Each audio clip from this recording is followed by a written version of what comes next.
Everyone's curious about the future, but there are tons of worlds out there, and in one of them, the future's already arrived.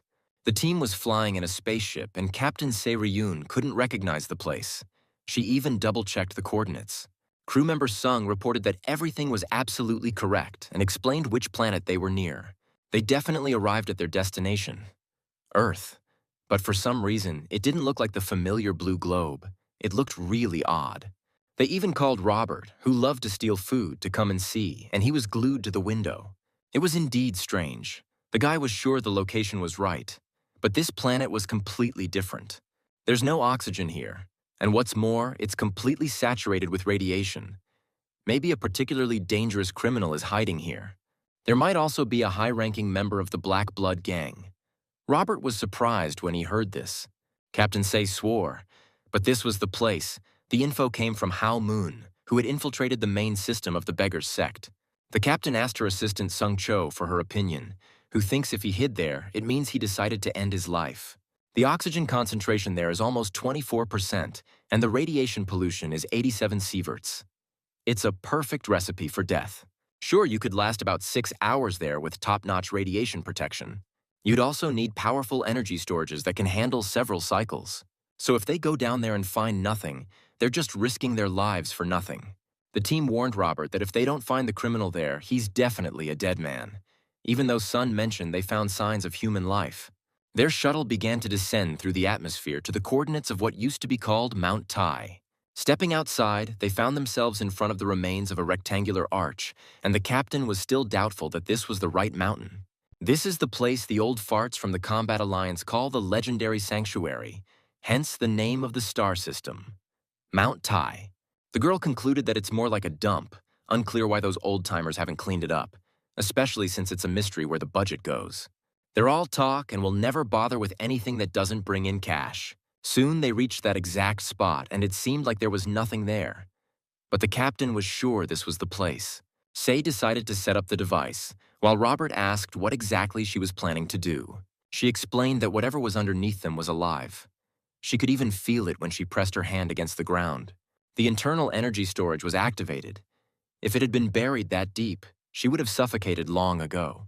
The energy around her device started to react, causing something like a passage to open and a lot of dust to rise. Robert got completely covered in sand up to his head and asked the captain to give him a heads up next time. After dusting himself off, they approached a huge hole that had formed where the energy was active. The girl contacted Sun Cha and asked her to confirm if there were any signs of life. The blonde confirmed that it was still unconscious but definitely alive, and there was quite a large space below.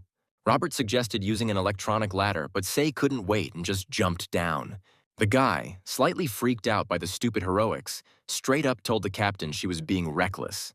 While the girl kept descending, Robert yelled from above to wait for him. Then he jumped down, too. The drop wasn't too high, and they landed pretty well, but Robert was a bit out of breath.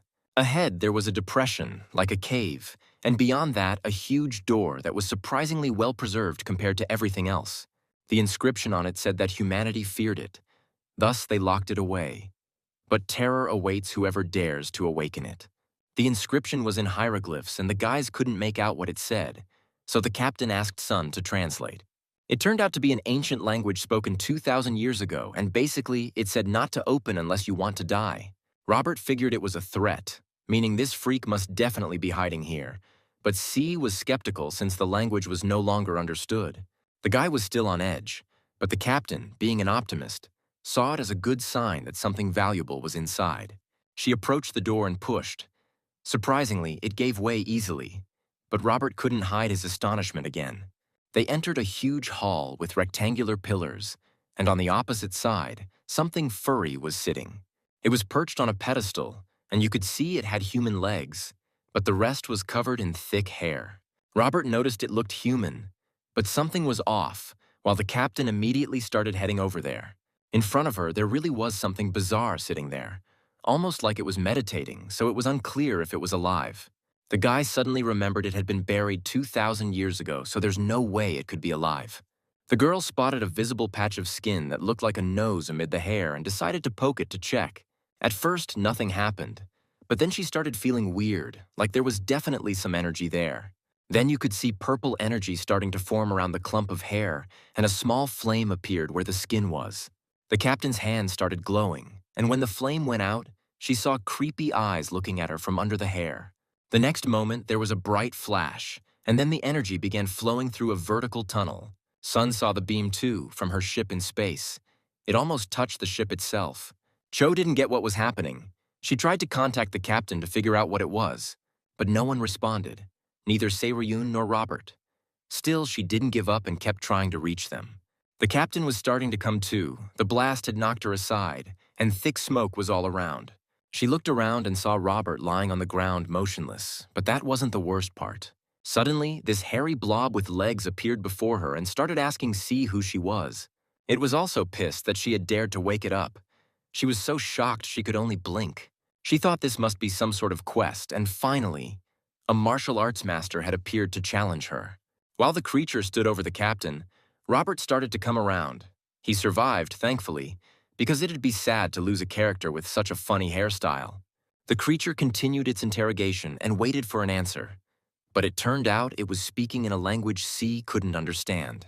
To understand his speech, she activated the real-time translation mode and managed to hear that it was planning to kill her. The creature swung its arm, which it had been hiding in its hair, and the captain, in a panic, started asking why it wanted to kill her.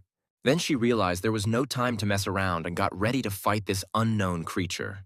She also used the energy of her technique, which clashed with the monster's energy. Then she conjured up a fireball and launched it. One fireball wasn't enough. The captain kept throwing them at the creature again and again, and the bright light from their battle filled the room. Sei was out of breath. Her energy storage was depleted. She had used more cycles than normal. She needed to recharge her internal storage, but it wasn't that simple, especially since the creature was still standing its ground. The captain couldn't understand why nothing had changed. Then the monster confessed that it was the divine art of the golden peak of Quantum and the palm of the red mist. It found a lot of impurities in her art, apparently. It was acquired through theft. The monster called the captain a mere thief who survived by looting graves, and at that moment, its eyes sparkled.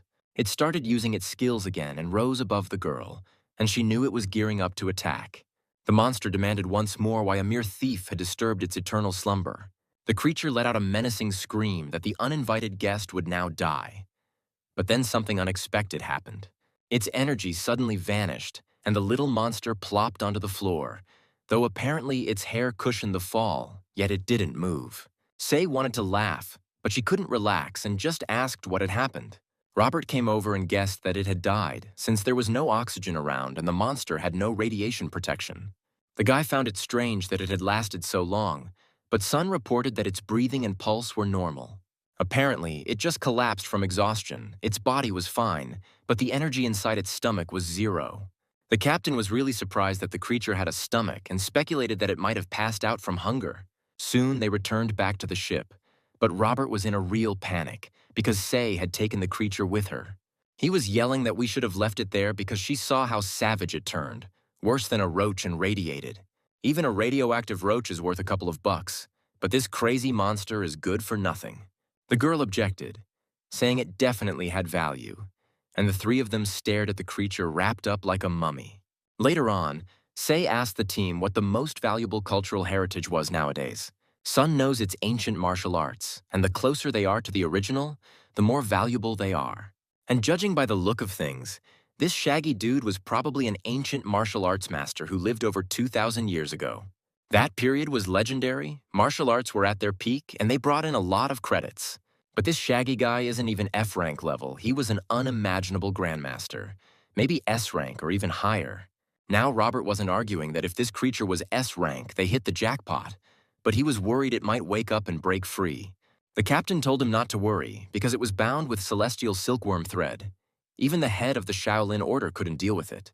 But as soon as C said that, everyone heard a rustle, and then saw the creature standing again, having torn and scattered its bonds. It was enraged that mere tomb raiders dared to defile it and threatened to tear them into pieces. The captain got ready to fight back while Robert panicked again, having warned that this was exactly what would happen. The creature began to emit energy that enveloped it completely. But suddenly, Sun stood in front of it with a plate of treats. There were quite a few grilled sausages, and they all looked very appetizing, with a smell that made you want to eat. Say and Robert were a bit puzzled, but the monster, without wasting a second, started to literally gulp down the sausages, barely chewing. While the creature was gobbling down the food at the table, the team watched in disbelief at how it could swallow so much food. The captain asked how Sun knew what to do, but it was obvious that the creature had been starving for a long time. And the best thing to give a hungry beast is sausages? The creature suddenly grabbed the tray again and started licking the crumbs off it. Their ship was still orbiting this deadly planet, getting ready to depart, and the people finally began a dialogue with the creature. The monster realized these weren't tomb raiders, but recognized hunters who just accidentally woke him up. His usual world existed 2,000 years ago, and people, by maiming each other, destroyed it, then headed off into space. The captain explained that since then, everything had stabilized, and now all types of weapons, including nuclear, were banned. However, this didn't apply to martial arts, and the monster got curious about nuclear weapons, wondering what this era was called. Say confessed that it's now the year 1105 by the galactic calendar, and the creature was surprised again. It amazed him that humans really lived in space, and the captain explained that after everything, it should be more grateful to them. Fuzzy got angry.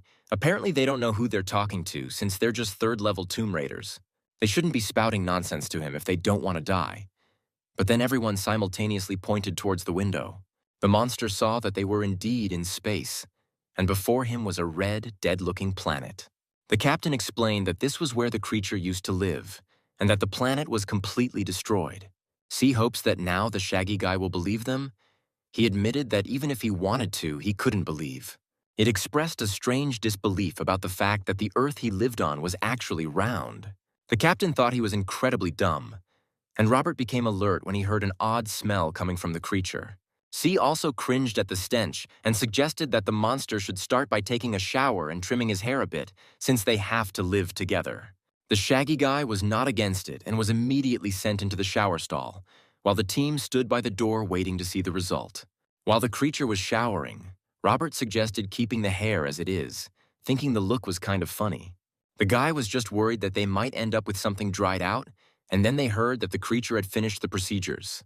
They froze in anticipation as he dried his head with a towel, and then people saw that he was actually quite good-looking. As they stood captivated by his appearance, the guy asked if there was any of the food left that he had recently eaten. The captain simply said that now this shaggy guy has become a Chongguk, and she's really curious about who he really is. For a while, the young ancient guy just kept staring out the window, unable to believe they were actually in the skies. Once, Lee Mok-jin complained about how small the world seemed, but it turned out to be incredibly huge. C distracted him, starting to ask how old he was if you don't count the years he was in hibernation. Robert and Sung were watching them from behind the control panel, and the guy, looking into space, noticed something was off. Now they've arrived at the Pleiades, a cluster of stars in the Milky Way where they decided to make a stop. After landing on an asteroid, they headed to the Space Tavern asteroid near the Wild Crane Hotel. The team closely watched as their fellow traveler stuffed himself with a massive amount of sausages, as if it was the only and last food in the world. Robert can't understand how someone can eat so much, while Sung asked him to imagine being starved for 2,000 years. Looks like this guy's now trying to make up for lost time because he's got a non-human appetite. The captain decided to head to the owner of the Wild Crane, Wang 18th, to get some tips on where to find a broker. The owner had an incredibly round face, but the standout feature was a big mole right in the middle of his forehead. Nevertheless, Sei wasn't surprised by his appearance. She needed a very wealthy broker since she had an extremely expensive and valuable item. Juan got curious about how expensive it must be for even the blazing devil to show up like this. The girl simply asked how much the complete collection of S-rank manuscripts from 2 millennia ago would cost. The owner was shocked. He couldn't believe the captain had such a thing, and after a short conversation, Sei decided to head back. Juan's servant hinted that if these were originals, they must be incredibly valuable. But the owner valued them at 0 credits, since just one such book is worth an entire planet. And here this captain claims she found a stack of them, even though the blazing demon is just an average-level bounty hunter. The owner no longer wanted to hear this nonsense and ordered to kick these wanderers out. Sei returned to the table, but Sun was already gone. She decided to stock up on supplies. The captain admitted that Juan promised to contact them if he found someone willing to buy the goods.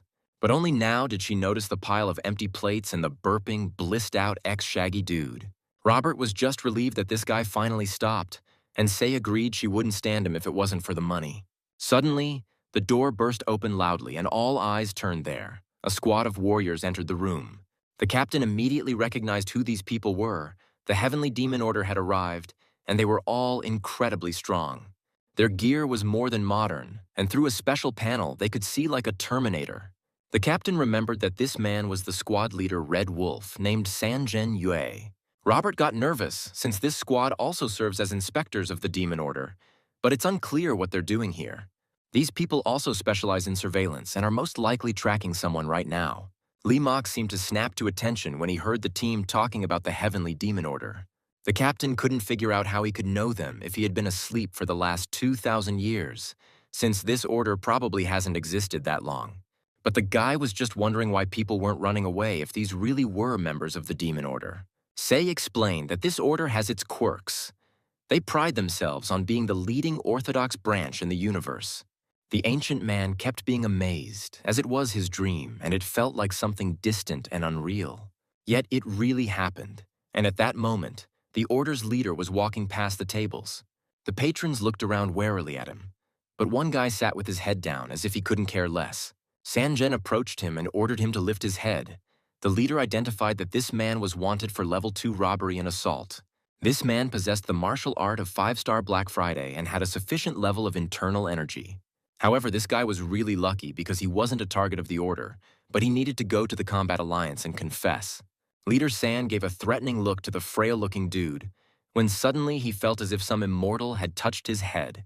The crowd froze in anticipation, thinking this daredevil was about to get smeared across the wall. Lee Mok-jin simply stated that his impossible dream had suddenly come true. He praised the younger generation for pulling it off, as they had endured a lot of suffering. The ancient man, out of joy, even dared to hug the order leader, while the bandit man was stunned in surprise. Sanjen guessed this kid might be special needs, and Robert was already rushing to help. He explained that the kid had some issues with social adaptation skills. The leader suddenly declared that this kid was lucky today, because if he had sensed the martial arts energy, it wouldn't have ended well for him. Robert noticed that this tough guy wasn't moving at all and didn't understand what was up with him, and the captain was clueless too. Sanjen suddenly started feeling some energy. The energy drive system had kicked in. It was the demon wolf blood art, and the drive speed was now at its maximum. San yelled at the top of his lungs, demanding the guy stop messing around, and he started radiating some serious energy. Objects began to swirl around the leader like a mini tornado, lifting into the air. The onlookers were shocked, but soon everything stopped, and San saw 3 people in front of him. The leader himself looked like he'd just been hit with a massive electric shock, and Captain SE noticed he was definitely not in good shape. View wanted to know who this kid was, how he managed to touch him, and how that was even possible. The leader couldn't figure out his gender, energy, or martial arts style. This person wasn't registered anywhere. Jen can't understand how a natural being with 0 internal energy can be alive. Just the demon wolf's blood art, one of the lower-level martial arts among the celestial demon's body refinement techniques. Meanwhile, Lee Moku felt sorry that San's internal energy and Kui weren't in harmony, meaning their method was flawed. Also, meeting him today was a once-in-a-lifetime chance for the leader, and the guy decided to personally fix that for him. Jennings just got mad and lunged at the ancient guy, wanting to finish him off, but he stayed cool. San used the demonic claw of the Red Wolf, but the dude still managed to dodge the attack. Then came the explosive strike of the Red Wolf, the shockwave, and the phantom claw. But none of that helped to reach the guy, who could see that the leader's energy form was pretty precise. Jung got totally fierce and decided to just charge. But at that moment, Lee grabbed his head and asked him to stop. And to make sure he wouldn't rashly attack others again, he slammed him to the ground so hard that he made a hole with his head. The onlookers were shocked, while Say and Robert realized they knew very little about their companion. While the fearsome leader was still sticking out of the floor, the ancient guy claimed that although he had studied the art well, he had learned it like a parrot. True martial arts is not just about imitation, but also about adaptation and adjusting it for yourself. Now if San got it all, he could snap out of it and scram, but for some reason he wasn't in a hurry to leave.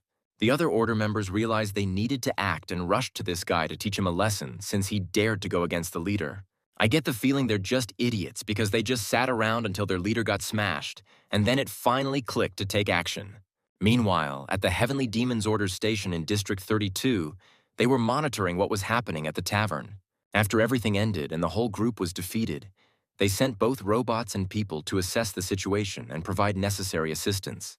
Commander Zhang Ri-taik of District 32 couldn't believe that something like this had happened. Luckily, their people only got away with a few bruises and their lives weren't in danger. Zhang couldn't understand why they called it lucky, since they all lost against some random stranger. The leader of the Red Wolf Order is not in the best shape, and that youngster isn't even registered in the Combat Alliance database. Cho Jung-rock, the district elder, reported that only his companions were found. These are members of a bounty hunter group known as S-Devil, and they mainly deal with B-rank criminals. They're led by someone named C. Ryan, also known as the Blazing Devil. She's a pretty famous hunter and covers both orthodox and unorthodox worlds. After that incident, they left the Wild Crane Hotel, but a reconnaissance team can track them down. The commander didn't agree with the proposal, deciding to handle it himself, and the elder left him to it. Later, Zhang-ri got in touch with someone who immediately knew the commander had a favor to ask. It was a guy from the Green Forest group, and it seems he'll be the one tasked with dealing with the Blazing Devil. The team hit the road again, but this time the atmosphere was more tense, and all three cautiously eyed their fellow traveler. Robert suggested that the captain now fears him as much as he fears her, but she pretended not to understand what he was talking about. He reminded her about San Gene and the Red Wolf platoon, who possess A-rank skills.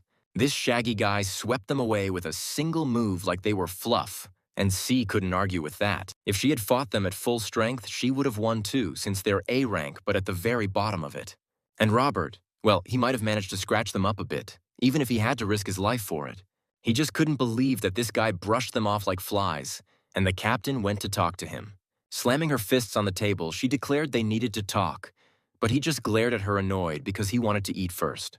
But the captain pushed back and firstly asked what his name was. Robert came over and advised her to be more polite to their fellow traveler, but she just asked his name even louder. At that moment, Sun brought over a tray full of fried sausages, catching the ancient man's full attention. Sei demanded that he better not even think about touching the food until they were done talking. She needed a name. Robert, always the caring one, pointed out that you shouldn't bother a dog while it's eating, and he agreed the guest should eat first. The guy admitted his name was Lee Mok-jin, hoping that now they'd let him eat in peace, but the sausages were still not served. The captain asked who Lee used to be, but he didn't rush to answer, and after a pause, he claimed he was the supreme celestial demon. Sei actually gaped in surprise. She couldn't believe what he said and thought she must have misheard. The girl decided it was nonsense and figured the sausages they fed him must have gone bad. Just then, the distinctive alarm signal went off and the crew turned towards the panel. Sun figured out that someone had them in their sights, and these enemies were very close. Sei was sure it was the Order of the Celestial Demons. Especially since their companion had wiped out a platoon of the Red Wolves, these devils wouldn't leave them alone now. But Sun stated it wasn't the Celestial Demons. Their ship was completely different, and it was definitely the Green Forest Order.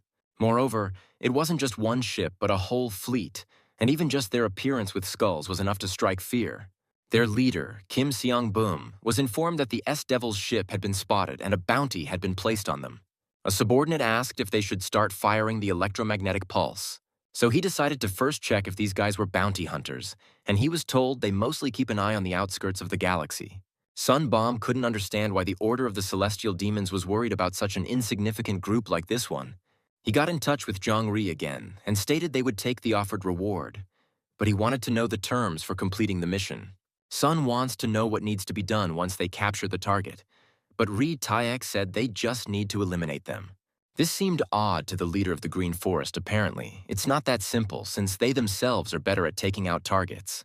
It seems they had a specific reason to delegate this task, and obviously, there's some kind of catch here. Captain Sei guessed that these ships are probably here to rob them, since they're bandits. But Robert was doubtful. It seemed very strange to him that they brought an entire fleet along. He's curious about what benefit they're after, since there's really nothing to take from them. Ryan didn't argue with him. Anyway, she thinks that the Green Forest are scoundrels and robbers, but if they cross their path, they'll quickly take them down. Sun claimed it wasn't that simple, since this is the 72nd fortress of the Green Forest, which means the whole division is mobilized. The captain was a bit surprised, as this meant their leader was here too. The Black Tiger, Kim Seong-bum. Meanwhile, Lee Mak was glued to the window, checking out the enemy ships. thinking all of it was incredibly cool. Say was more worried about the attack, knowing it'd be tougher with the Black Tiger, a sentiment Robert agreed with.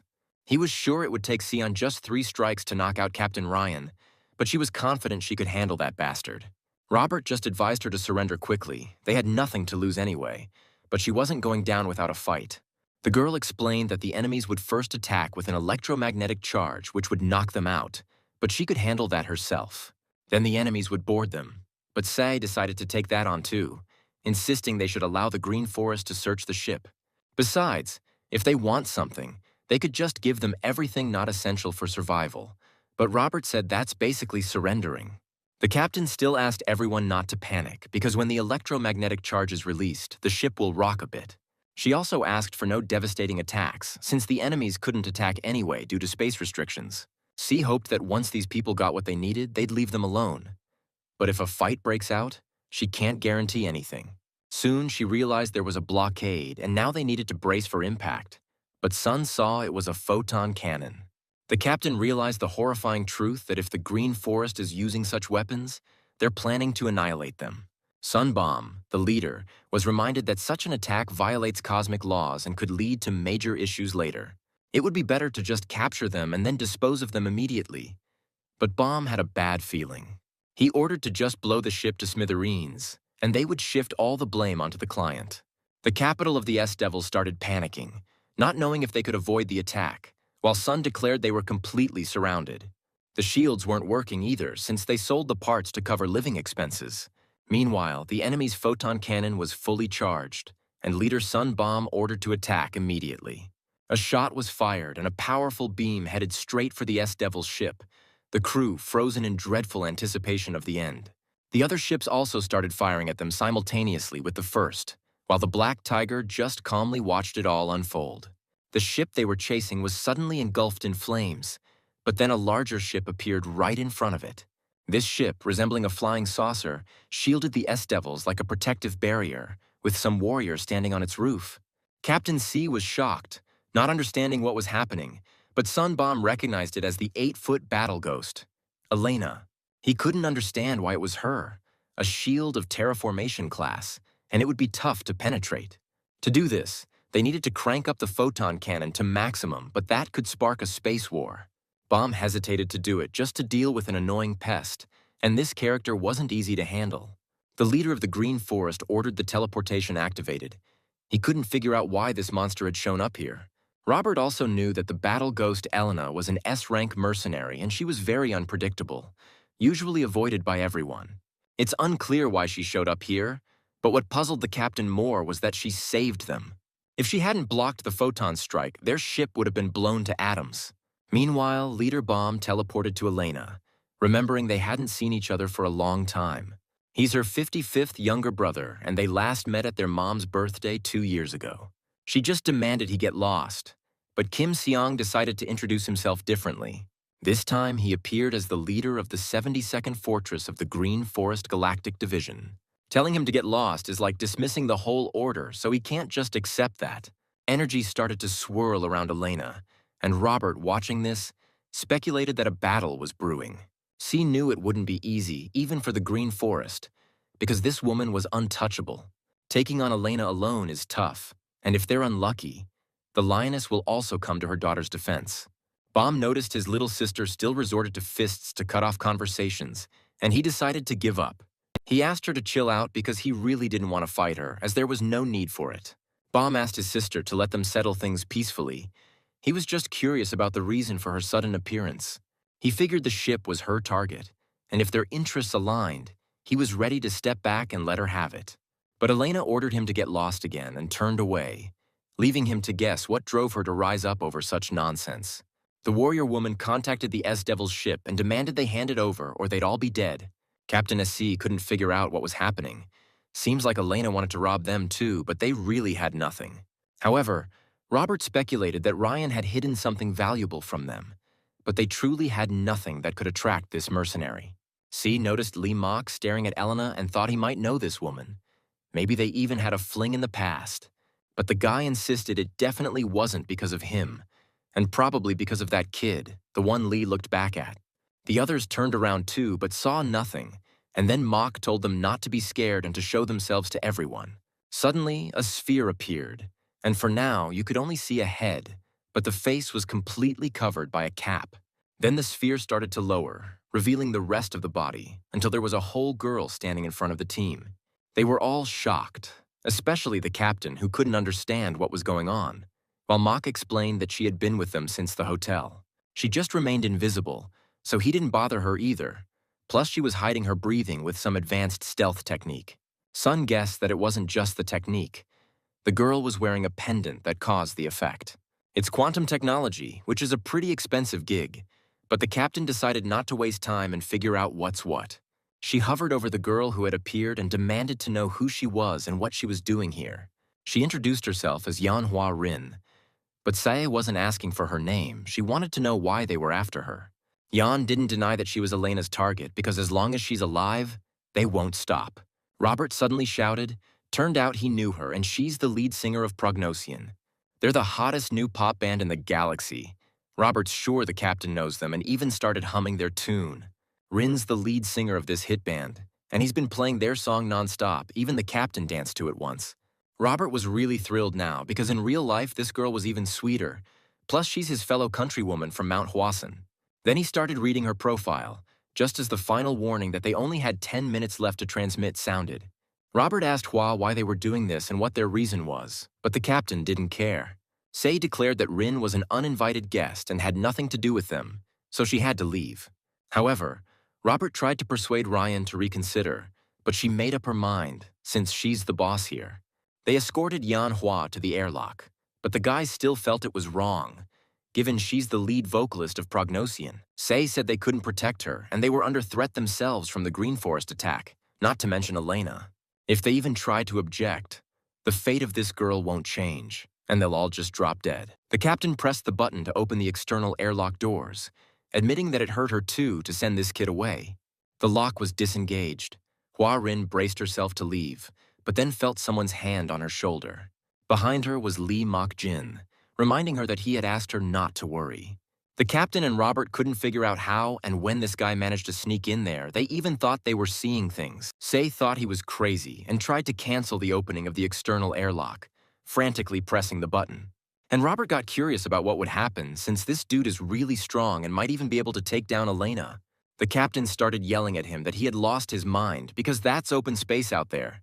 She begged Sung to block the entrance, but the blonde explained that it was already too late and there was nothing she could do, which really upset Sei. She sadly looked at the now empty airlock, on the opposite side of which stars could be seen through the open doors. Sei Ryan thought Lee Mok was a total nutjob for deciding to go into open space without any gear. As they were levitating, Hua thanked Mok, but he really needs to be more careful since those guys are seriously good at martial arts. Suddenly, the guy felt a desperate shortage of air, while the girl couldn't figure out why he hadn't told her she was missing a mask. Weird, right? It seemed like she hadn't noticed before, but Lee decided to head back to the ship, kicking his legs like he was swimming. Personally, I'm more worried about how they weren't squashed in open space. Clearly, in another world, people have some modified bodies. Meanwhile, Elna and Sunbomb were watching this scene, and I just can't stop laughing at how shocked their faces looked. Seriously, it's minus 300 degrees out in open space. Internal organs should burst in 10 seconds, and this idiot went out without a mask. Mok started feeling intense pressure and his eyes began to bulge. Obviously, they still have regular human bodies. The guy began to pass out, but suddenly his eyes popped back into place, though his face remained blue. Then the captain grabbed his face and accidentally pressed on his cheek, which triggered his nanoshield. She begged him to wake up because he was still alive, and a few seconds later, his face regained its normal color. C sighed with relief, thinking he was a goner, and I'm curious about what kind of creature she is to feel just fine. Lee suddenly declared that he is the supreme being of heaven and earth, so nothing can threaten his life. Soon they found themselves above the roof of Elena's ship, and Robert, who saw all this, was glad that the captain had managed to help Mok. Sun explained that she couldn't have made it in time because even the greatest master can't last in space for more than a minute. And this guy lasted 6 minutes and 13 seconds, but more than that, all his organs are in perfect condition. Lee Mok Jin has greatly surpassed human limits, continued Sei, and he did it without any gear too. The captain heard that Elena is just a battle maniac with a serious aura, and moreover, Sunbomb is with her. C asked Lee Mok not to break away. She wants to handle it herself, and he shouldn't interfere. The girl started greeting them, asking inappropriate questions about their health and hoping that nothing had happened to them. Rayun was glad to meet them in person, knowing they knew her, but she introduced herself just in case. Elena and Sun just stared at her like she was nuts, while Hua grabbed Mok's hand because she was a bit nervous. The guy asked her not to worry since he was right there with her, but Yeon knew this woman was not human. She's a battle ghost, been roaming since her early years looking for worthy opponents, and so far no one has survived an encounter with her. She even has a ship shaped like an arena. Oh, now I get why C didn't suffocate. Clearly, there's oxygen being generated there. For some reason, Lee started admiring Elena, who had dedicated herself to martial arts since her youth. Meanwhile, Captain SC was hoping that they, as comrades, could sort things out peacefully. However, Elena declared that she only speaks through her sword and immediately decided to attack the uninvited guest. The captain managed to dodge, and the strike landed almost next to Ryun. It was so powerful it was like a small explosion. C was shocked, since she had said they needed to talk, and here they were, pulling out their weapons out of nowhere. Sonu liked the strike, which wasn't even at full power, yet it was still tough to dodge the combat ghost's attack. But this is a blazing devil, though it would have been better for her not to dodge since her opponent is a mad scorpion. He only gets more bloodthirsty if you provoke him, and in the end, death will only be more painful. Suddenly, Hua Rin started hiccuping, and Lee got worried about her, realizing it was from fright, though he thought it was just child's play. He explained that it was just noisy fireworks, and Hua actually got scared by an empty tin can. Meanwhile, Sun Bomb noticed that Lee, judging by his position, stood in the path of Elena's attack, but somehow remained unharmed. The combat ghost prepared to attack again, while Mok asked his friend to breathe evenly and not worry. Captain SC got angry because she had ordered this guy not to interfere, but he ignored her. He approached Elena and asked what brought her here, and if she has any business, she needs to talk to him. He also declared that this child is under his protection, so anything related to her goes through him. Sun Bomb tried to figure out who this guy was but got nothing and guessed he was just some nameless creature from the outskirts. Seeing that Elena wasn't hurrying to respond, Lee Mok told her to just beat it along with her little brother. Suddenly, there was a huge flash that spread almost throughout the ship. C, Bomb, and Hua were trying to figure out what was happening. The battle ghost decided to attack the brash one and threw a sword at him, but he stopped it with his palm, causing that burst of energy. Lai kept asking Elena why she showed up, guessing that she might want to fight him. Bomb was shocked that he parried the ghost's strike with his palm, especially doing it with zero internal energy. Lee found it odd to use the divine Shaolin art of Brahma for an internal drive. Moreover, she's still very young, yet her internal energy has already reached the third cycle. Elena's internal energy drive is currently operating at 90%. The guy realized she had switched to the internal energy of Udan's Red Sun divine art. Sun Bomb was just getting more and more surprised. He had no idea a fighting spirit could be that strong. Lee Mok realized that Elena had decided to go all out. She was about to make her move, but then got a warning signal. She remembered her mother's words that she could do as she pleased. No one would stop her. Any fight that helps her training is allowed, but death is off the table. Elena is already strong, and there are fewer than 10 masters in the world who can match her.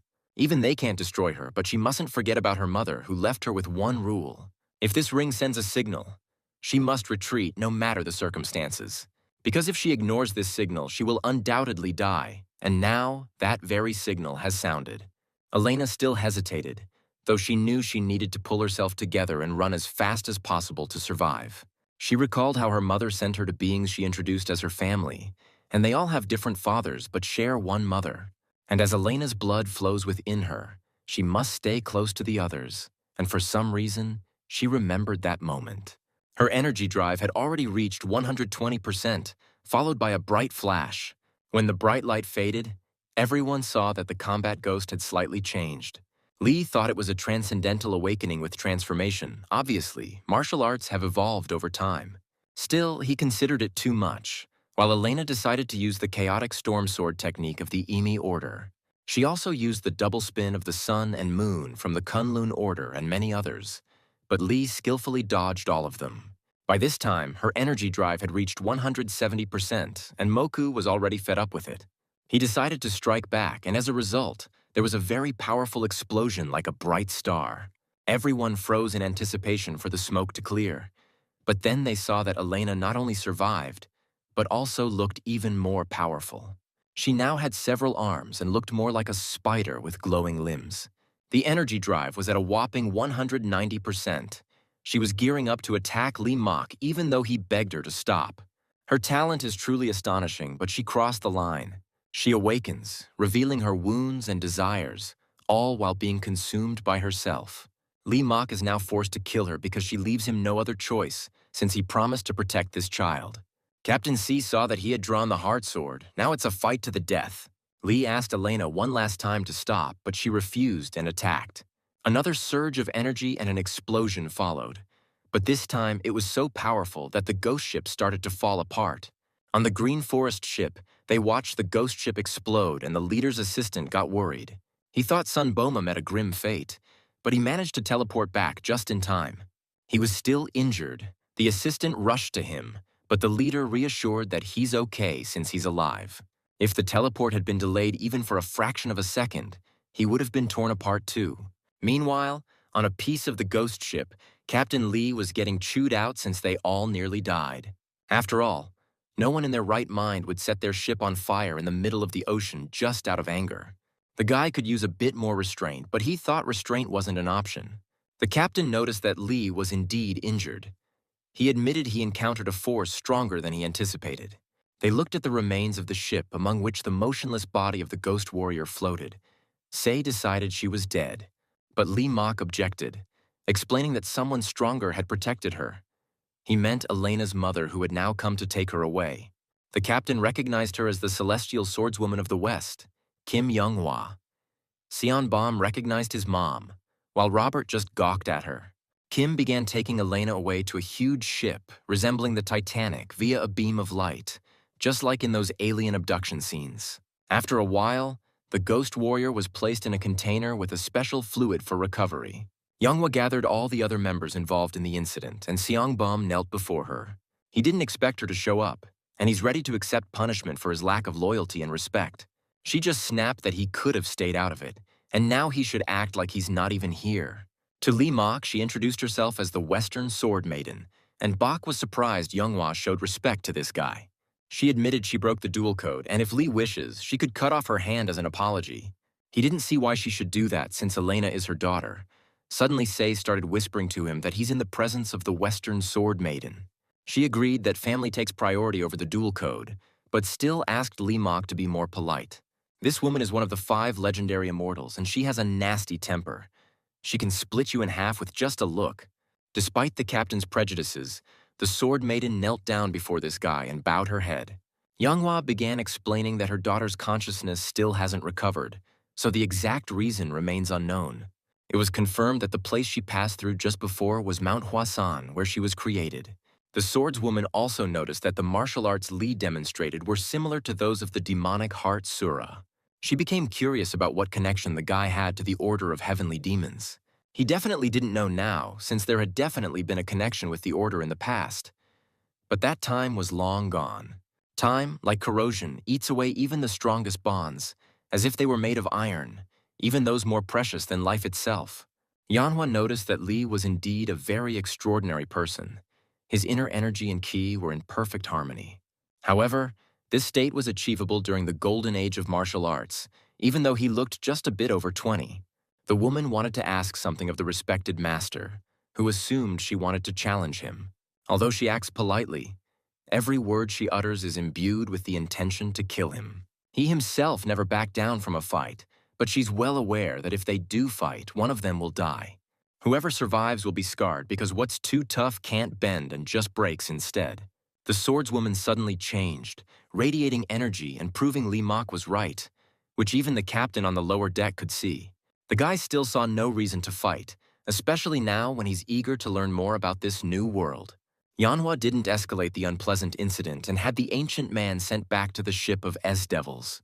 Then, the swordswoman went to her son and found out that the heavenly demons had requested to destroy and prevent any leaks of information.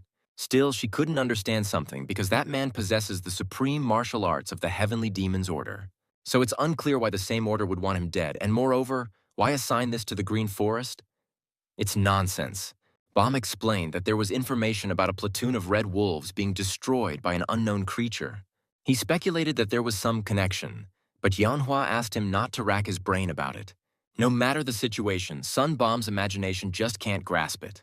He just needs to carefully track their movements and report back to his mom, who hoped he was at least capable of that. He claimed that the Green Forest proudly holds the title of the best in the galaxy at pursuit, and he belongs to the Green Forest. The swordswoman decided to trust him, but warned him to track without revealing himself and without interfering. She doesn't want her child to be maimed. Oh, I just can't. She's so caring and serious. Yes, as she was leaving the room, she unexpectedly asked her son to remind her what his name was. Meanwhile, Captain S.E. demanded an explanation from Yanhua about the mess she got into that attracted the Green Forest. But it seems to be very serious since an 8-foot battle ghost showed up. And on top of that, the swordswoman of the West. Rin truly felt sorry, but she herself had no idea. After the tour ended, she returned home to Hwasan, but everything had changed. People were the same as before, but for some reason, they started trying to kill her, so the girl ran away, and that's how she ended up with them. While Yeon reminisced about her sad past, Lee stuffed himself with sausages and his eyes just sparkled with happiness. The captain still has no clue what their guest is talking about, and Sun, who was standing next to him, felt the same. But suddenly, Robert caught on when he heard about Hwasan and realized it was about a planet. His planet, in fact. He was eager to find out what had happened on Mount Hwasan, so he asked to be filled in right away. Later, Yanghwa noticed that the container where her daughter was kept was broken. Elena herself was lying on the floor, coughing up some fluid. Meanwhile, at the Wild Crane, that chubby owner was watching everything that was happening to them. He remembered his conversation with Captain C and realized that everything she had said was actually true. At the station of the Heavenly Demon's Order in District 32, Commander Jung Ri Taek also saw everything that was happening. He didn't understand what it was, but Younghwa, who came to him, claimed it was a very familiar martial art. Up to now, Jung hadn't heard of such a level of mastery, but he also couldn't understand why the swordswoman thought it was familiar. Younghwa looked him in the eyes as if scanning him and realized that he truly didn't know about it. Now she herself doesn't understand why he was chasing that guy and even dragged the Green Forest into it. He claimed it was strictly their order's business and the Western swordswoman shouldn't be involved at all. Suddenly she drew her incredibly long sword and in that same second, blood gushed from the commander's neck. But she only wounded him as a warning, yet he thought she had declared war on the Order of the Heavenly Demons. Kim Younghwa couldn't understand why he thought she was the one more afraid of bloodshed between the two of them. Jong knows this woman is so obsessed with martial arts that she'd even destroy her own children. She's not one to act based on profit or loss, and now she was gearing up to attack him. First, she wanted to know if Commander Jong wanted to die, and he realized that no one could surpass the Western swordswoman. Still, he decided to test his luck and prepared his weapon in the form of energy spheres. He advised her to hurry and attack if she wanted to battle with the strength of 1,000 masters. Rumor has it that the Order of the Celestial Demons is getting stronger by the day. Yanhua claimed it was a technique of the Sura, the demonic heart, but Ri Taek didn't get what she meant. It's the heart sword. Fused with her daughter, it was a technique of the demonic Sura and ranked second in combat hierarchy. The commander couldn't believe it, since this martial arts technique was lost thousands of years ago. There are only legends about it, and they don't practice such things. But the swordswoman thought it was his problem for not being informed. She told him what she knew and then demanded again to know why he was chasing that person. Jong sighed heavily and stated that they weren't chasing him at all. Then Yeonhwa asked about that girl. Meanwhile, in the Talawater orbital star system orbiting the planet Hwasan, the S-Devil's ship came to a halt. They were planning to head to the Hwayim prefecture. Hwayim.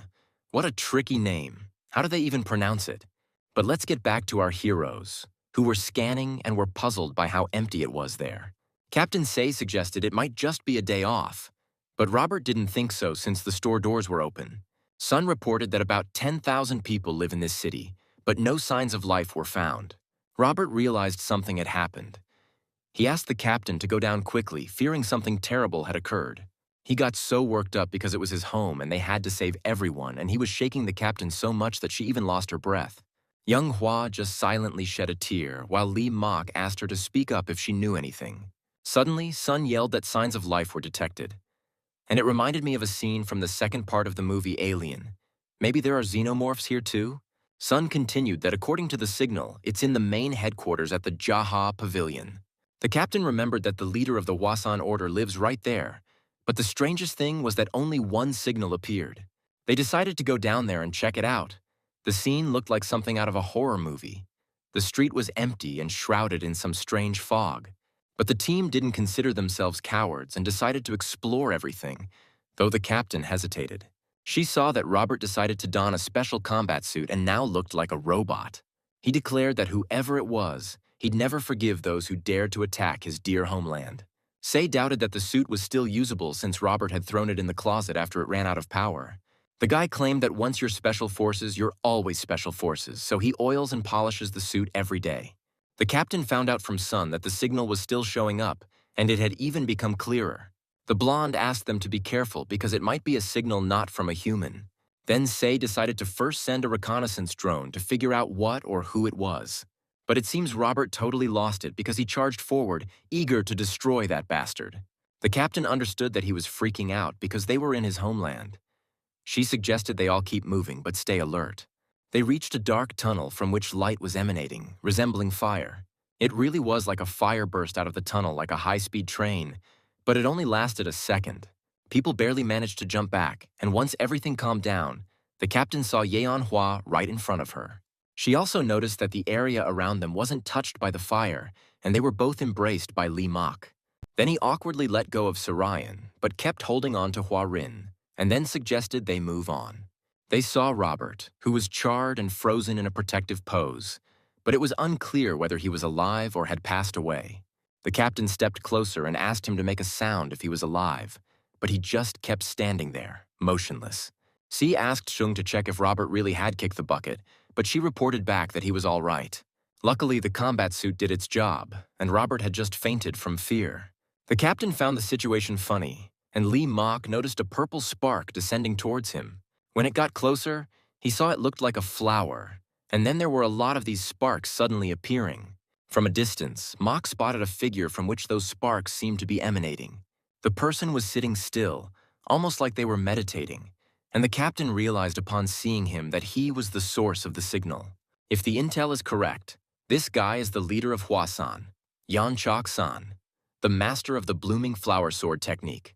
Lai realized that the fact the flowers bloomed from the heat meant he had perfected his technique. This technique is called the Heart of the Heavenly Plum Blossom Scent. But the guy couldn't figure out why they were burning purple. It might mean that the heart of the heavenly plum blossom scent was mixed with the divine art of the purple mist. Yanhua suddenly shed a tear again when she saw this man. Turned out he was her dad. The captain noticed Lee spacing out at this dude and asked what the problem was. He understood that this technique combines extreme yin and yang, and even his ancestors could only master one of them. But when the desires of martial arts masters exceed the limit, a demon takes root in their hearts. Since then, the master is no longer human. Lee asked the captain to take the others and get out of there fast. Fighting this guy isn't easy, and he can't guarantee their safety. But Yanhua was already rushing to her father full throttle, ignoring Sei's screams to stop and that it was too dangerous to go there. But it was too late. The girl began to be enveloped by that purple energy, but she resisted and tried to reach her father. It all happened in a second, and a second later, the team saw that the purple energy was gone, and now there was just a golden glow. Yan Chok seemed to come to his senses and was hugging his daughter.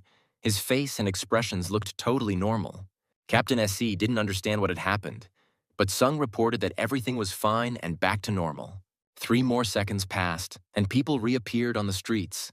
The city came back to life as if nothing had happened. All the people who had disappeared returned in an instant, but looking at Lee Mok, it seemed he was a bit disappointed.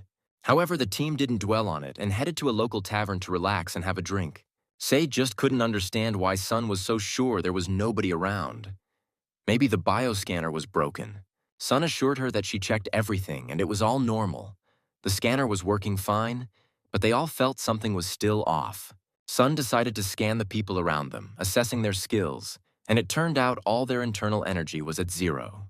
Robert didn't get why it mattered if they all looked normal, and most importantly, they were alive. Besides, he was getting hungry and decided to order some food, so he raised his hand and called a waiter over to their table. Sei noticed that he'd been fidgeting for a while, and apparently, it was tough for him to get back to normal after everything. As the waitress started to approach, Robert immediately said he'd order a double serving of noodles and pork. He wanted to order something else too, but the tray-carrying girl just walked past them silently, and he didn't catch what was going on.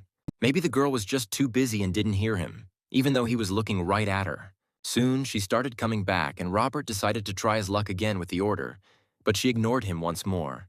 Sun figured out that these people aren't just deaf to them. They can't see them either, since none of the visitors even glanced their way. And yet, they're sitting right in front of them, but people just walk by like they're part of the background. The captain didn't want to get involved, admitting she had a bad feeling about it. Yan Chuk was sitting at a separate table, pouring himself tea and just drinking it, even though the guests were standing nearby. Rin noticed that this was totally unlike him. He would never act like that.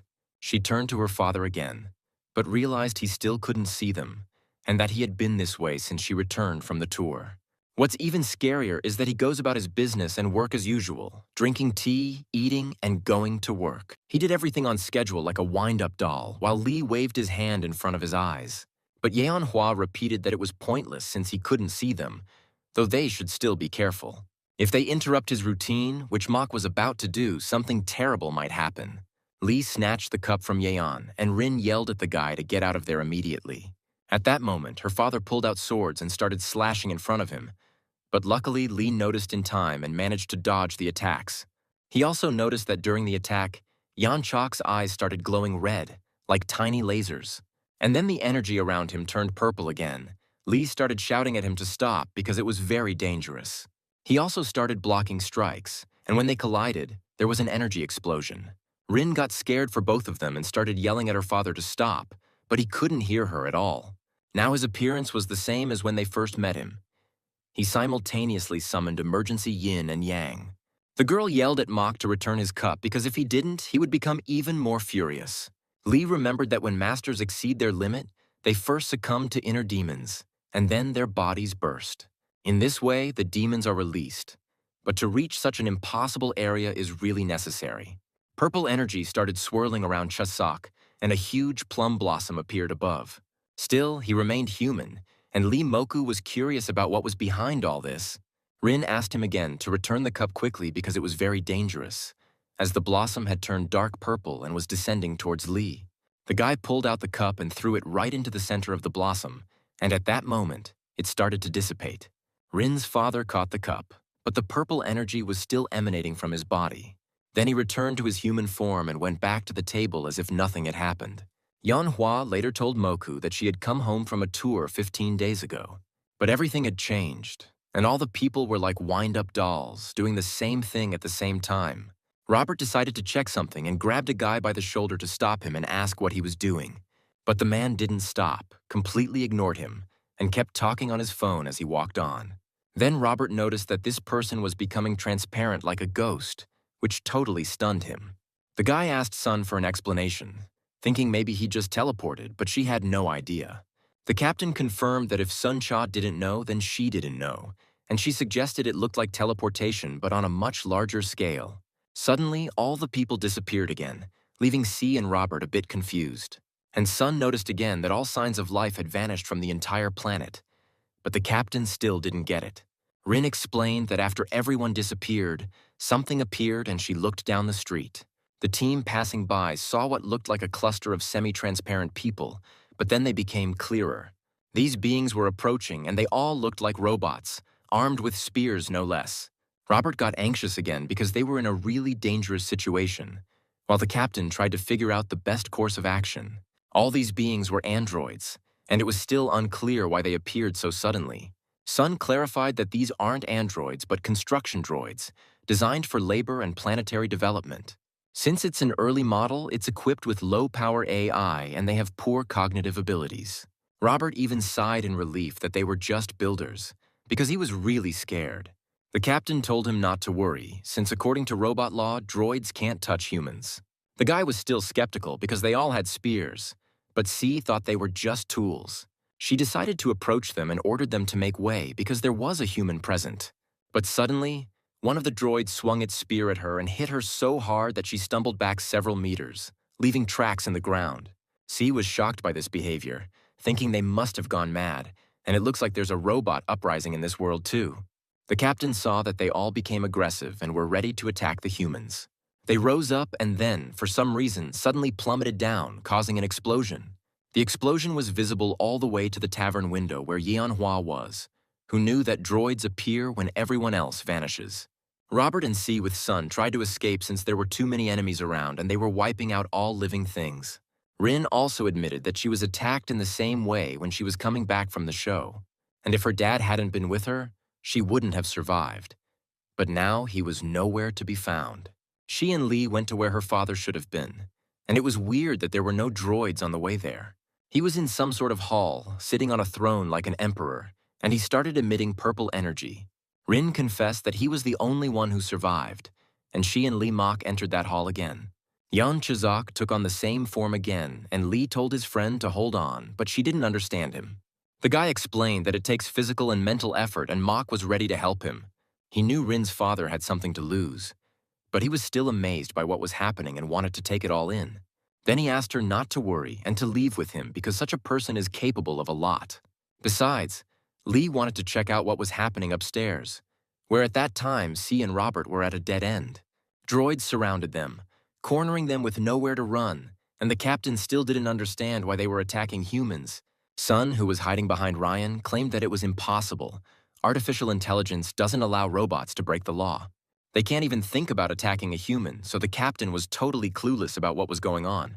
Robert remembered that combat androids could attack people, and maybe these were the same. More robots kept showing up. The captain got ready to fight back and asked Sun to hide and hold on tight. At that moment, there was a loud explosion. C didn't even have time to understand what happened, but she was scared. Robert, who somehow managed to put on his suit, declared that they weren't droids but steel soldiers. Other robots watched all this and identified that it was C. Ryan from Yomhwanachal, and next to her, the intellectual robot Sun Cha. Robert Caraval's with them too, a former first sergeant of the Special Forces in the Northern Galaxy. They're Rakshadans, a group of bounty hunters who mostly operate on the fringes of the galaxy. The boss was told that they're not a threat either and could be wiped out in just 10 seconds. The leader was surprised that they were from the combat team of the Northern Galaxy, especially from a Special Forces unit. The boss was some Count Richel, and his robot servant was asking if he should wipe these people out immediately.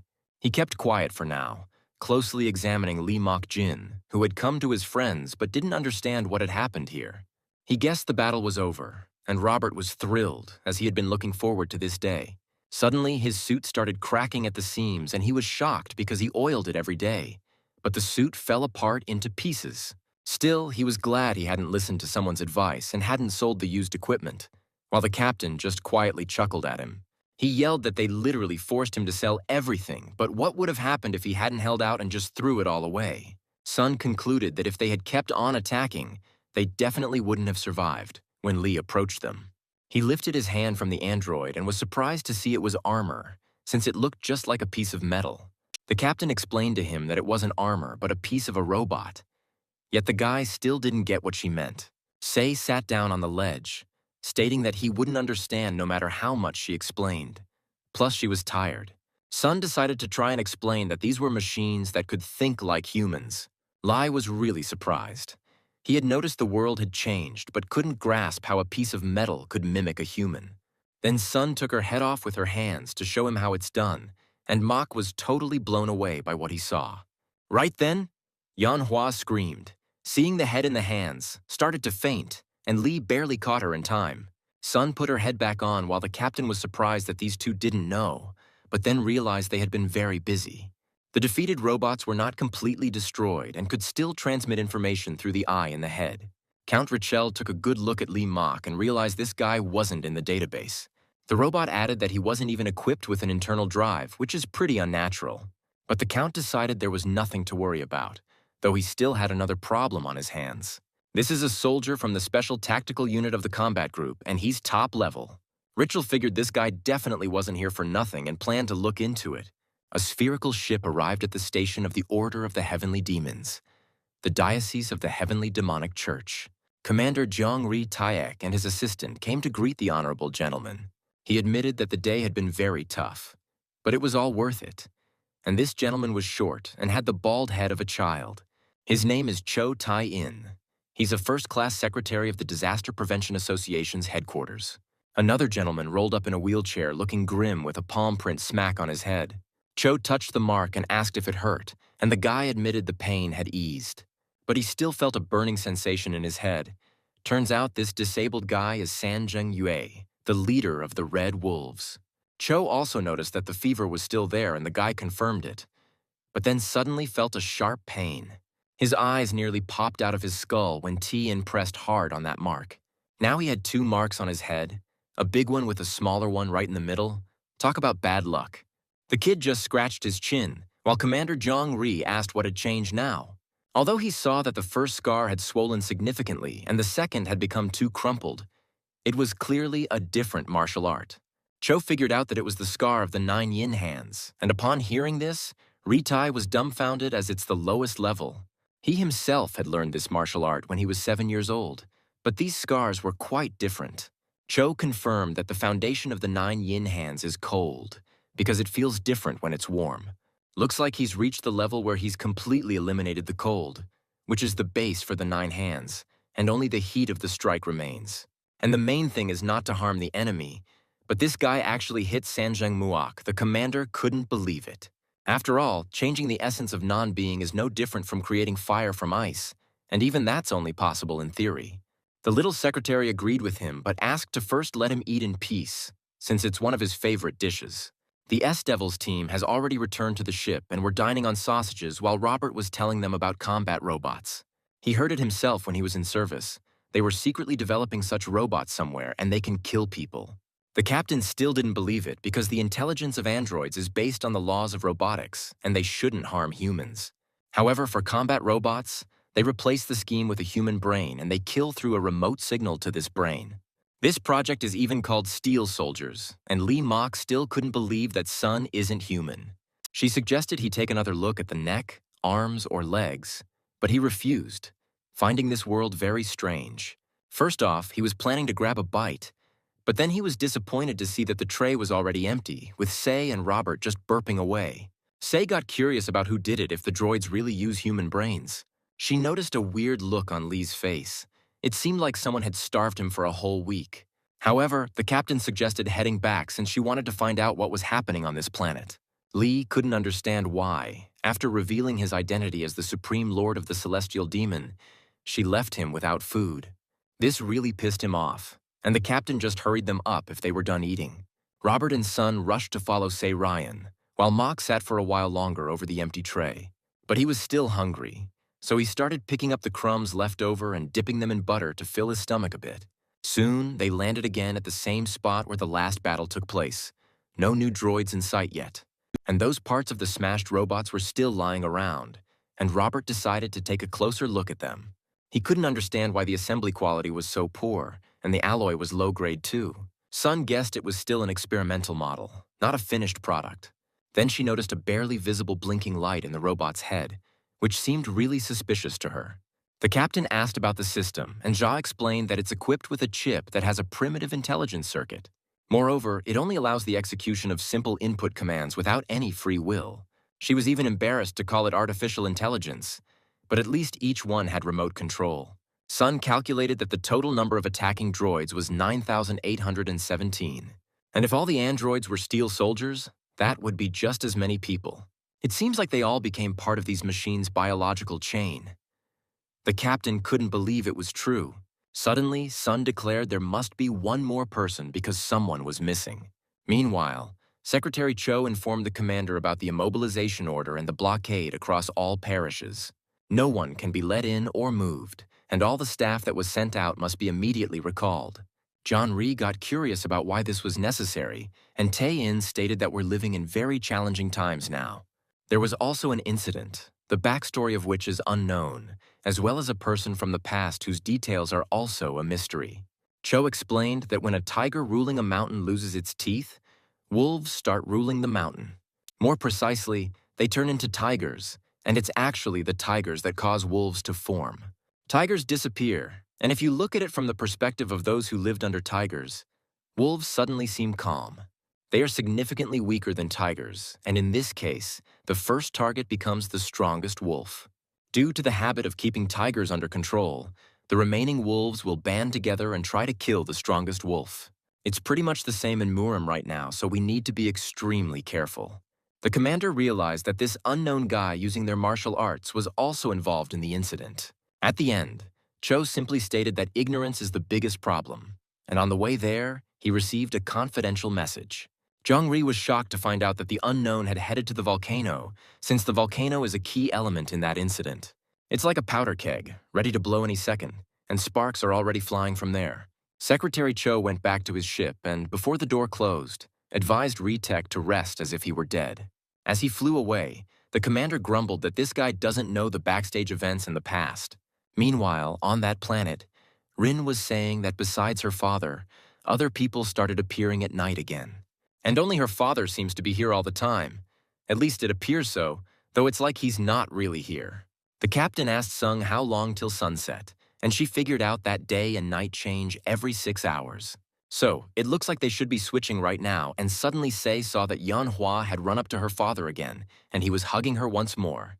Her dad always does things unconsciously, pats her on the head and enjoys his tea, and also checks out the building and reads a book. He did the same on her birthday a year ago before she left for the tour, but now, for some reason, it happens every day. It's the same with other people, each of them doing the exact same routine work. The captain noticed that strangely no one was showing up and the streets were still empty. She didn't understand why everyone was late and asked Sung what she was feeling right now. Sung felt something, but it was all very blurry, and suddenly she noticed that Se Ryun was also becoming transparent. The captain saw it herself, then her hands started to completely disappear, but she was too shocked to even scream.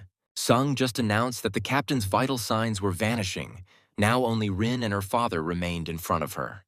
Across the galaxy, the Green Forest spaceship continued its journey while leader Sun Bomb was fixated on the planet. Later, he was informed that a teleportation was recently discovered in the center of this volcanic planet. After identification, the moving object was confirmed to be Yom Hwanachal Sirayan. This moving object was found on the second moon of the volcanic planet Kenta. Indeed, in one of the craters they found Captain C, who couldn't understand why she couldn't see her own body. She even thought she was just dying and had become a ghost after death, a thought that terrified her. C started praying to any god to bring her back since she was young and had so much left to do. But suddenly, she realized she could see her hands again. Now she was totally confused, but the emptiness around her remained. However, the next moment, a corridor appeared right in front of her with a person sitting on a strange couch in the middle of it. At first, the girl thought it was a holographic projection or just a hallucination after everything she'd been through. But anyway, she decided to figure this out, hoping to learn something about what was happening. Meanwhile, the leader of the Green Forest was informed that the moving entity didn't have permission for teleportation. And if that's the case, then it's forbidden by the cosmos, which means teleportation could only be one way. The leader's assistant considers this a serious issue and advised reporting it to the higher-ups. Sun Bomb didn't understand why there was anyone above him for the servants. The assistant realized he had said too much. He began to swear in a trembling voice that only Sun could command them, while he was ordered to just keep watching. Anyway, if the beings from this moon really are using forbidden technologies, then external forces must be involved. That's why Bomb thinks it's better not to interfere, but just to keep a close watch, and he's glad they at least know about this place. Meanwhile, somewhere else, Kim Younghwa was asking her daughter whom she had met on the volcano. She saw someone named Abby who confessed to her that he was her father, and moreover, Elena lost to him in a duel. The swordswoman realized he had broken not just her daughter, but also the man she called father, who is now in the volcano. Meanwhile, Robert found out the captain had disappeared and went into a panic, screaming that they had to save her. He was almost tearing his hair out, not knowing which bastard dared to kidnap their awesome leader, and then he started swearing. Lee didn't quite catch what he said and hoped that Sun could explain it to him, but she didn't know either. Anyway, she thinks it's an insult and she really doesn't want to translate that. Rin believed that the place where Sirayan was kidnapped was related to the star case, as other people had disappeared in the same way. She had no confirmation of this, but there was evidence that it was the case with the volcanic planet. Sun declared that it was a forced teleportation of a person, and there was a high chance that it was banned by space law. Robert was freaking out, not knowing where everyone was locked up, grabbed Limok and declared that they needed to leave immediately. The guy didn't understand why this hairy dude was so hot-headed and emotional.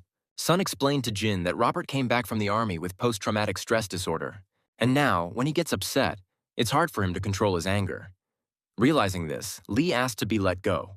The robot girl explained that it was pointless and there was no telling when he'd calm down. Then Lee demanded even louder to be released.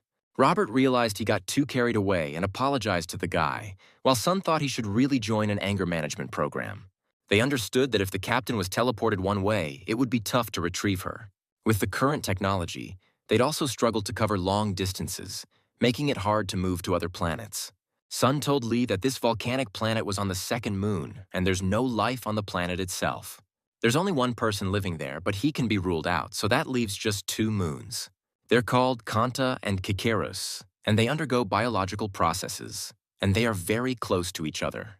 Lee Mok was at a loss, not knowing what to do, while Sun figured out that you can't walk on the silver moon, unlike the yellow one. She thought it'd be smarter to head to Kikerus, but she couldn't have known that it was actually the wrong choice. The real second moon of the volcanic planet is Kenta, and that's exactly where Sirion is right now. Meanwhile, the captain was asking the guy with the iron half-mask who he was. The robot instantly figured she had an external drive with 1.4 gigabytes of storage. Inside the casing, another drive with 3.3 gigabytes, and her only weapon, a sword on her belt. The masked man, who turned out to be Count Richel, confessed that he had hidden some hunting gear. But the girl repeated her question about who he was, guessing he might just be deaf. Somewhere else, far in the dark side, a beam of light appeared, illuminating a small sprout. The owner watched the sprout while Secretary Cho approached him, admitting there was a problem. He already knew that, and that it happened on a volcano. He explained that he had already instructed his people to handle it. The master told Cho to wait until all the buds had bloomed. The sprout needs to grow a bit more before they can tell if it's a poplar or a willow. They also need to wait to find out who's behind this, and only then can they strike it down in one blow. The boss noticed that Cho Tai-in was raised to be curious, but he seemed to think the secretary had shrunk a bit. The old man asked if there was any other problem and if he could help in any way. Cho confessed that during the investigation, a stranger appeared and his energy started to reverse its flow in the fight. Their school thinks that this person knows the method of the magic sword and even the state of polarity. However, the problem is that he's not their student. The boss thought about it and suggested they just kill him. At that moment, the plant the old man had been caring for suddenly wilted, and he started yelling for Cho to immediately find and kill the stranger. While the youngster set off on his journey aboard his sphere ship, Sirion kept questioning the masked man. Count Richel just ordered the robot to check her, and it instantly moved to the girl to search her. But she wasn't about to let some metal thing grope her and started fighting back, though the robot turned out to be stronger. It grabbed the captain by the face so she couldn't fight back, and she couldn't understand why this pile of metal was so fast. The Count advised the girl to just accept her fate since resistance is futile. Plus, he wanted to ask her a few questions. If Sirion answers correctly, he'll grant her a painless life, but the captain didn't want to listen to him. The Count couldn't understand why she reacted that way, but C managed to pull her weapon from behind her belt and pushed the robot away. It still kept reaching out to her, trying to grab her, but now she was ready for it. Richel repeated that it was useless, as these robots have data on all the martial arts in the world. The captain noticed that it really was reading all her moves, making it hard for her to dodge the attacks. At one point, the robot pushed her in the back and she flew several meters, then sprawled out on the floor. Surprisingly, even after such a blow to the spine, she managed to get up and continue the fight. It was like a fight between 2 Terminators, and all the Count needed while watching the battle was some popcorn. Still, he kept muttering that it was useless, and the robot, though far away, instantly appeared behind C again. His hand reached for her neck again, but he was out of luck as the girl managed to jump really high. The captain decided to pull off one of her signature moves and launched her sword at the droid like a missile mid-air. She aimed for its only eye, but she missed, and it knocked her weapon away. The next moment, he pushed her in the stomach and held her up using some kind of energy. But it's just a robot, and it didn't see it coming when the sword ricocheted off the floor and went back to pierce its skull. The Count, seeing this, crushed the cup he was holding in a sudden fit of rage. He started ranting about the Rain Dragon and the 4000 Brigade, while the robot collapsed into a useless pile of metal. Captain C landed on the floor like a cat and shot an angry look at the man in the mask. Richel asked who she was, realizing he was in trouble since he had spent 10 years assembling that brigade. And now, this crazy woman comes along and destroys all his work with her bizarre martial arts. Captain SE started emitting emerald energy at that moment. It's the integrated air quality system Yunmusingan. It's a secret technique taught only in German, and at that moment, a stream of green light began flowing from sea. This stream shot up into the sky, and at the very top, it dispersed into thousands of sparks like fireworks. Meanwhile, on the ship, the Western swordswoman Elena continued to share that meeting her father was also weird. It was obvious she didn't come to the volcano for nothing, but suddenly, she lost consciousness there. And when she came to, she found herself next to him, the man we now know as Count Richel. He told Elena that there was nothing surprising about this, and she was here for him to fulfill her wish. He knew she wanted to become stronger and also desired to see the whole world. The Count admitted he has ears everywhere, even on her ship, and the closer she gets, the farther the road becomes. Richel knows she cries in despair every day. He summoned Elena to give her strength. This man really knew a lot about her. The battle spirit didn't get why he was saying all this, and Richel explained she'd understand when she faced it. That's why they started fighting, but no matter what she did, it was all in vain. The Count grabbed her by the neck and declared he'd make her as strong as him since she was his daughter. She just had to answer one question, and then he would definitely make her stronger. Right now, on that satellite, Richel was also holding Captain C by the neck, telling her the exact same thing. And in exchange for shaking the air, Elena was given the incredible strength of a steel soldier. Meanwhile, the S-Devil's ship continued its journey, but Robert was eager to get there faster. Sun couldn't answer why they hadn't arrived yet, and Oda noticed a blinking dot on the radar screen. It turned out that a spherical ship appeared ahead of them, traveled by Secretary Cho Tai-in. Robert was boiling with anger and demanded she remove it quickly, or he would do it himself.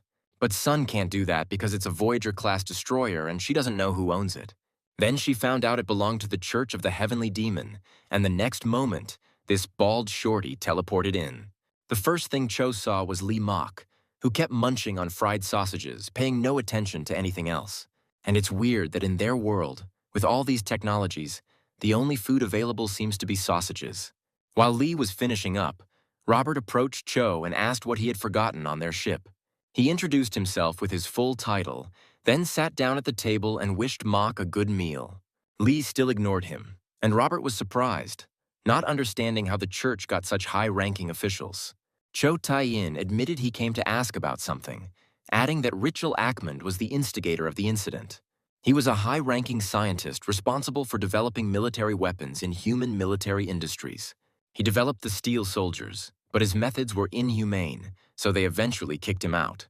And now he's hiding out, conducting bigger-scale experiments, and he's getting secret support. The church is more than certain that military leaders of the human government are covering for him. Meanwhile, Lee Mok wasn't really listening. He just ordered someone to bring him water. This info didn't seem to trigger any reaction from him, but Robert was really intrigued.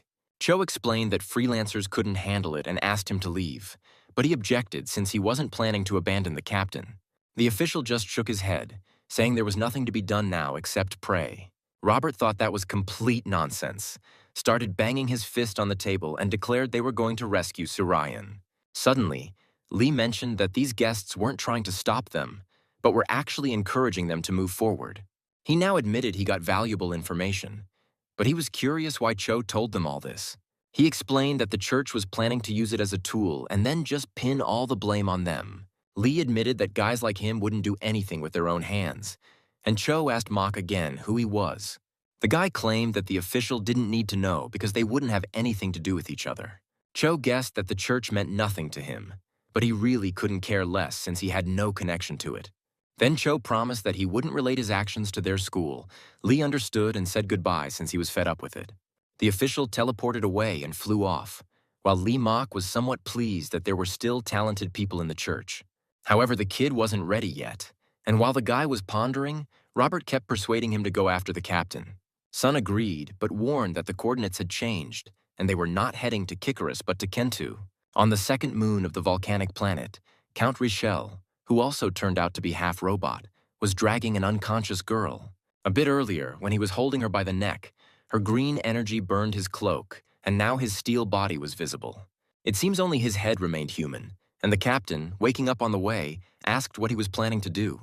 He called her Miss 4000, clearly planning to turn her into a steel soldier too. The girl started looking around to figure out where she was and what he was going to do with her, while the Count asked her not to worry. He said he'd simply rid her of pain and make her forget everything. Sei noticed they were in a warehouse with containers holding people inside. The Count also promised the captain a simple and comfortable life. The girl tried to get up, but her body wouldn't respond. Ritual had paralyzed her nervous system, so resisting was pointless. She couldn't control her body. Now she could only be a docile little dog, but the captain still didn't give up and tried to strain herself to stand. She managed something, and now she stood before the Count, not as her usual self, but more like a demon.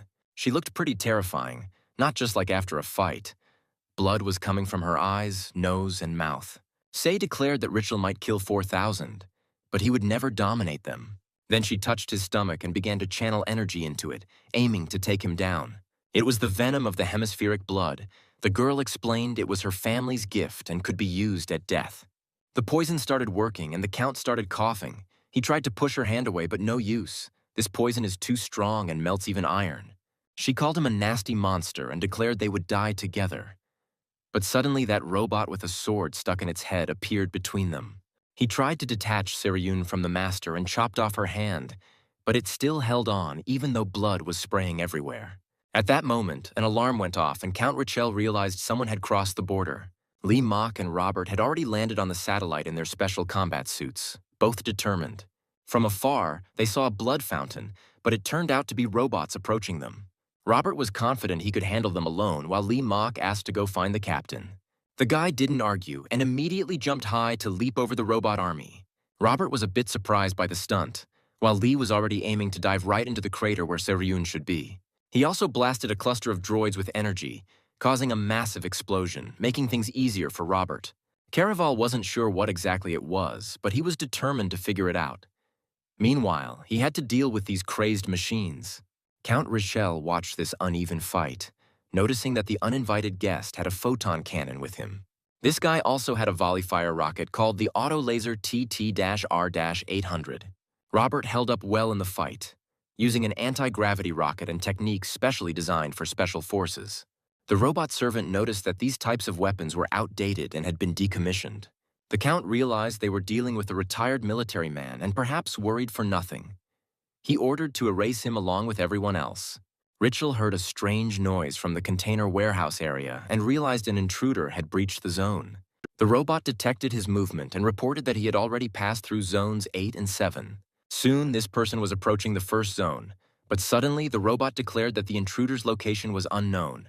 Then this robot started stuttering like something was definitely off, and after a short squawk, it exploded. The Count immediately noticed the containers, realizing the system was at risk, and indeed, the liquid inside started to bubble. Then there was another explosion in the wall, and from the hole that formed, a young guy appeared. For a few seconds, they just stared at each other, and Ritual couldn't figure out what the hell was going on. He didn't know who this guy was and wanted to jump him, but the dude instantly moved behind him. On a table in the middle of the room, Lee saw Captain C. Ryan chained to the table, unconscious. He also noticed she was missing an arm, but the good news was she still seemed to be alive. Ritual kept grilling the guy about who he was, and he admitted he was like a kid just starting puberty. Lee also confessed he had no humanity, clarifying that he wasn't human, which left the Count somewhat perplexed. He saw a distinctive sparkle in the guy's eyes, but still couldn't figure out who he was and kept asking. The guy started pulling the captain's sword towards himself and declared that he doesn't talk to people. Ritual realized that this guest had telekinesis, but there seemed to be nothing inside him, so it was unclear how he did it. He thought it might be some ancient martial art, but either way, this guy showed up at the worst possible time. Moreover, the injury from Sarayan's poison flared up again, and the next moment, Lee Mock pressed a sword to his neck. The guy claimed that the Count was neither human nor a warrior, but his mind was racing with thoughts. Richel wasn't about to wait to be beheaded, and dodging the blade, he started to attack. But that was a mistake because Lee cut off his arm and then declared that he had repaid his debt. Then the guy approached the table again, trying to keep his composure because his anger was off the charts. Immediately, black energy began emanating from his body while the Count stood aside, realizing his bad luck. Now, due to his injury, his efficiency is only 40% and he has no chance of winning. So he decided to crank up his internal drive to the max, hoping it would do the trick. But immediately, a danger alarm went off because he had exceeded the limit, and now his temperature was out of control. Meanwhile, Lee Mok kept pondering how much the world had turned into a freak show when Rachel's scream snapped him out of it. At that moment, he noticed the captain had opened her eyes and started mumbling about self-destruction and death. Lai realized something was about to go down and saw the Count's body glowing with energy. The next moment, there was an explosion so powerful that the energy even reached the storage containers. At the same time, Robert ran out of rockets and needed to reload his photon cannon. He couldn't fire the laser either. It needed inspection and repair, and changing into fireproof gear wouldn't hurt either. Too much was happening all at once.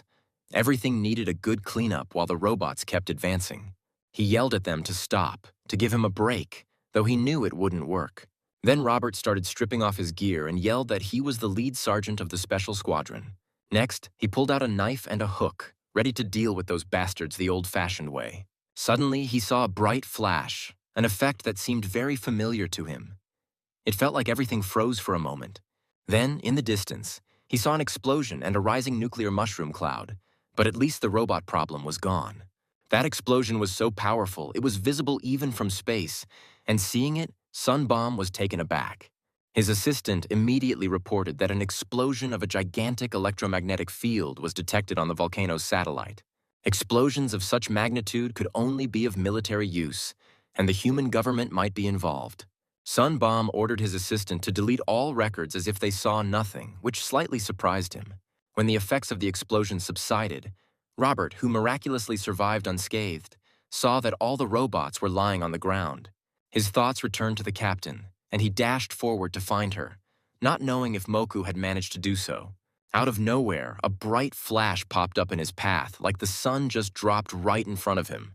Then, from that light, Robert saw Lee sitting at the experiment table, holding the captain in his arms. The girl was unconscious, and the ancient guy looked sad, sparking the most terrifying thought in Robert's mind. But a chasm had formed between them from the explosion, and that table was perched on a tiny piece of rock. Meanwhile, the old man, who was the boss, was thrilled that the volcano had returned to normal. And all the people who had been used as test subjects had already gone back to their everyday lives. Luckily, they remembered nothing, as if nothing had happened. The old man found it strange that such a thing was even possible. Secretary Cho, who had flown in, believed the entropic version had been commercialized. The old man asked him to speak more clearly since not everyone was a genius like him, and he explained that it was a technology manipulating time. But experiments with it were banned because they could lead to the creation of multiverses. Not only did Ritchell refine the technology, but he also managed to convert everyone in the experiment. He also created forbidden and unknown tech like one-way teleportation. The guy's seriously a genius. The old man still feared that the military chiefs of the human government might have been his allies. They're greedy, after all. You can turn bamboo into a bomb and blow up the world. But right now, it's unclear whether Ritchell is dead or alive. The old man ordered Cho to find out about this, and then he must definitely erase that genius. He also needed to erase anyone using their martial arts. He meant Lee Mok-jin, and the official promised to handle it all. A bit later, this guy met with Yeon Chok-san, who confessed that his daughter had told him everything that happened. Now he wanted to thank the heroes for saving his daughter and wife, but Lee added that Ritchell was just a puppet. There's someone from the dark side, and some kid ordered all this, and the leader of Hwasan agreed with that. No matter how fierce a volcano is, no one would dare such a thing, but he has his suspicions.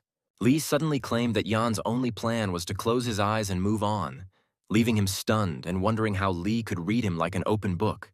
This guy, despite his young age, seemed so calm, making the Hwasan leader curious about who he really was.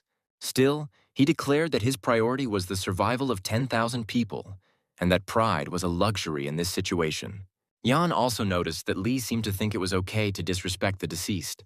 Just Mok-jin doing his thing, deciding to live looking down on the world and following his destiny. Yan even got upset that this guy thought he was all-powerful, but he didn't show it. Still, he asked him what his true nature was, but Lee just advised him to keep living with his eyes closed. After that, he left, adding that he knows a lot about the world and wondered if it's possible to reattach a severed limb.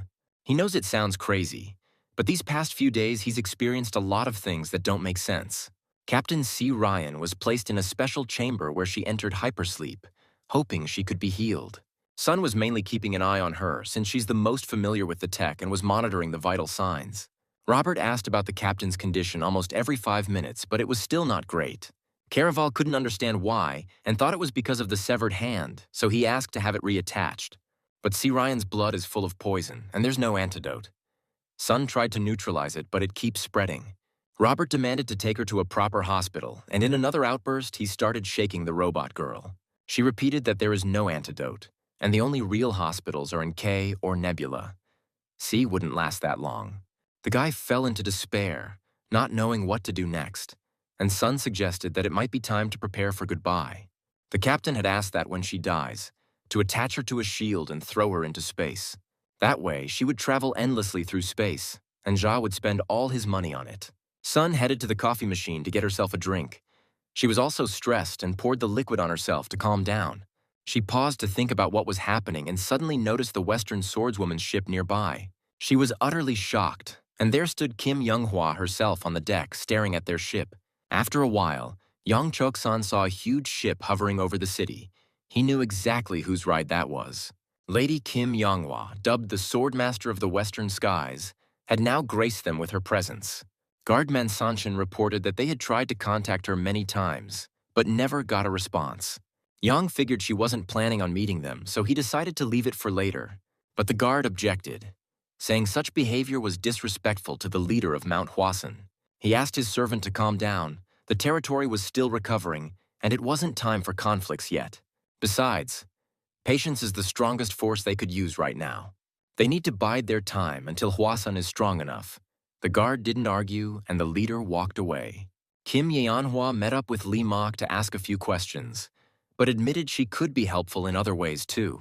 She reminded him about that girl who was in their team and claimed she could help her. The guy figured she could restore her hand, once again realizing the world had truly changed. Restoring a hand for a swordswoman isn't that hard, it's basic medicine. But cleansing her body of blood poison is much tougher. Lee realized the captain was from the Sachun family. Now he understood why she was so ignorant and temperamental.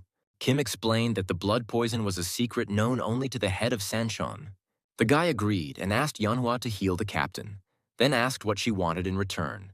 The swordswoman needs to meet someone, and Lee Mok needs to know where that person is. The guy noticed her voice trembling with rage. Apparently, she harbors deep hatred towards this person. He had recently met a detestable guy himself and felt like beating him to a pulp, too. If she's after him, she's too late because that scumbag is already dead, but Kim claimed he's alive. Turns out, he vanished into the shadows, into the Vista Galactic Nebula on one of its moons. Meanwhile, on that same moon, at the depot of the Southern Union's army, a girl approached a capsule. A bluish light was streaming from the capsule's window, then liquid started leaking out, and the girl braced for what's next. The door opened, and inside was a man. It was Count Richel, and his body was human again. The girl greeted him and threw a towel over him, and he slowly started to come around. Looking rough like he had a wild night, he asked who she was, and she introduced herself as Rachel and said she's his other half. She explained that in a minute all his memories would come back and then he'd fall in love with her again. Now Kim disclosed about this drone depot, claiming Rachel was hiding there, but it's under human government control. The planetary guard that's on duty there answers to the government forces, and Lee realized it's sort of like an office. He remembered how a kid also mentioned it, and the swordswoman admitted she hadn't heard that word in a long time. But anyway, he's right. These people still try to keep a safe distance from the martial arts world. Lee noticed again that this habit of officials hasn't gone anywhere. It even made him feel sick. According to Kim, he talks as if he's come back from the past, and she got curious about who he really is. The guy decided to leave that for later. Right now, he needs to distract the planetary guard. In that part of the planet, General Bernardo, who's also the head of the planetary guard, met up with Richel. He heard that Richel caused total chaos and destroyed the whole lab, but he just ran into some unexpected problems. So he had to destroy all the evidence because confidentiality comes first. The general noticed that he still has a sharp tongue since he jokes so cleverly, but that won't work on the investors. If they find out that Richel screwed everything up, even his head probably won't calm their outrage. The Count claimed there was no failure and that the Steel Hour project was just a preparatory phase.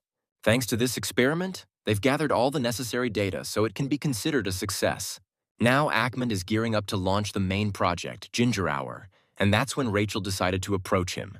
She asked him to create a similar gadget for her, one that would constantly follow her around like a little tail. Generaz laughed, realizing he was tired of hanging out in the sticks, and offered to let her use his. After the Count left, Bernard stated that Rachel treats him like a human and he's getting cheekier by the minute. Captain C. Ryan was standing in the rain, arm fully intact, but her memories seemed very gloomy. A swordswoman approached her, claiming that C is just a light and cheerful girl but wears a solid mask.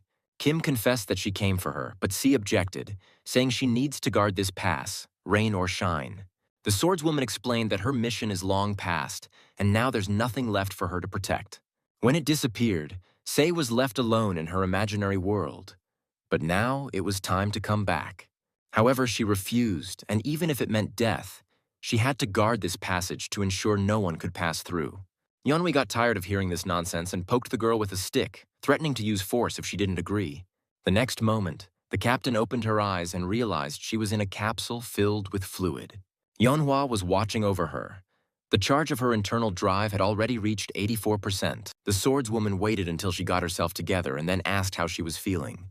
The captain didn't know how to express her feelings, as getting used to the new arm wouldn't be easy. Kim advised her to focus on rehabilitation until her neural network was restored. Sei Ryan thanked her for the rescue and promised to repay her, but Yeonhwa objected. She explained that a debt is something shared by equals, and the captain thought too highly of herself. Sei means nothing to the swordswoman despite her connection to the Sichuan clan, even though she spent her inner strength for her. Now the captain can't figure out why this woman saved her, but she heard that she's not entitled to know. However, the Sichuan clan played dirty by placing poison in her heart to carry and nurture. Just a bit longer and she would have had to keep this poison inside, which is accessible only to the clan leader. Suddenly, the girl demanded the swordswoman to put it back, believing it was her soul. At that moment, a signal sounded that the internal drive was fully charged, and Kim declared that the poison no longer belongs to C. Ryan. After all, she activated it and chose death, and the poison, which oddly resembled a centipede, was no longer hers. Still, the swordswoman decided to return it to its owner, but in exchange, she must tell everything she knows about this person. The captain didn't understand which person was being referred to, but then it clicked that Yeonghwa was asking about Lee Mok. He had met again with Yang Chok-san, who wanted to repay the guy for his kindness. Lee asked him to forget about it because he did it of his own free will, and a cup of tea would be more than enough. Ksok understands that there's a big difference between a debtor and a creditor, and the Hwasan clan isn't used to owing anyone.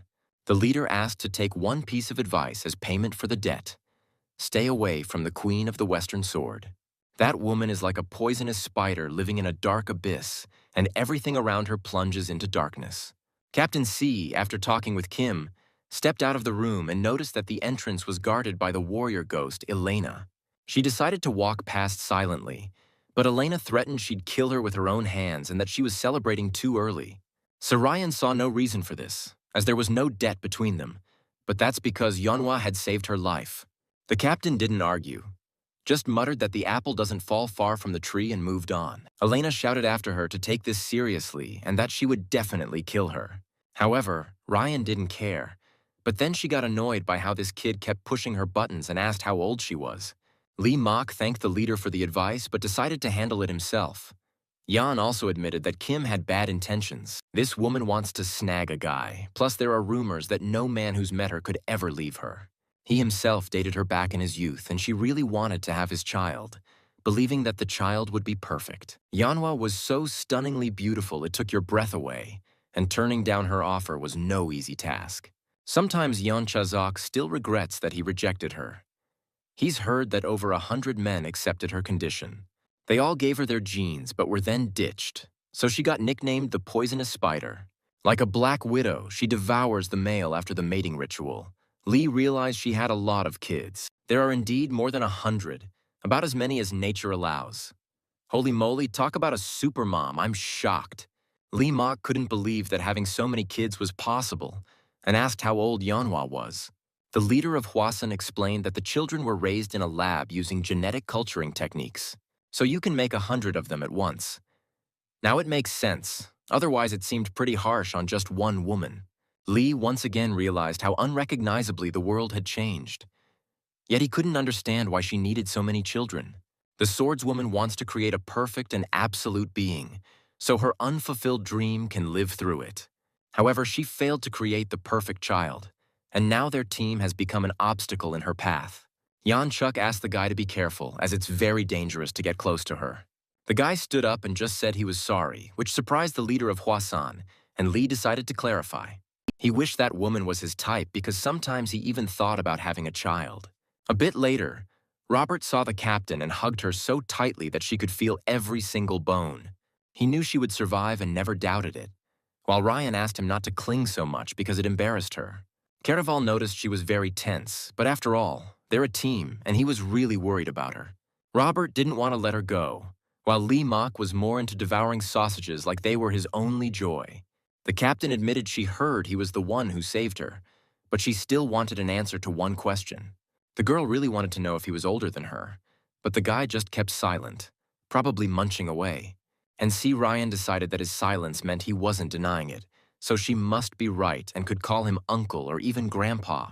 Lee just kept eating sausages, and suddenly, the captain snatched the plate away, asking him not to eat such unhealthy food.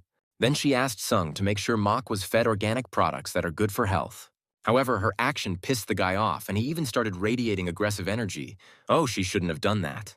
Meanwhile, Younghwa got in touch with Zhongri Tech and shared some info about Lee Mok. Turns out he locked himself up 2,000 years ago in an underground chamber on Taesan, and he's linked to the cult of the Heavenly Demon. Zhongri wanted to hear again what she told him after that, about how Lee Mok called himself the Heavenly Ruler. Count Richel was admiring his new lab, where his latest project had just been launched. When the data upload hit 100%, Rachel confirmed that data input and output were stable. She also reported that the maximum power was 8.5 kappas.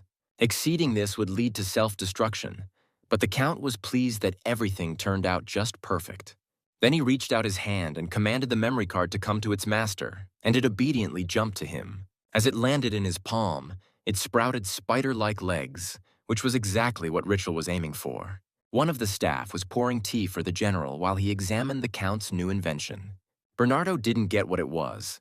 It looked nothing like what he had ordered. The general thought Ackman was messing with him. He thought the Sengan project was about turning a living body into an inconspicuous combat android. At the same time, it was supposed to have extraordinary abilities and superhuman skills. But for some reason, Bernard's got this feeling that this thing is nothing like a human. The Count claimed that it would soon be indistinguishable from a human.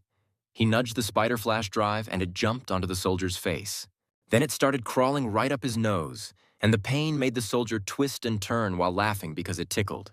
But then he suddenly started changing physically. His body mutated in a very short time. The general even got worried about his subordinate. His eyes were bulging out and his veins swelled up like ropes. Richel explained that it's a parasitic type android. It infiltrates the body, paralyzing the brain nerves.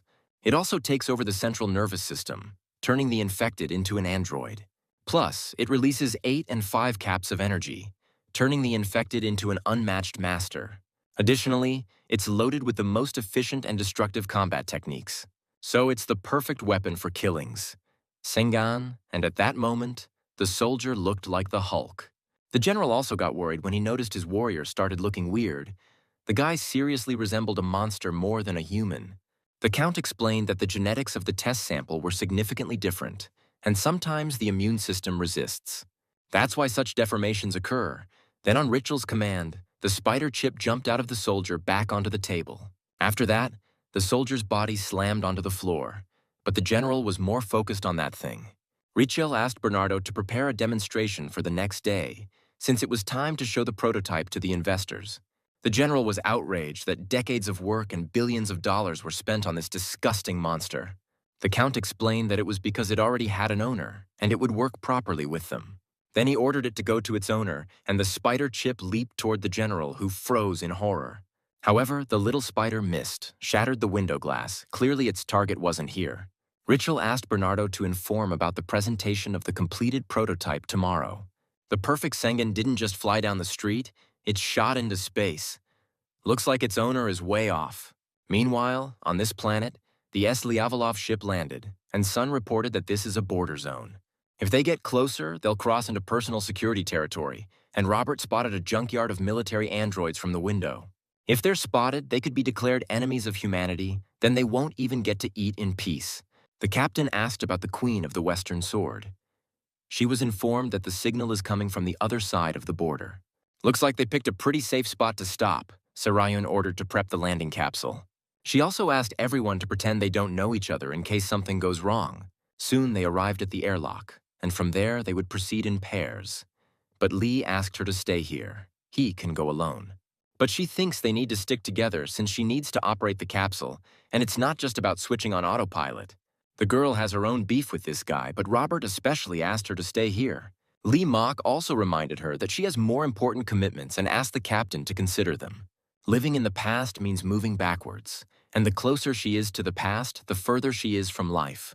The general watched the monitor displaying an eyelidless eye and reported that the Sengan prototype is complete. It's supposed to be demonstrated tomorrow, but according to Bernard, there's still a chance it could fail. So, he suggests checking it out first before going ahead with the demonstration. But the voice from the eye ordered him to schedule the demonstration as planned, since the project had already failed. It became known that people from Hwasan School were used for the tests, but this must remain secret. The commission is already investigating, and if the information gets out, it will lead to severe consequences. However, the eye promised that they would cover up the case anyway, just the methods might be different. The general must remember that there will be no more scandals. He agreed, and after the conversation, he berated himself for getting involved with this monster. Suddenly, an alert went off that intruders had breached the secure zone, but it was actually just a landing capsule. From it, there was only one set of footprints belonging to Lee Mock. This guy decided to step out and take a look. Kim Young-hwae was also informed that an emergency signal was detected from the droid dump. By this time, the spider chip had reached its destination and stopped on a bush of a houseplant. Young-hwa Rin approached it, curiously examining what it was, having never seen such an insect before. And when she bent down too close to it, the little spider suddenly jumped towards her. The Earl, seeing who had come via the monitor, was shocked, while the general had no idea who it could be. The system explained that it was purely a biological entity with no martial arts or weapons detected. And judging by the lack of records in the database, it's an unregistered vagrant from the far outskirts. The general couldn't understand why a simple rural ragamuffin had wandered in here. Definitely his worst day ever. Nothing justifies crossing their boundaries. Bernardo ordered the immediate elimination of this intruder. Right in front of Lee Mock, a robot burst out of the ground and immediately lunged to attack the man. Richel burst into the general's office and yelled that this guy isn't someone you can easily take down. He demanded an immediate shift to the highest combat readiness mode and to activate all other systems. Bernardo was outraged, arguing it was just a normal biological life form and there was no need to panic.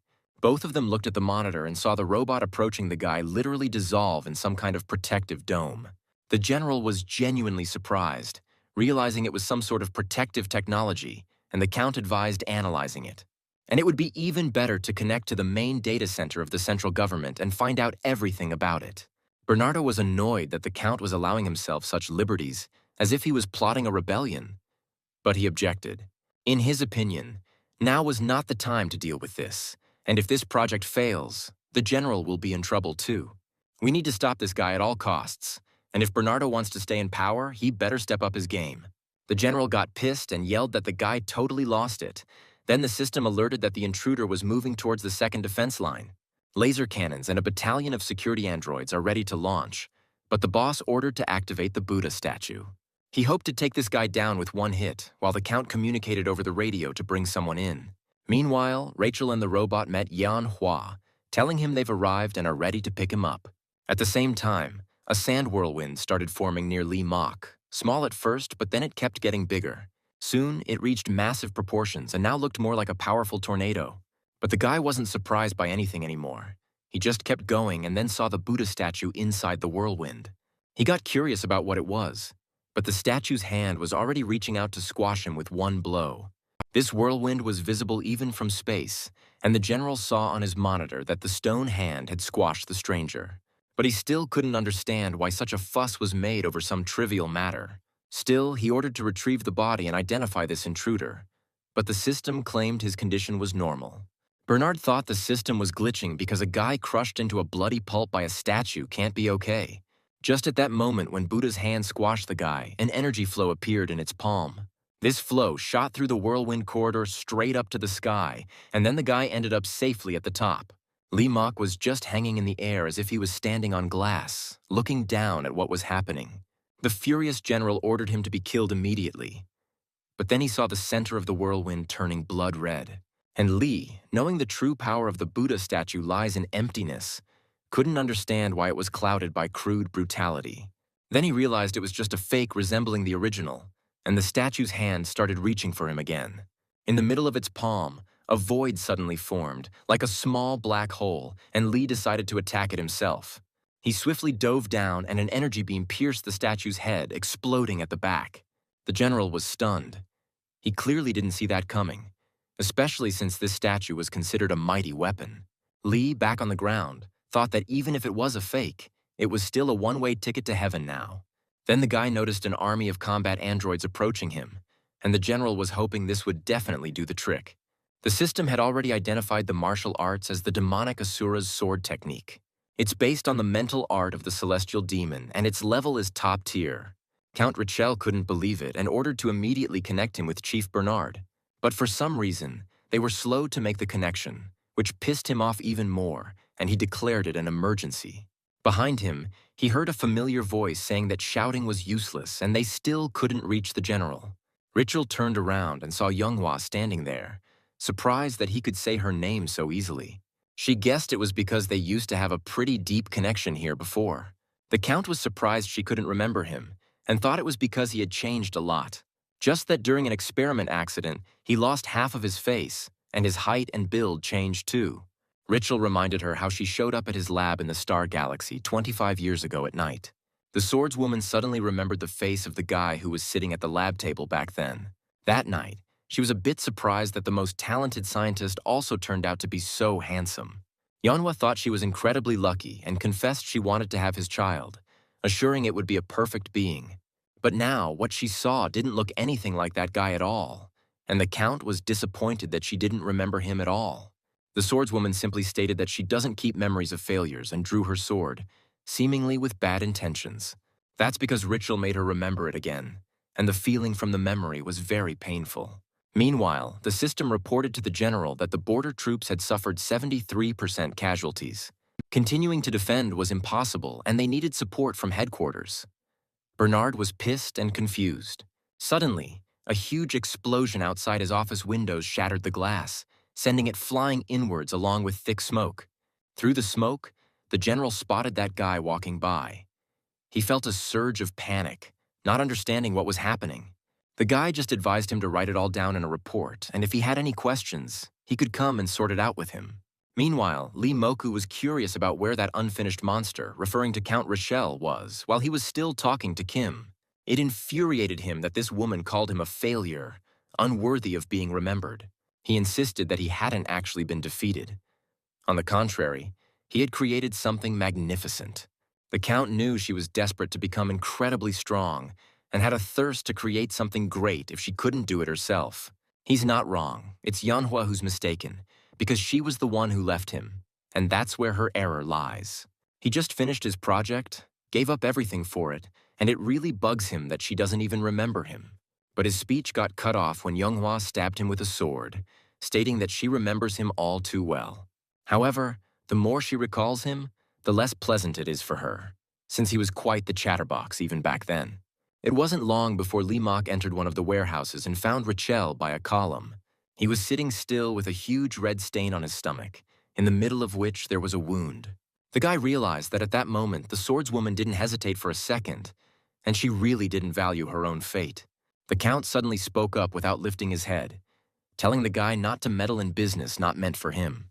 Richel clarified that Manhwa just doesn't understand his true worth, but she'll soon see everything and will never forget again. Li Mok just asked him to forget everything since he was already dead, and oblivion is the most precious gift. The guy explained that the path to the other world would be a relief for the Count, but he objected and gave him a sideways glance. Richel is sure he won't die because his perfection will live on in his own creation, proving his worth forever. The guy got distracted when two more girls, Rachel and Manhwa, who was walking with her head down, joined them. Li Mok realized that this crappy scientist did something to this child, but couldn't figure out why and rushed over to her. The moment he touched her, there was a bright flash like a nuclear bomb going off. The system informed the already freaked-out general about a new danger signal. The losses in the defensive structures are already 91%, and the damage to the power unit is beyond repair.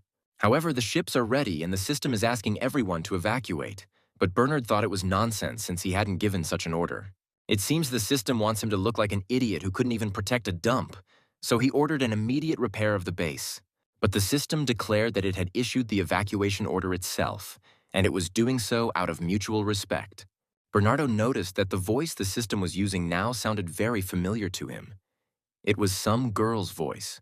She also offered him to stay here if he wants to meet his fate with dignity like a soldier. This girl was on a huge ship, next to which the S-Devil's ship looked like a tiny flea.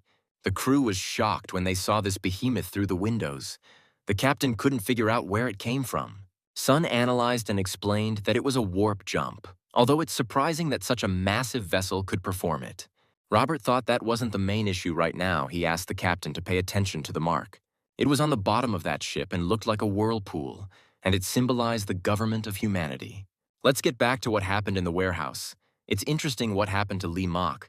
Turns out he managed to dodge during the explosion.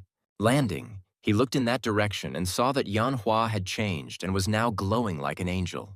Behind them, the voice of the Count joyfully confessed that this was indeed his creation. He created this, and this is his continuation. It will prove his true worth, and this power is just the beginning. The mad genius explained that this child is just an empty vessel that can be filled with anything. Rachel anxiously asked him to rest for a bit, since they needed to tend to his wounds ASAP. The Count declared he was done, and asked if Rachel knew that she was also his creation. Now he's giving her free will and she can live however she wants. Then he pointed at his wound. The girl got scared, not understanding what he was doing, and Rachel pulled something that looked like a heart but was blue. It was still connected by wires to the Count, and he was planning to give this heart to Rachel. He tore it off and told her to enjoy the power and to live as she wants, crushing this world under her feet. The Count assured that no one would be able to look her in the eyes. Then he tossed that thing at her feet. Then the scientist fell silent, and after pondering for a few seconds, the girl started reaching for the blue heart. But Lee Mok asked her to stop so she wouldn't get any ideas, since the life of a madman was already too long. The guy asked her to ignore everything behind it and also asked her to restore the child to its original state. Lai warned that he wouldn't repeat himself, pointing out that this madman lived passionately and decisively. The girl asked him not to worry, stating that her life was over too, since the Count had given her freedom of choice. Now she intends to live the way she always dreamed and approached Manhwa, who radiated fiery energy. Rachel declared that this child would now be free too and hugged her. The girl was ready to give Yeon just one order.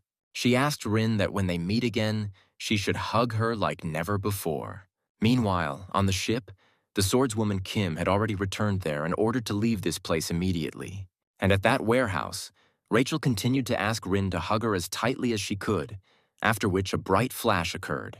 After everything quieted down, Manhwa fell to the floor in her usual form, and Rachel disappeared somewhere.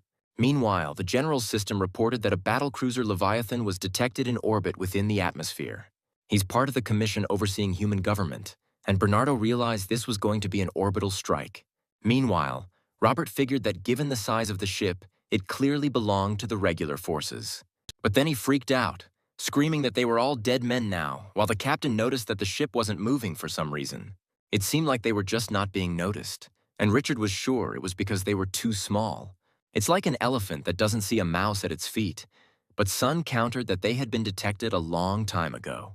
At that moment, the girl who had spoken with the general instead of the system teleported to them.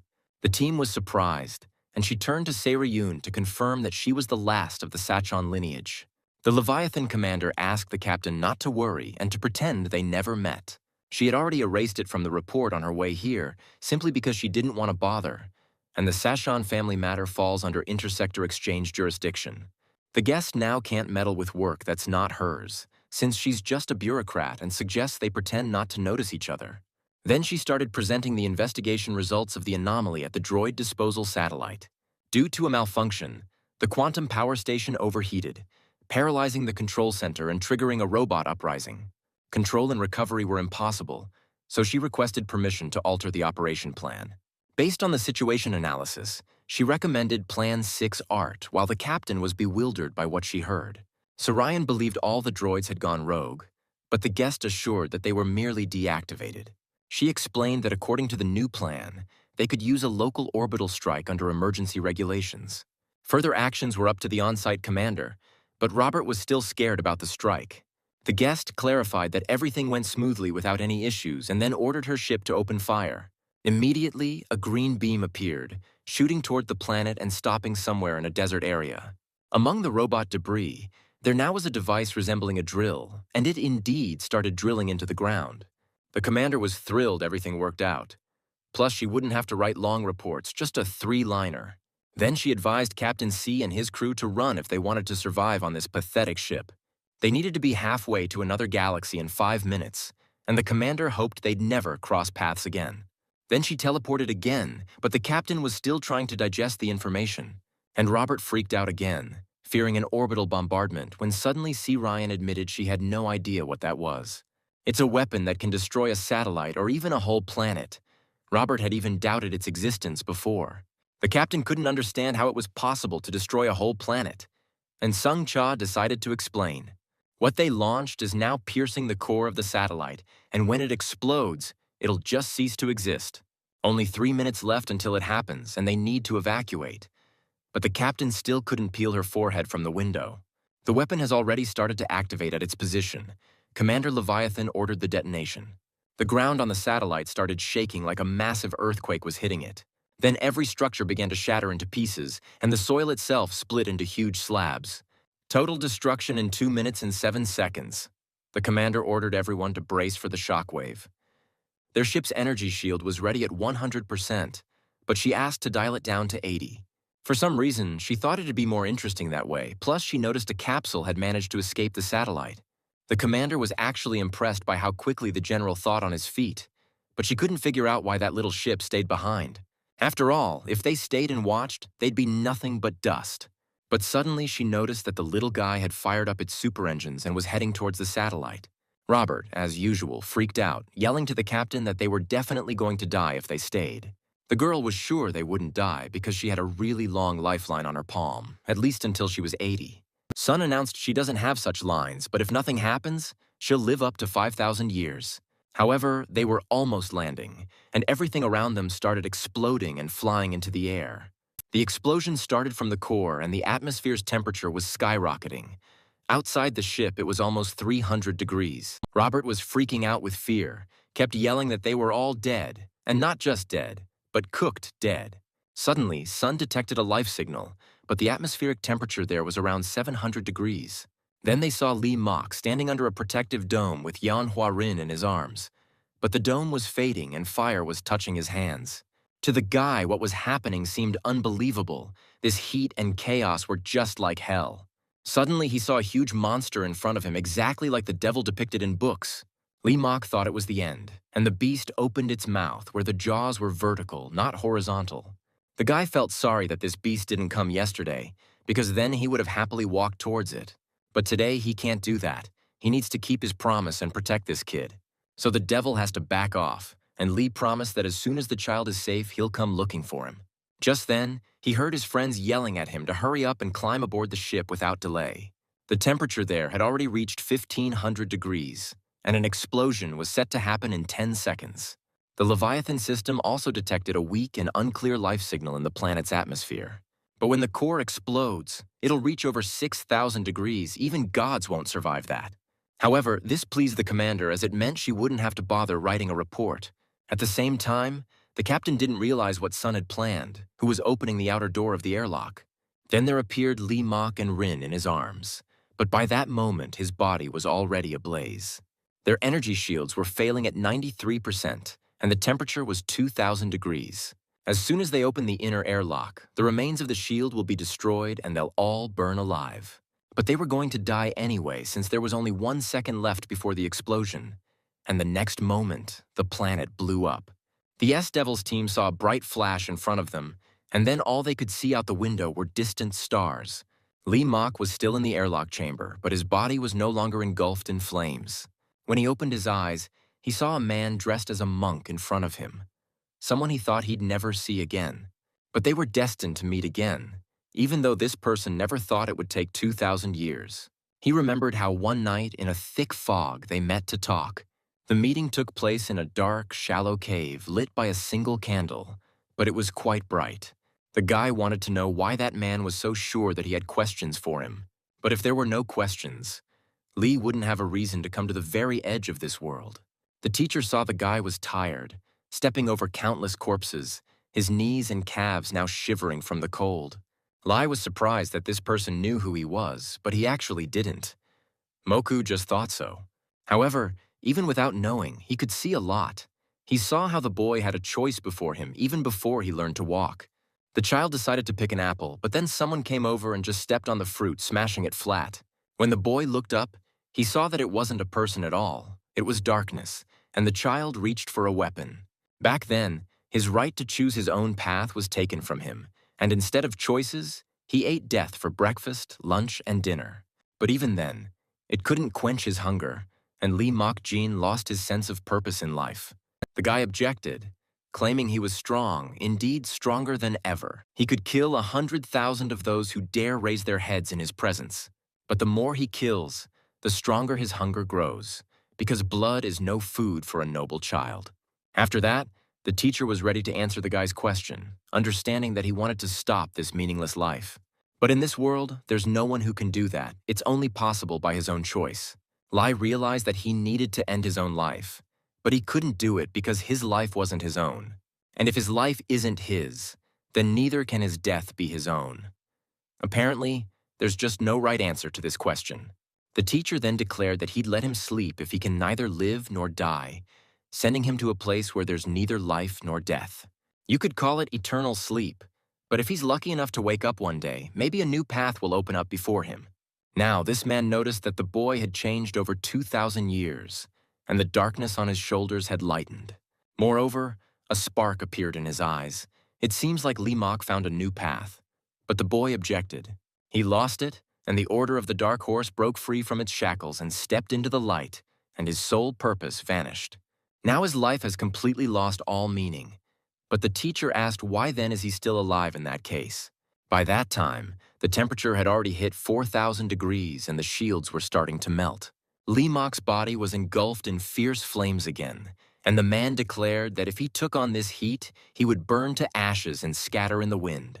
He would disappear as if he had never existed. The teacher couldn't understand why the guy was clinging to life so desperately. Looks like this journey isn't over yet. What do you guys think? I'm also curious why our hero needs those weird clips. But this is a whole different world where even thousands of degrees leave you unscathed, probably because of eating sausages. And as they spoke, time around them stopped, and Lee Mok declared that he clings to life because he promised to protect this child. The man thought it was pointless since death erases everything, leaving not even promises behind. They should have realized the moment they faced the universe that they were just insignificant specks with no value at all. Promises of specks mean nothing either, but for some reason they desperately defend someone whose name they don't even know. The man in the cloak once again asked Lee Mok to let everything go, because no matter how hard he tries, he won't be able to protect this creature. Those old timers' tricks didn't work on this guy, and he believed in pushing through till the very end. Even if he burns down to ashes and only a tiny speck remains, he's got to give it his all. Right now, life and death don't matter, because if death devalues the journey, then the life was lived in vain. But at this moment, as he holds this girl in his arms, he realized that death can never put an end to life. And every life lived leaves behind meaningful memories, even if they're as small as a speck of dust. Lee Mok believed that life surpasses death, and he himself stepped beyond the boundaries of life and death, reaching eternity. The man in the cloak said no more, just bowed respectfully and vanished into thin air. At that very moment, time kicked back in from its long pause, and the hero's ship continued its journey into the depths of space. From the Leviathan ship, it was visible how a flash formed ahead, as if a new star was born. The captain of this ship couldn't tear her eyes away from the incredible spectacle, something she never expected. Then that flash started spinning around its axis, pulling in all the cosmic dust. Soon it looked like an endless tunnel of dark clouds, ending with a light at the very end. Actually, that bright flash wasn't in the middle of space, but in the still open airlock of the S-Devil's ship. The transformation process continued for a while, becoming an incredible cosmic spectacle. Then the glow began to slowly fade, and very soon only the ship with the open airlock hovered there.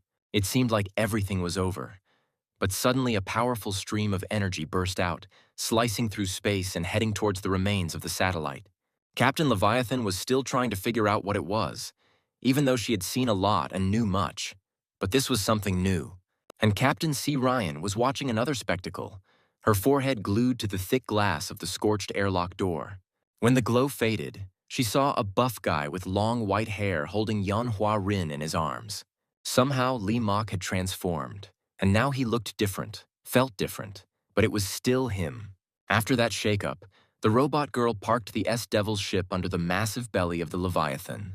They had a total shield loss, lots of hull damage, the right engine was out, and self-repair was a no-go. Many electronic systems were also down, and Sun Cha reported to the captain that repairs would cost a fortune. Meanwhile, Se-ryun and Robert were gearing up to meet a guest on board again, feeling it through the air vibrations. Then there was the rattling glow of teleportation, where they saw the captain of the Leviathan, and she was not in a good mood. Without even a hello, she stormed in with questions, demanding an explanation for what they had just done. Sarayan wasn't about to report back. Instead, she wanted to ask the guest the same question. Suddenly, the guest heard a squelching sound behind her and turned to see a guy with long hair behind a huge tray of sausages. Looks like after his transformation, Lee Mok's appetite had grown a lot. Plus, he had spent a ton of energy. The captain didn't recognize this guy and tried to identify him through the database.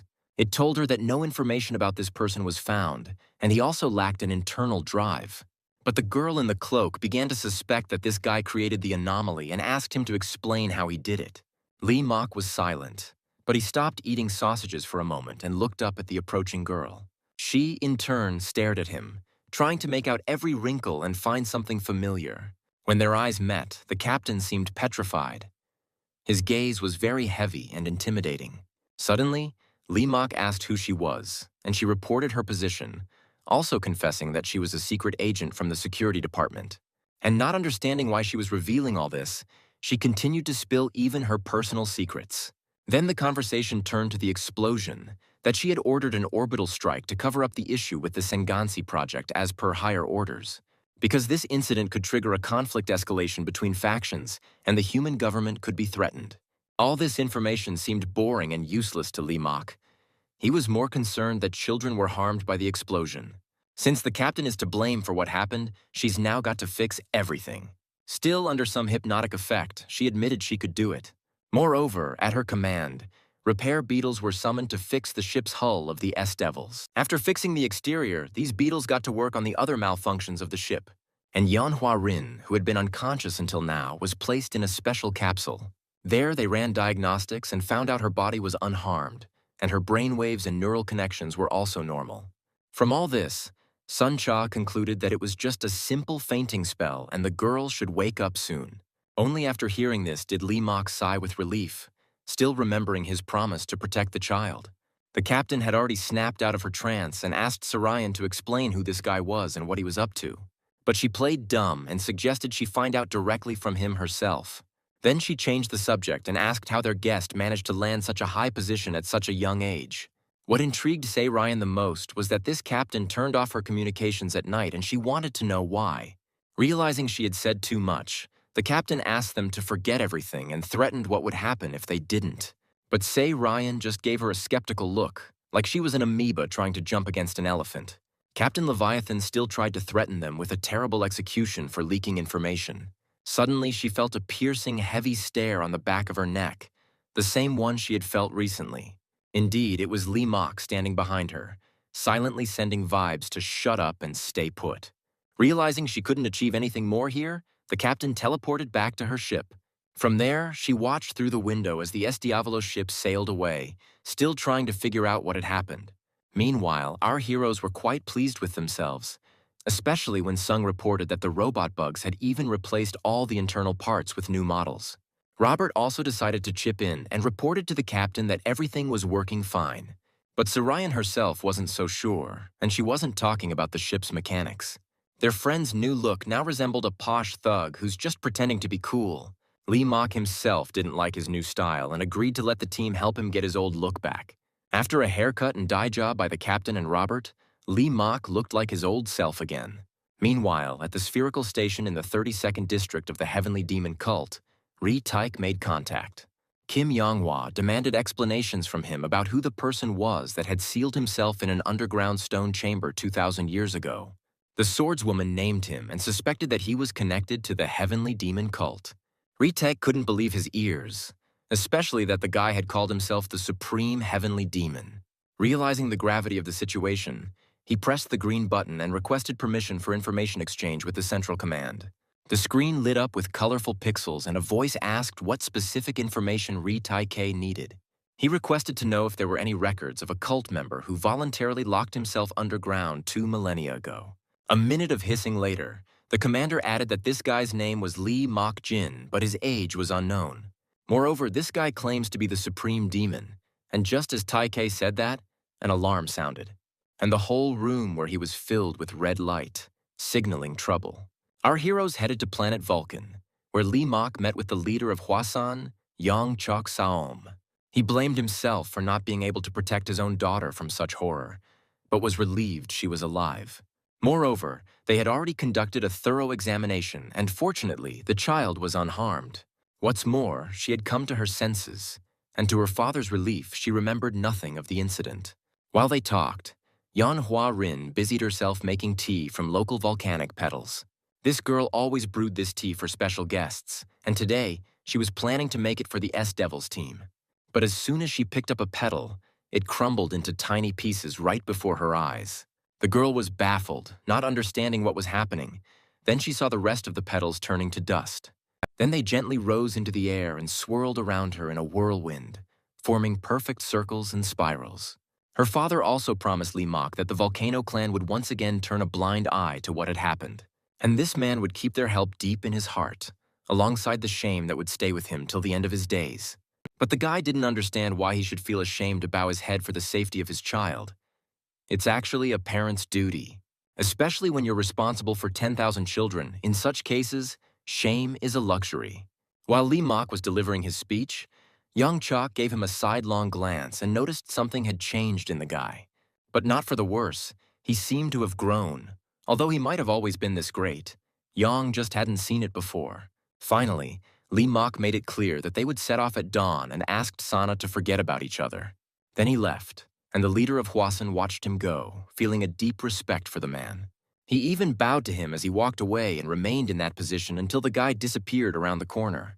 In another room, Captain C. Ryan found herself another activity, looking at herself in the mirror. She was more interested in her new arm, attached using the latest technology. There was just a blue line where it was joined, but she felt no other discomfort. Soon Lee Mak came to her, but before entering he asked for permission, though he was almost over the threshold. The captain reminded him that such questions should be asked before opening the door. This puzzled Lee Mak a bit since the door opened automatically, but he was ready to close it again. The girl smirked, and then they climbed up to the ship's roof to talk under the light of 2 full moons. Right off the bat, the captain asked Lee Mak why he came to see her, and he asked what happened to the Sachan clan. That question threw C. Ryan off balance a bit, but she kept her cool and didn't rush to answer. Then she finally shared that the clan just fell apart one day and everyone except her died. She then asked to drop the subject, feeling such questions were inappropriate towards her. Suddenly, Lee Mak thought the captain was dreaming of revenge, and if that was the case, he promised to help her. The girl didn't understand why he was eager to help in a hopeless cause, as it seemed contradictory to him. And the guy admitted that her life was very precious to him, but the captain didn't ask what he specifically meant. Lee Mak explained anyway that she could start a new life only if she finished her revenge. It sounded noble, but it was hard for Ryan to accept. Yet she wasn't ready to risk the guy and wanted to handle her problems on her own. He still insisted, confessing that he sees her as a close and the only person he really knows. She and her team, consisting of a robot girl and a guy with a weird haircut, he's ready to share his journey with these 3. And if that's not enough for the captain, Lee is ready to dig up ghosts from the past since he still owes a debt to the Tan clan. The only name he wants to remember is Tan Chong Yu, who used to be his only friend back in the day. This guy was the young master of the Sachin Tan clan, and Lee Mak owes his life to him. The captain explained to the guy that it was a long time ago and the IOUs had expired, so they could forget about it. Mock still wanted to help Surian, and to help her achieve her goal, he promised to become her blade. He didn't ask her to decide right away, but he asked her to think about it, as it would be a good opportunity.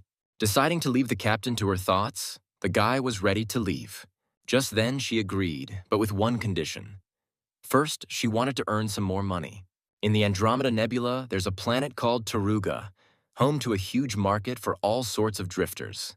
This spot is where the S-Devils team made a stop because they sell various combat techniques, people, and all sorts of other junk here. It's always been this way. But when C. Ryan and Lee Mock came down here, the guy noticed the streets were empty. That's because wanderers prefer not to stick their necks out during the day on this planet, although you might bump into someone. But if you lock eyes with this creature, you won't be able to look away, and that's when the fight starts. You can't show any weakness here, or you might end up dead, so everyone tries to come out only at night. At night, you can pretend you didn't see anything, but the captain needed to show up here during the day. There's one person who works during the day, and she had one very important thing to take care of with him. They walked down the gloomy street, shrouded in thick fog, passing by intricate stone figures. Soon, 3 figures appeared. 2 broad-shouldered men and 1 short girl with an eye patch.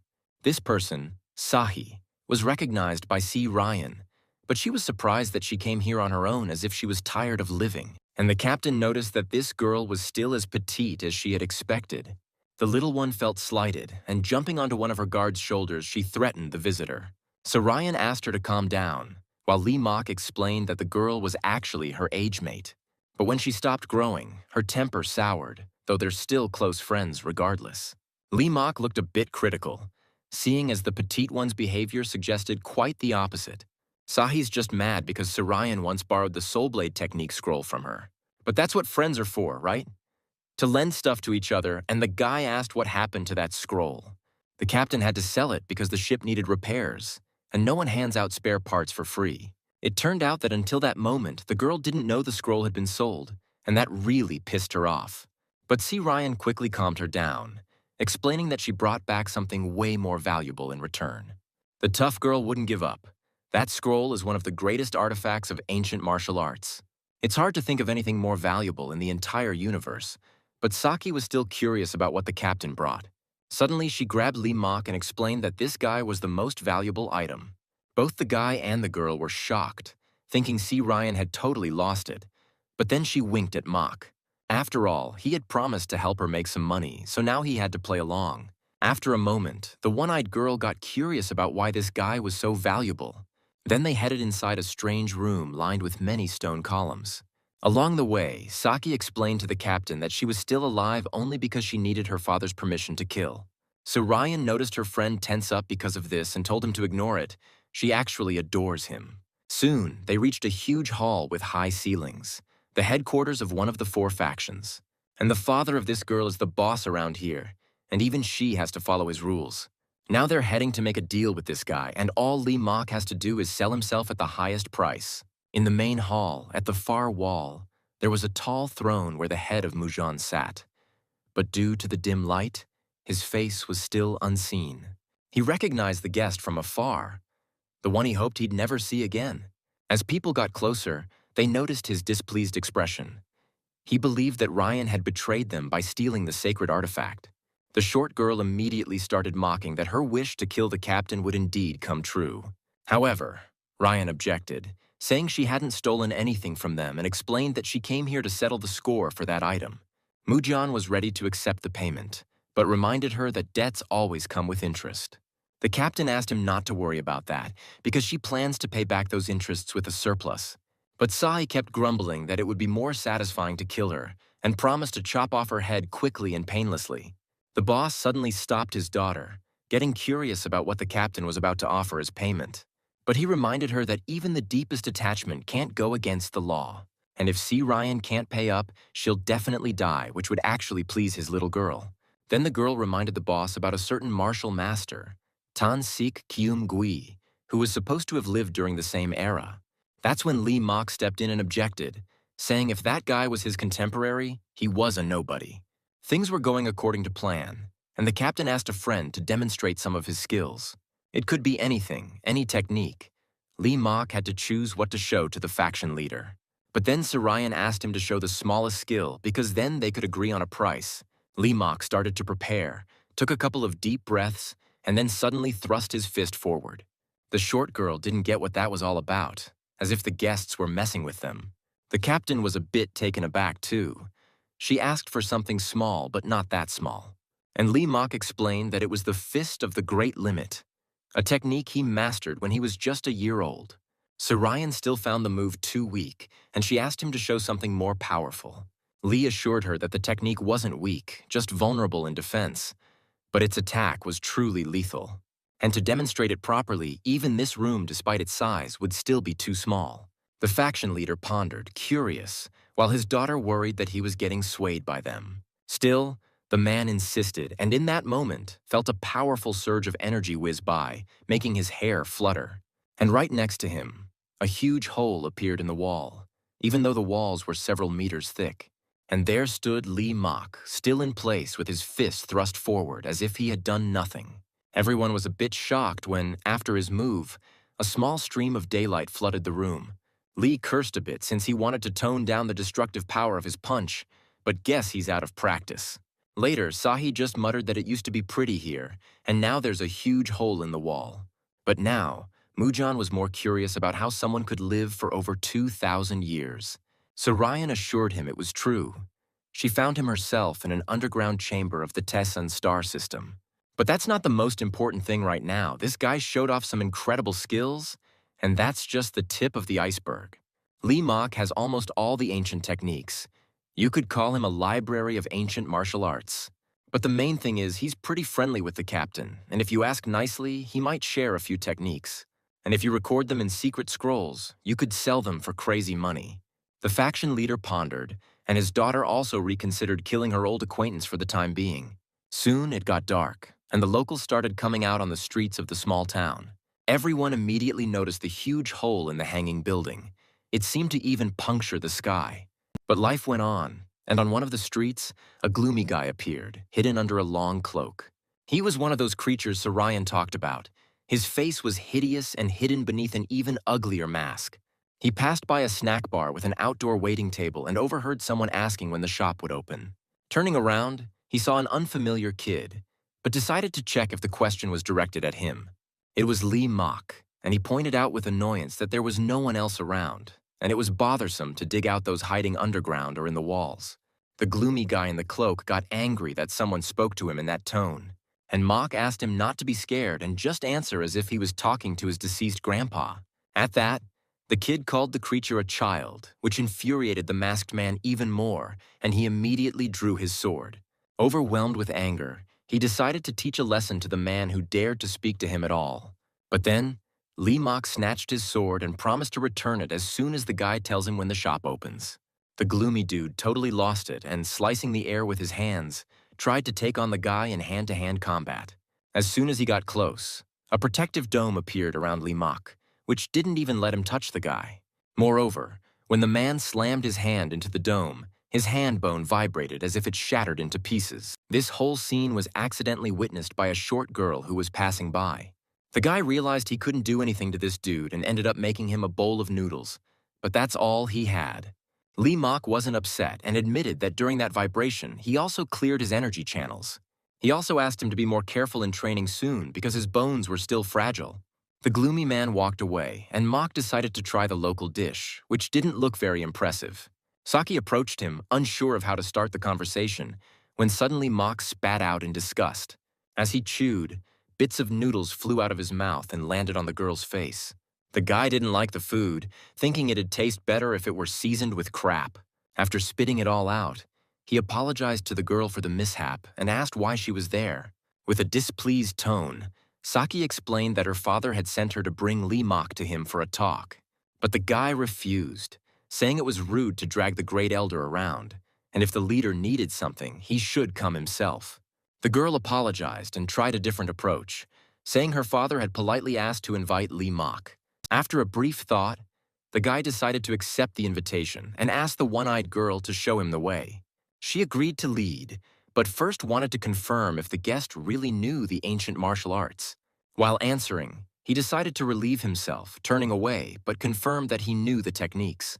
Then the girl asked if there was a technique that could unlock growth zones. She was just tired of being small and hoped that mastering a technique would help, but unfortunately, no such technique exists. They headed down that weird corridor again, lined with tall columns adorned with torches. But along the way, Sahi kept asking if Lee Mok could create a technique to unlock growth zones. Unfortunately, it's impossible because the body is a history. It contains your ancestors and all of humanity that came before you. Martial arts are meant to help you live your life to the fullest, but you can't fight against time. However, there is a technique for temporary body alteration, which changes the bone structure. In other words, it only affects the skeleton and isn't very promising. But suddenly the girl blocked Lee Mok's path. Looking at him with hope, Sahi begged him to teach her this technique, saying that would be enough for her. The guy understood her insecurities about her height, but didn't see a valid reason to train her.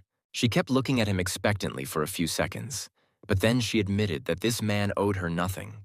And with a sad drop of her head, she said she'd just walk him to meet her dad. A few steps later, Lee Mok asked if she knew how to make a long meat dish that's slightly curved at the edges. The girl mumbled the description of the dish to herself and realized he was talking about a hot dog. Lee Mok then remembered the name himself, but he was more curious if she could actually make it. For her, it was easier than boiling turnips, and she excitedly claimed to be a master at making this dish. And before they headed to the main hall, the guy scored a few servings of hot dogs. But upon arriving, he puzzled the chief and the captain by just sitting down to eat the dish. The captain knew this guy was quirky and loved to eat, but now she was at a loss on how to explain his behavior. And while he continued to stuff hot dogs with ketchup into his mouth, Sachi decided to reintroduce him to her father. Now she considered him her master, although Lee Mok himself didn't agree. He just gave her a couple of techniques that would let her be a bit taller for a while. Still, the faction leader started seeing this guy in a new light after his daughter praised him. He must be worth something. Then they waited for a while, letting Lee Mok enjoy his meal since they had important issues to discuss ahead. And while he was finishing up, Mujan tried to figure out how such a small guy managed to live in solitude for 2,000 years. He still couldn't believe it, even though he had seen with his own eyes what his power could do. And then he admitted that Lee Mok's techniques were much more powerful than those of the Sword Eater. When Lee finished eating, the leader asked if he could really pass on some ancient techniques to them. The guy confirmed it was no big deal, and at that time, the girl continued massaging his shoulders. Mok asked her to stop, but she wanted to thank the ancient man in her own way, continuing to call him master. And the leader continued, stating that if Lee Mok would transfer the energy control techniques, they would forget about Captain Ryan's misstep. But she disagreed, saying it would leave them at a loss, and the faction leader needed to throw in something extra. It seemed a bit cheeky, but Mujan asked what exactly the girl wanted. The captain needed an internal energy drive. Even a slightly used one would do. After all, they deal in military drives here, so there should be plenty around. And it shouldn't be hard for Mujan to spare one. But the drive had to be of core class. This demand outraged the leader, as such a drive is priceless, not even worth an ancient martial art. He even stood up, and his towering height now seemed even more intimidating. But the captain wasn't deterred, and declared that they would share 5 ancient techniques. To convince him, she turned to Lee Mok for confirmation that it wouldn't be hard for him. He shrugged, explaining that those techniques were basic but quite impressive on their own. It seemed like that should have been enough, but the faction leader kept having doubts. He was about to object, but the captain declared they would give him 10 techniques, and that was a fair price. Then Mujan requested everything be thoroughly documented with the execution methods, stances, and movement techniques. Everything needed to be so detailed that anyone could master it just by looking at the scroll. Only then would it be valuable. So Ryan looked hopefully at her friend, who then declared he'd do it, as long as someone brought him paper and a brush. He didn't take long, and when he finished, the leader and the captain stared at the figures and the text beneath them. The first scroll described the technique of the secret foundations of the Great Tai Chi Fist. For the leader and the captain, this was something odd, and Sarayan worried the deal might fall through. To verify, a special expert was called who scrutinized every line through a special magnifying glass. There were several scrolls, and the hunched old man took some time to carefully examine everything. And while he was working, the boss thought the expert was about to nod off over the scrolls because he kept pausing over the text. Meanwhile, the one-eyed girl was busy making their signature hot dogs, frying them in oil for extra flavor. The more the captain waited, the more she felt that Lee Mok's scribbles weren't even worth the paper they were written on. After all, the expert could claim that it's not just that they aren't martial arts, but they don't even qualify as basic gymnastics. Glancing at her colleague, the captain asked him to crank up the level of the secret techniques a bit. But at the highest level, they're all the same, just different forms and approaches to the basic moves. And the ultimate goal is always the same. And if what Lee provided is easy to master, it means they're even better than the complex techniques. Still, Ryan wanted a flashy name for the product and asked to add one high-level secret technique. For instance, you could add a Shaolin technique, but something from the teachings of the heavenly demon would be better, though Lee Mok refused. He can't pass on techniques with proprietary rights, even if he wanted to. It's against the laws of martial arts. The girl knew about copyright, but thought ancient techniques didn't fall under that. The guy asked the one-eyed to change into training clothes so he could show her the art of body transformation. Meanwhile, Sahi brought him a plate of fried hot dogs. But to Lee Mok's disappointment, he didn't dive into the food right away. He grabbed the one-eyed shorty and pushed her out of the hall to have a chat somewhere else. And the captain was even more worried that everything might go south and she wouldn't get the lead. After the expert's evaluation, the faction leader himself started carefully reading the scrolls, making a thoughtful face while at it. So Ryan, praying for luck, kept telling him that these were the real 10 ancient martial arts techniques, and that she wasn't trying to impose any value, adding that everyone can make a mistake. Soon, Mujan finally muttered that he was holding a previously unknown martial art in his hands. Looking again at the hole in the wall, he believed that this was a power he might never see again in his lifetime. The captain noticed a shift in the atmosphere, and the leader really wanted to know if Mok would help their alliance. It seemed he was inclined to make a deal, and C. Ryan assured that Lee Mok would do everything she asked. The giant took a deep breath, solemnly clutching the scroll in his hand as if anticipating future success. And the captain didn't miss a chance to remind that the deal should include the drive. However, Mujan's response was ambiguous, but Sarayan kept hopeful that everything would go smoothly. He was curious how she knew about the drive, and she explained that there were rumors. She didn't believe it at first, but those rumors kept coming up more frequently, indicating their truth. The leader understood that you can't hide an elephant by just throwing a cloth over it, but this drive is the greatest treasure. There are many rumors about it, yet hardly anyone has seen it in person. All because it's very hard to make, but that's only half the reason. It's a complex technology. Besides, we need materials that could bankrupt even the greatest clans. Plus, the secrets can't be revealed, and development requires permission from the Central Union. It also needs to be totally transparent, just like nuclear weapons were in the distant past. That's exactly why its power is so astounding, and if anyone tries to create it secretly, they'll become an enemy to all. Mujan admitted that they didn't create it themselves. The thing came to them by sheer chance. He took the captain to another room, where there was a deep circular shaft in the middle, and the thing was inside it. So Ryan stared into the dark abyss as if mesmerized, like she was about to decide the fate of the world. She took a few steps closer to take a look and saw a green glow at the very bottom. The leader decided to share with the captain the story of how this monster appeared on their planet. It crossed the entire galaxy and was headed towards Taruga. It happened last winter. Out of nowhere, people saw a green beam shooting down from the sky and hitting the ground. Turns out, one of the modular ships had escaped interstellar space and crash-landed right there. Where it landed, a huge crater formed, and the dust didn't settle for quite some time. Then, this monster appeared, looking like a man in armor, but with insanely powerful energy. Anyone who encountered him was doomed. No one survived his attacks. And despite crashing in a neutral zone, all forces, including their factions, suffered losses. It took hundreds of deaths before they realized he was so powerful, they had no chance against him. They only found out that his super strength came from a special internal reactor. That was the drive Captain Ryan wanted to get her hands on, but she couldn't figure out why it was there. The boss doesn't know and doesn't care to know. This monster just showed up and has been with them all this time. There's only one thing clear. It's a ticking time bomb that everyone wants to get their hands on. Meanwhile, somewhere else, the warrior ghost Elena was briefed about the location of this drive. The rumors reached not only her, but now the entire world's forces will be directed towards it. Because this thing is so dangerous, the leader decided to hand it over to the captain if she really wants it. So Ryan pondered. This was what she had wanted. But now she felt strangely about it. She stepped into the corridor with pillars where a tall girl with long white hair was approaching her. As they passed by, The captain remarked that the girl didn't even greet her because she was still holding a grudge. The blonde stopped and was really surprised that C. Ryan could recognize her in such a disguise. It was that same one-eyed girl who had mastered the growth technique and now looked quite grown up. However, she still wore a patch over her eye, and besides, the captain could always recognize an old acquaintance. Even if she changed beyond recognition, they were really close in the past, so Ryun could always recognize her.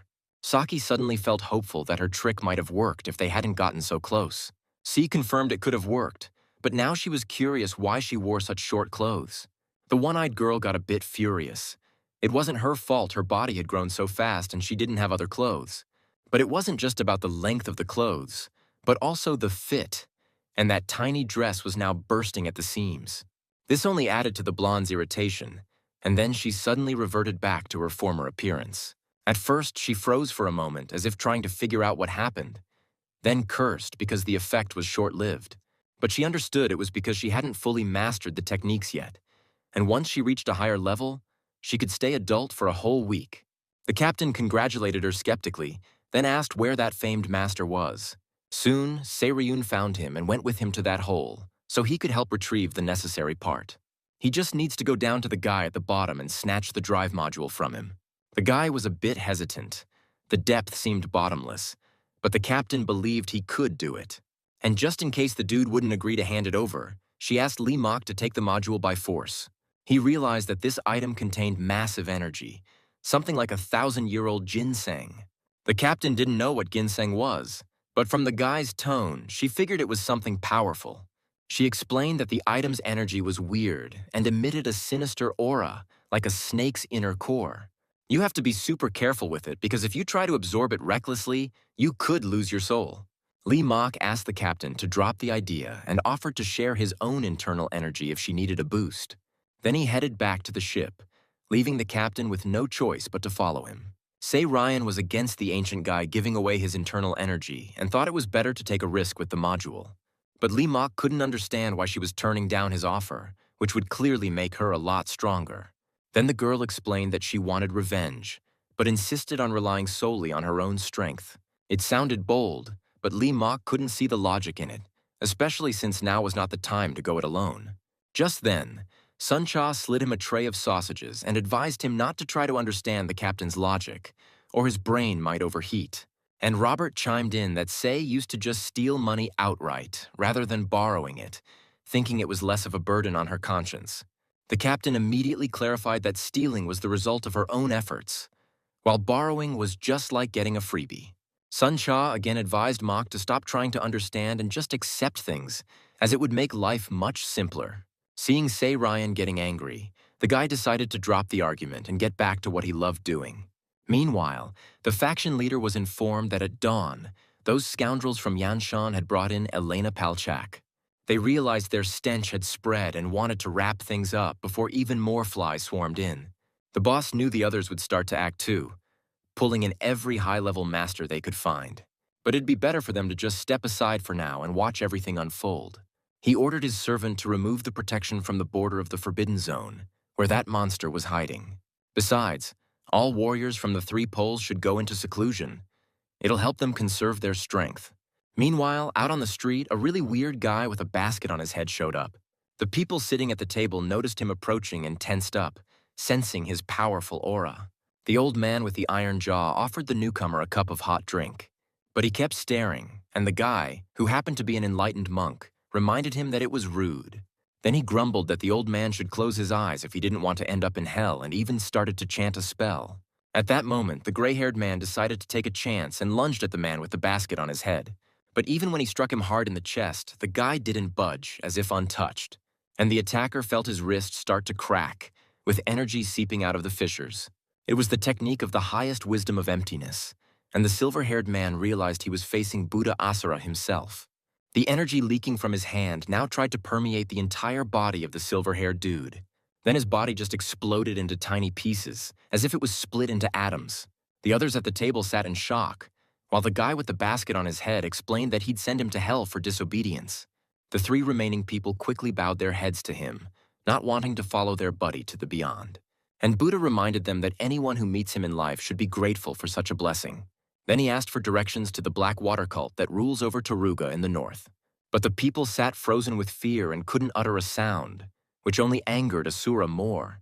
He threatened to send them to hell again, and all three raised their hands in unison to answer his question. At the same time, another guy, eager to grab one of the most valuable items, ended up in the room with the deep pit. And he wasn't there just for a tour. Without wasting a second, he dived down to snatch the trophy. At the bottom of the pit, there was still a man in armor, radiating powerful energy, ready to battle the uninvited guest. The uninvited guest looked hostile, holding a hellish spear sword, his face concealed by a dooli. He instantly scanned the creature in front of him and realized its inner energy matched that of a quantum drive. This was the very core heart that many had tried to obtain. But until now, no one had succeeded. But the guy in the Asian hat aimed his weapon at the knight and ordered him to hand over the core voluntarily.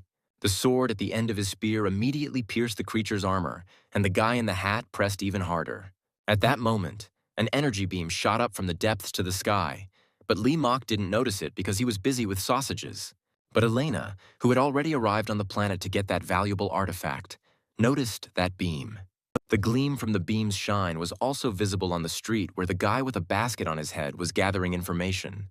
Everyone looked up to see the new phenomenon, but not everyone understood what it was.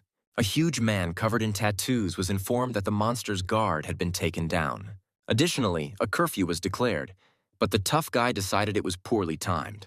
These people chose to stay out of it when chaos broke out and the major forces got involved. The tattooed guy realized that Mujan clan's leader decided to resort to his cunning plans. This annoyed Totu Man Sumutal, Mogu Chajan, the lord of the southern region, who was lounging in his jacuzzi. His servant dared to suggest that another clan had decided to back out of the fight for the artifact. Mogu disagreed, saying it seemed more like setting a lion on a tiger, just waiting for both to weaken before taking them down. And to prevent that, we'll have to throw a bear into this chaos too. This trio will become a formidable force. The servant was still worried that the fourth clan would end up with all the advantages. I can assure you, if we create even more chaos around them, they won't be able to control it anymore. The situation on the planet remained unchanged until dawn, after which Mogu ordered to take action. But since it wasn't morning yet, Elena went to scout the situation in the city, now shrouded in fog. At the place where just recently a stream of powerful energy flowed, now there was a huge crater. Elena noticed a multi-story building nearby with a spire at the very top. There she spotted a body impaled on it and moved to the roof to find out who the victim was. It was a certain Ilwan Sinchan, who mastered the technique of the heavenly flow and the four-stream sword technique. She heard a voice confirming that this was the very guy that Chomchanpa was proud of. Behind Elena stood the Asura Buddha, claiming he was a once-in-a-thousand-years genius. The Buddha complained about being fed up with these legendary schools trying to dip into his bowl. So, they got what they deserved, but the battle spirit asked what his real reason for coming was. He reminded her about the sacrificial food meant for ancestors, so that's why he came to the table. He even liked how generously the table was set now, and for that, he decided to give Elena his blessing. The girl asked him not to interfere, but her tone seemed ignorant to the dude with the basket on his head. After all, you can't threaten someone who has already achieved enlightenment and thus possesses even greater power. Elena got tired of this chatter and wanted to teleport away, but Asura asked her to wait. He first wanted to discuss the matter regarding their queue, but Elena didn't understand what he meant. Asura explained that Ilwan wasn't just any fighter, yet he was severely disfigured by just one hit. And if they're the first to start a fight, no matter who wins, that winner is going to be badly hurt. Against that monster, even a healthy person would struggle, and with injuries, it's going to end badly. They could end up just like that guy who's now decorating the spire with his corpse.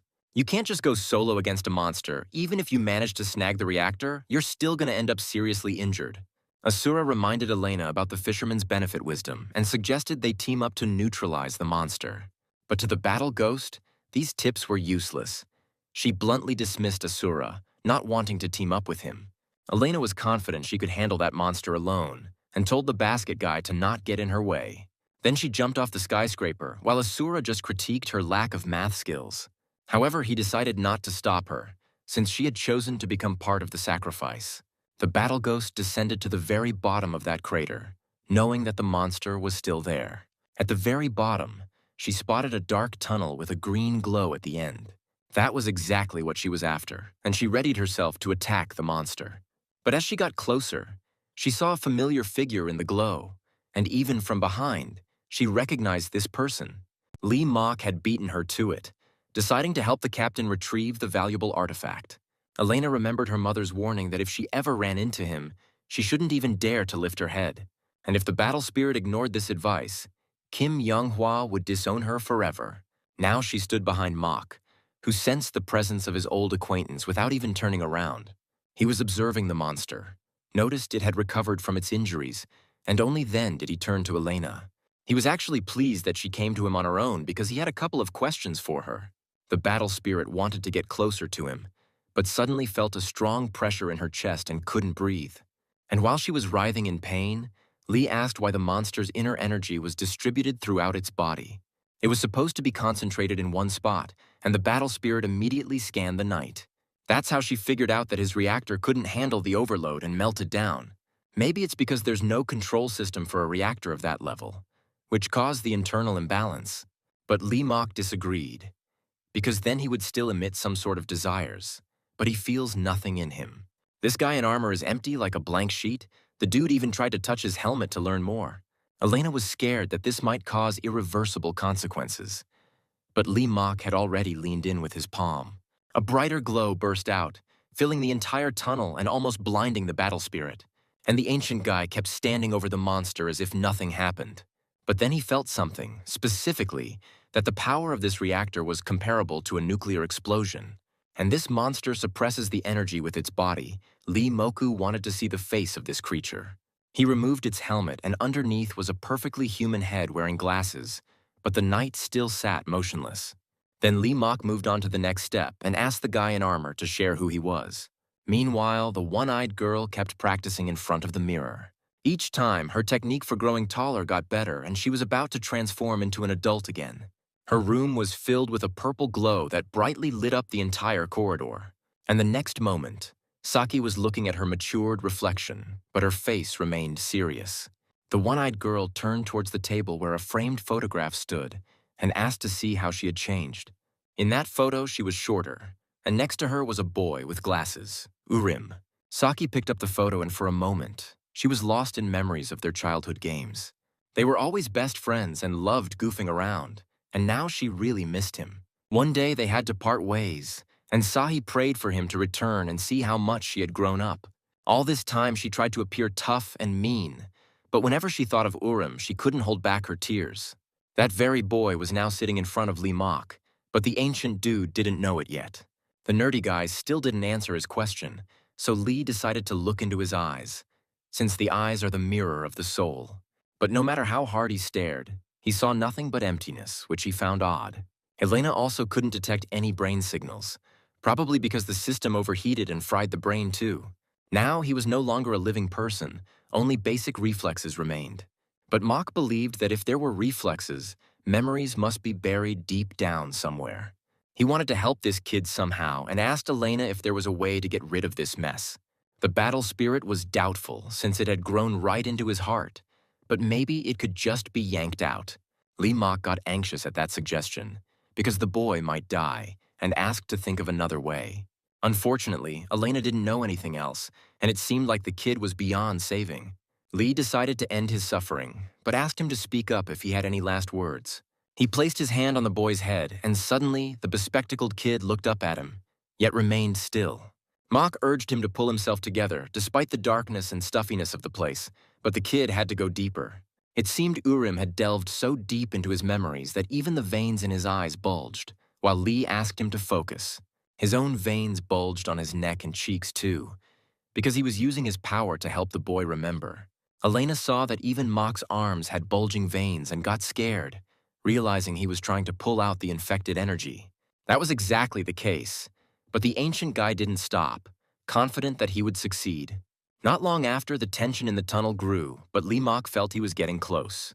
The glow from the boy in armor dimmed a bit. Looks like he found his deepest memory. He remembered the time when the girl, not yet wearing an eye patch, hit him with her net. Despite this, both kids were happy since nothing stopped them from catching butterflies. And trying to catch one, she missed, so her net ended up on the head of the boy in glasses. Then they ran across the meadow with silky grass, chasing after the cute little winged creatures. And every day was filled with their butterfly hunts, the boy growing up while the girl stopped growing. One day, she decided to wear an eye patch on one eye to not look so tiny and has worn it ever since. Time passed, and Urim got really tall, which helped him reach the higher branches. That's how he once helped his friend catch a butterfly that had settled way up high. But suddenly, her mood changed, and she asked him to release the winged creature. She was just upset because she wanted to catch it herself, but the guy decided everything for her. On the way back, they walked in silence for a while. Then Urim asked her to tell him if he was doing something wrong. He promised to make it right, but the girl kept silent, still sulking, though it was all about her height. Then Urim suggested carrying her on his shoulders, guessing she might be tired since it was a long way. That's when she blew up, accusing him of still seeing her as a child because of her short stature, even though she was already 20 years old. Realizing his mistake, the guy started apologizing. He simply hadn't thought his words could hurt her so much. But then the girl decided to go on alone and asked him not to follow or look for her. As a parting promise, she said she would find him herself when she grew up. But until then, she didn't want to see him. All these memories now flashed before the boy's eyes as Lee Mok continued to hold his head. His palm was already boiling hot, but the guy didn't stop because it still didn't answer any of his questions. Then he saw an image of a helmet, and Urim remembered meeting the Knight Commander. This knight was badly wounded, sitting against a rock, bleeding out, and they were from the same unit. That day, they were given a mission, but many knights fell on the battlefield, and only this boy was left alive. However, all the enemies were also dead, and the wounded knight rejoiced in such a terrible victory with his last breaths. He was the commanding lord, but after such a massacre, he no longer felt worthy of his title. His entire order had perished, and he felt he didn't even deserve to live after that. Yet he was curious why this young man not only survived but wasn't even wounded. The young man didn't know how to explain it, and the order's leader suspected that he had hidden away like a complete coward. The commander was right, but was surprised, because in 6 years of battle, this guy had never even flinched. Urim always led the way, like he had 10 lives in his back pocket, but now something's changed. They both kept silent for a while. Then the Lord figured this behavior must be tied to the mission. He was holding a small box, inside which was one valuable artifact. Turns out, the young guy wanted to snag it too, but only to help someone. Hearing this confession, the commander got pissed because the drive core was way out of this kid's league. Only a few can use it. Absolute masters, and even the Lord himself wouldn't dare to use it. But the guy was convinced he was right, thinking the Lord didn't need the core anyway since he was already high level. This neutron drive reprograms all genes, including growth centers, so it's vital for the guy. Realizing he wouldn't back down, the commander threatened to try and stop him. Because he's Andre Skolt, the 126th commander of the Order of Star Knights. This artifact was handed to him on a mission, and any attempt to interfere is met with instant death. Looks like the guy wasn't planning on backing down, and the Lord swung his sword at him. Just then, the boy in the tunnel groaned, and the veins on his body also swelled up, turning into dark ropes. Then he started to lose consciousness, and Lee Mok realized what had led to this guy's mental breakdown. The ancient dude used even more power, realizing that darkness was consuming the boy's soul. But his condition was getting more and more unstable, like he was about to explode any second. And the next moment, the entire huge crater lit up with a bluish-green glow. Then, from the very depths, a bright beam shot up, reaching far into the sky. The guy with the basket on his head was puzzled by this unknown phenomenon again, but he felt a strong power from it. Right under the dome of the sky, the beam curved and shot even further, disappearing into the depths of space. The city went dark again, but suddenly another glow appeared at the bottom of the crater, this time in a shade of red. And this glow turned into a beam, chasing after the first one, like 2 stars playing tag. But these weren't just any 2 stars. The red beam was Lee Mok. Chasing after the boy, he wanted to snap out of it. Asura watched the intricate dance of these 2 stars for a while and started to figure things out. Meanwhile, on the S-Devil's ship, the crew was ready to have dinner with some real homemade food. Robert was nearly in tears, since they'd been mostly eating sausages for years, and Sunja told everyone to enjoy it while it lasts, because they had to sell 2 ventilation filters to buy this meal. The captain asked her not to complain, as this was the only luxury Robert could afford on his birthday. But you could tell that C. Ryan also really liked these kinds of dishes. even though she tried to deny it. Suddenly, two beams flew past the ship, making the spacecraft vibrate. The shake was so intense that the bowls tipped over and all the food spilled onto the floor. Lee Mok chased the boy with the core all the way to the desert, hoping their clash would cause less damage to the city. The knight landed first and immediately got ready to fight an unknown opponent. A dark force was trying to devour his soul, and Lee Mok was trying to stop it. He tried to reach the boy, urging him to fight his demon to the end.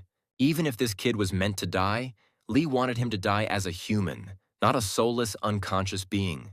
That way, he was trying to bring back the boy's humanity so he could be himself again. And at times, it seemed like the young knight was really fighting back, but then the oppressive force would take over again.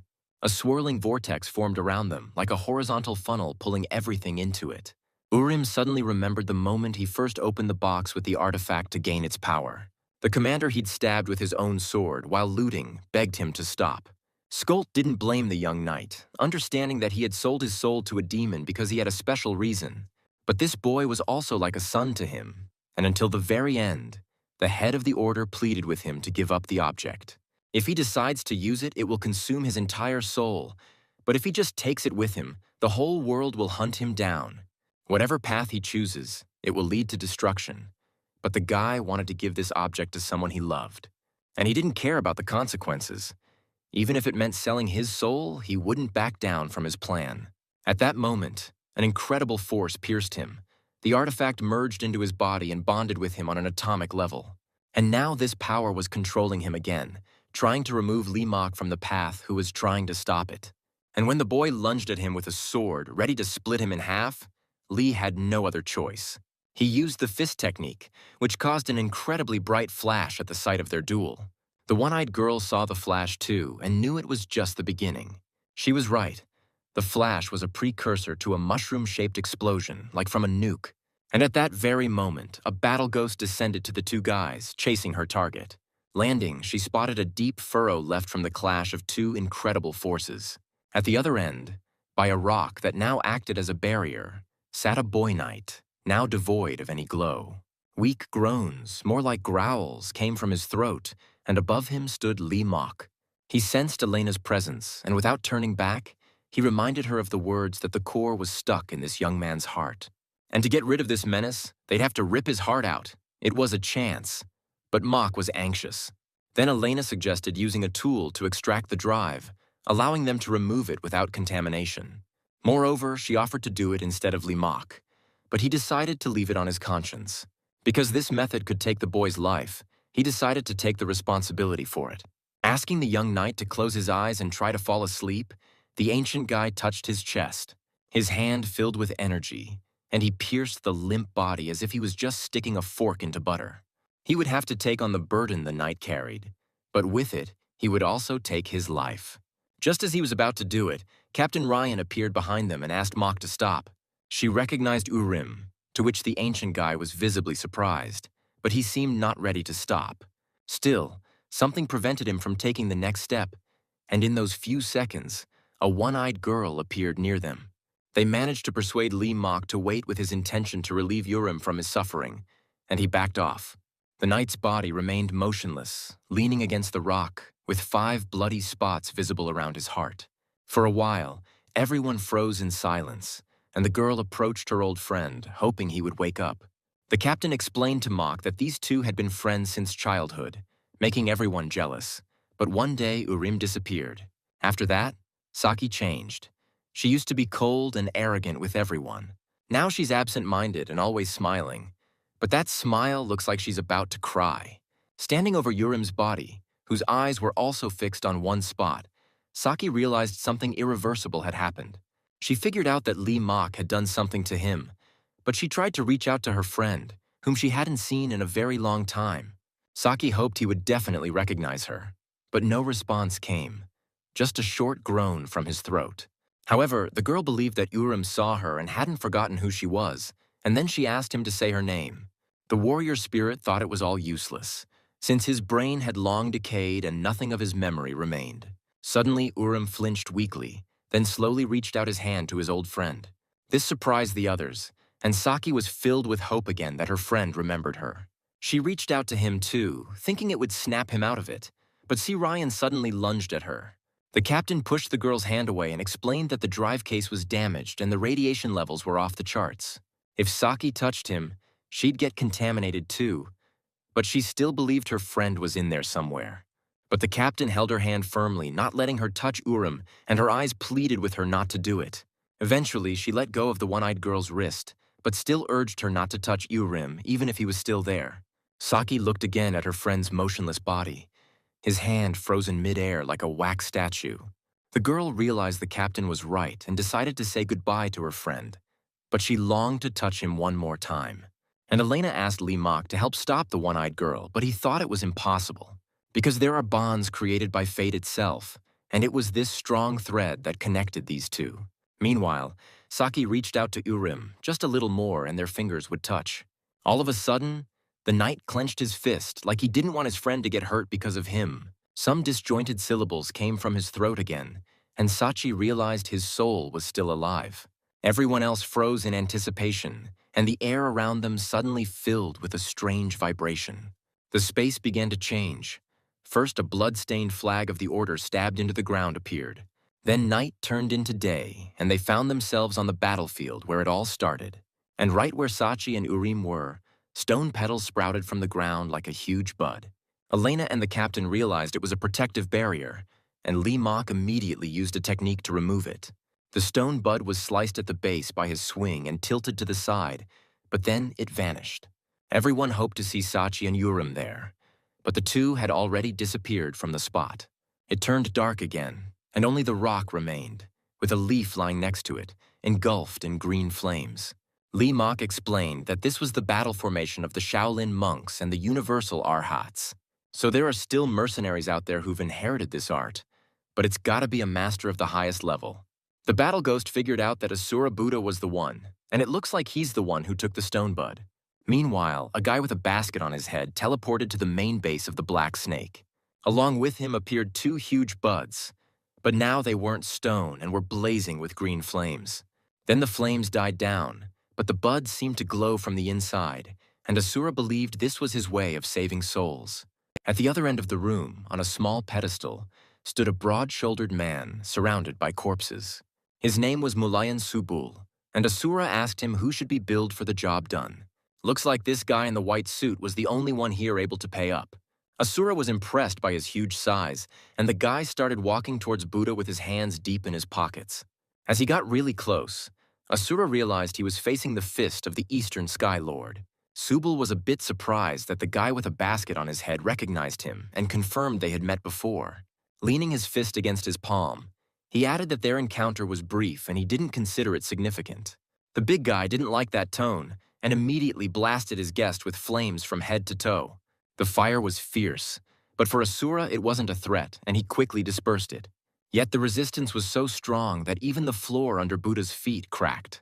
Subul recognized in his actions the style of the cosmic Arhats and realized he was a Shaolin monk. Judging by the depth of his knowledge, he was from a direct lineage and had mastered an art only the elders learn. Mulayan recalled how about 20 years ago there was some kid with the great elder Minchan. That was the fleeting encounter Asura mentioned, which he didn't consider important.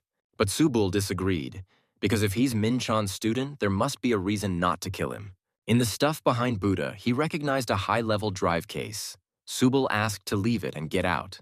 But Asura just stood there, even though the tough guy warned him this was his last chance to leave alive. Then the man with the basket on his head reached out to him and reminded him about the payment. Subul still owed him for the last balance of 85,000 credits.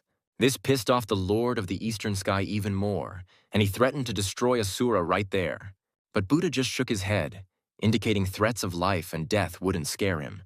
Better for Subul to worry about himself. He couldn't take the mockery anymore and launched a massive fire fist at the newcomer, aiming to obliterate him. That attack flung the short guy like a feather, and he flew across the room. And where he landed, there was a massive explosion, and Subul hoped that was the end of that upstart. The explosion was so powerful that the ruins above this underground room started shaking. Lastly, Subul criticized Minchan for his total lack of skill in training his students. Then he headed towards the bud, intending to touch it and see what was inside. But he was stopped by the voice of Asura, who reminded him that the Lord still hadn't settled his debt in full. The huge guy was a bit stunned, because after such an attack, nobody usually survives. But then he saw a figure with a basket on its head appear amid the descending flames. From under the basket, traces of blood were visible. Obviously, he had taken some damage. But even in such a state, he kept reaching out his hand, demanding payment for the previous job. Subal reminded that if the client who made the advance payment is dead, the contract is considered void. However, especially for Asura, he decided to acknowledge the right to inherit the contract. But instead of giving him money, the Lord lunged at him, knocked him to the ground, and swung his fist to finish off the audacious guy. Asura wasn't scared, on the contrary. He was ready to chat all night just to get Subal to pay him. The thug grabbed Buddha by the throat, but he also grabbed his hand and tried to pull away. During this, he used the technique of absolute destruction, which is even banned in Shaolin. This fighting style channels the energy of the dark path, meaning Asura broke his vow. But he believes that martial arts were originally created for killing, and you can't call a blade covered in gold sacred. However, even his technique of absolute destruction couldn't shake the Lord's immovability. The Lord only felt a slight sting. Then he swung his other fist and left a deep dent in the middle of the basket. This dent got covered in bloody spots, and Subal gloated that now the audacious guy had nothing to say. For a few seconds, he reveled in his victory, when suddenly Buddha raised his hand towards him. This kind of puzzled the Lord, but he didn't lose his cool and went back to pounding the basket he was so tired of. Blood was spreading from Asura's body in all directions, but mainly towards the bud. And as soon as the red stream met the base, the bud shuddered and smoke began to seep through its petals. Through the smoke, the flower seemed to watch as the enormous Lord kept stomping Buddha into the floor. He kept hitting until the basket was completely flattened and the floor beneath it dented. Only then did the Lord stop, puzzled why all the monks meeting him dreamt of reaching nirvana. When he turned around, he saw that the buds were almost engulfed in green flames, and when they burned out, only burning papyrus was left, floating through the air towards Subula. The Lord grabbed it and realized it was the art of fate alteration, which Asura had managed to use. However, he thought this trick was useless and immediately stuffed the paper into his mouth, thinking it would destroy Buddha. He knew another secret, and as soon as the leaf hit his throat, the Lord himself began to burn in green flames. Sometime later, C. Ryan and Lee Mock showed up at the place, along with a battle ghost. Looking at the crushed basket, they realized that Buddha Asura was dead. But that wasn't the saddest news. The one who killed him also kidnapped the children, and it looks like the killer is a master of unprecedented level. Suddenly, Lee Mock claimed that Asura wasn't dead, and the captain was really surprised, since there was only a wet spot left of him. The guy explained that he was just severely injured, but still had a faint spark of life in him. Then he turned to that mush in the basket, asking where the kids were, as if he was talking to a living being. The girls also stared intently at Asura, still not believing that something like that could remain alive. And suddenly, Buddha stretched out his hand palm up, as if trying to ask for something. These kids ended up in a very strange place, where there was almost nothing but gray emptiness. The only thing there was a tall tree with a butterfly on a branch from their memory. Just like before, Urim got the butterfly for his friend, but this time she didn't turn away. Instead, she reached out to grab it. However, her face didn't show any joy, and the guy couldn't understand why she wasn't happy, since she always dreamed of catching this butterfly. But the girl was sad because the butterfly just sat on her palms and wasn't planning to fly away, and everything else seemed so unreal to her, especially the gray grass that had appeared under their feet. In the distance, a symbol also appeared, glowing with a golden light. It was a portal to this place. Urim agreed that something was off, as he no longer felt a fiery lump compressing inside his chest. Then he asked his friend to stay close to him, and she agreed, thinking it was just a dream where they were together. And she was afraid to wake up this time, because she had dreamt this many times before. And after waking up, Urim would be gone. They both sat down under the withered tree, and the young man asked his friend for forgiveness. He never saw her as a kid, quite the opposite. She was way more mature, thinking and acting totally differently. Sahi disagreed. She still saw herself as a little girl, even though she didn't know Urim also disliked that. He cheered her up, telling her she wasn't little, but a wonderful person, and he realized this while roaming the universe. And in this universe, there's only one Sahi whom he loved, so he brought her a gift. This thing was supposed to help her start growing, and the girl looked at her friend in amazement. Suddenly, a greenish energy started emanating from him, and he began to breathe heavily. Then, in the distance, they saw the figure of a huge man appearing under that golden sign. It was Sudal. He came for one of these kids and began scanning their inner energy. By doing so, he saw that inside Urim there was a quantum core of immense power. Its quantum activation reached the 9th level, meaning the core definitely belongs to the reactor class. Suddenly, the guy bolted, sensing a threat in the giant, and now wanted to eliminate it. Saki was scared that her friend might get hurt, and right after the collision, there was a flash. In the underground room, Asura reached out his hand and asked for 85,000 credits. The captain was stunned, not understanding what this meant and how he could even think about money in such a state. Lee Mok realized that Buddha was asking for his money, which he truly earned after all he had endured. Then he had to reveal where the children went, but even so, they don't have that kind of money. The captain was outraged, saying they couldn't raise that amount even if they sold her entire crew and the ship, and even a battle ghost wasn't worth that much. Elena was suddenly furious that Sarayan decided to sell her, as if she was tired of living. But something had to be decided. Lee Mok asked Asura to credit the amount to his account and swore he'd pay it back. In response, in a small puddle of blood in the middle of the basket, only an unhappy bulb popped. The captain realized this guy was a real cheapskate, ready to sell his own mom for some cash. Suddenly, a stream of blood started rising from that small puddle and rushed towards the canvas. There, the stream drew a symbol, the same one that was in the void where Saki and Urim were. And in that empty space, Saki watched as her friend desperately tried to fight the giant. But their strengths were clearly not matched, and after the first clash, Subal picked up the boy like a ragdoll. Yet the guy was still alive. Though his body wasn't responding yet, a growling sound continued to come from his throat. The Lord mockingly explained that he should have assessed the enemy's strength before even drawing his sword. And in reality, he didn't have enough strength. He was just relying on the length of his blade. Later, he admitted that this guy wasn't the only one with a drive core, and bright spots lit up on his chest. Now, with a more powerful core literally in his hands, he planned to take that too. Just as he was about to stab the boy's heart, Saki charged at him with her sword. Demanding he let her friend go, she struck the giant with a powerful blow, which was quite surprising for such a little girl. The hit was so strong that it threw her aside, and she rolled across the gray grass like a ball. She only stopped after a few meters, and despite her injuries, continued to plead for Urim's release. The giant seemed not to hear her, focused as he was on a very important goal he was determined to achieve. To Saki's horror, she saw him thrust his huge hand under her friend's ribs, and a second later, Urim's body collapsed at the feet of the Lord of the Eastern Sky, showing no signs of life. The giant held in his hands the very core that everyone was after, rejoicing that he would now become even stronger. But this was no ordinary core. It had grown into Urim's heart, and the Lord had ripped it out along with the heart. His thoughts were interrupted by some noise, and it definitely wasn't coming from the girl he had thrown aside. Turning around, he saw 3 figures appear under the golden sign and quickly approach him. It was a team that had gained access to the empty space, and the captain was the first to speak. As soon as she saw Urim's limp body at the feet of the giant, she demanded that he step away from him. And to make sure to get rid of the enemy, she used a technique and released a stream of energy at him. Subal was ready for any attack, and forming a fiery stream in his hand, launched a fiery fist at the girl. The power of his technique was so strong that it instantly shattered Sarayan's energy stream. The captain got worried, realizing she definitely couldn't handle it alone, and then Lee Mok came up to her.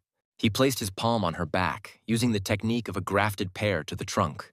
And when the fiery stream got close, it seemed to break against an invisible dome. Subal stood puzzled, wondering how such a thing could happen, as finding his equals was still a challenge. The heroes stood there as if nothing was out of the ordinary, except the captain was still a bit stunned. While he was staring at the heroes, the battle spirit recognized him as the Emperor of the Eastern Sky Fist. He's one of the 5 greatest fighters under the heavens, alongside her mother, and there's hardly anyone equal to him in strength.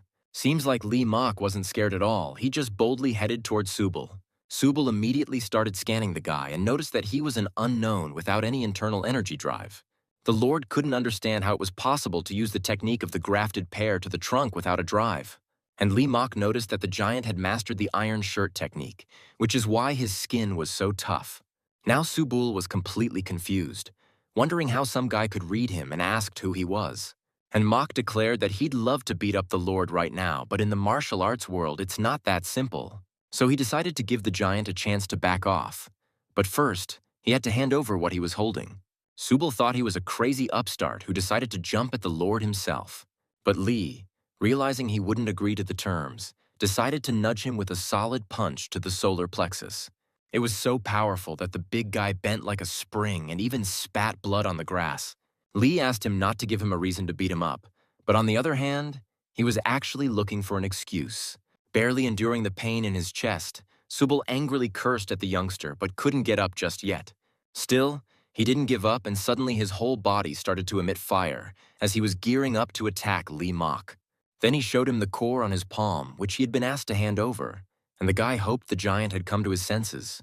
But that wasn't the case, and Subal just crushed the core in an instant, squeezing it with his thick fingers. But that wasn't all his rage. Barely after the pain in his chest passed, he lunged at the guy with a fiery fist, only to receive a powerful punch to the jaw himself, which even skewed his glasses. The fire's power faded with the hit, and Lee Mok kept pounding the huge body like it was just another punching bag. He hit him in the jaw, the liver, wherever he could, as if it was his last chance to vent his anger. All this time, the girls were watching the fight and worrying about their friend, even though they knew how strong he was. Soon, the guy landed the final blow, after which Subal tried to recover using his fire energy. But instead, his body just broke out in red blisters, as if a swarm of bees had attacked him. And the next moment, the huge body collapsed at Lee Mok's feet, showing no signs of life.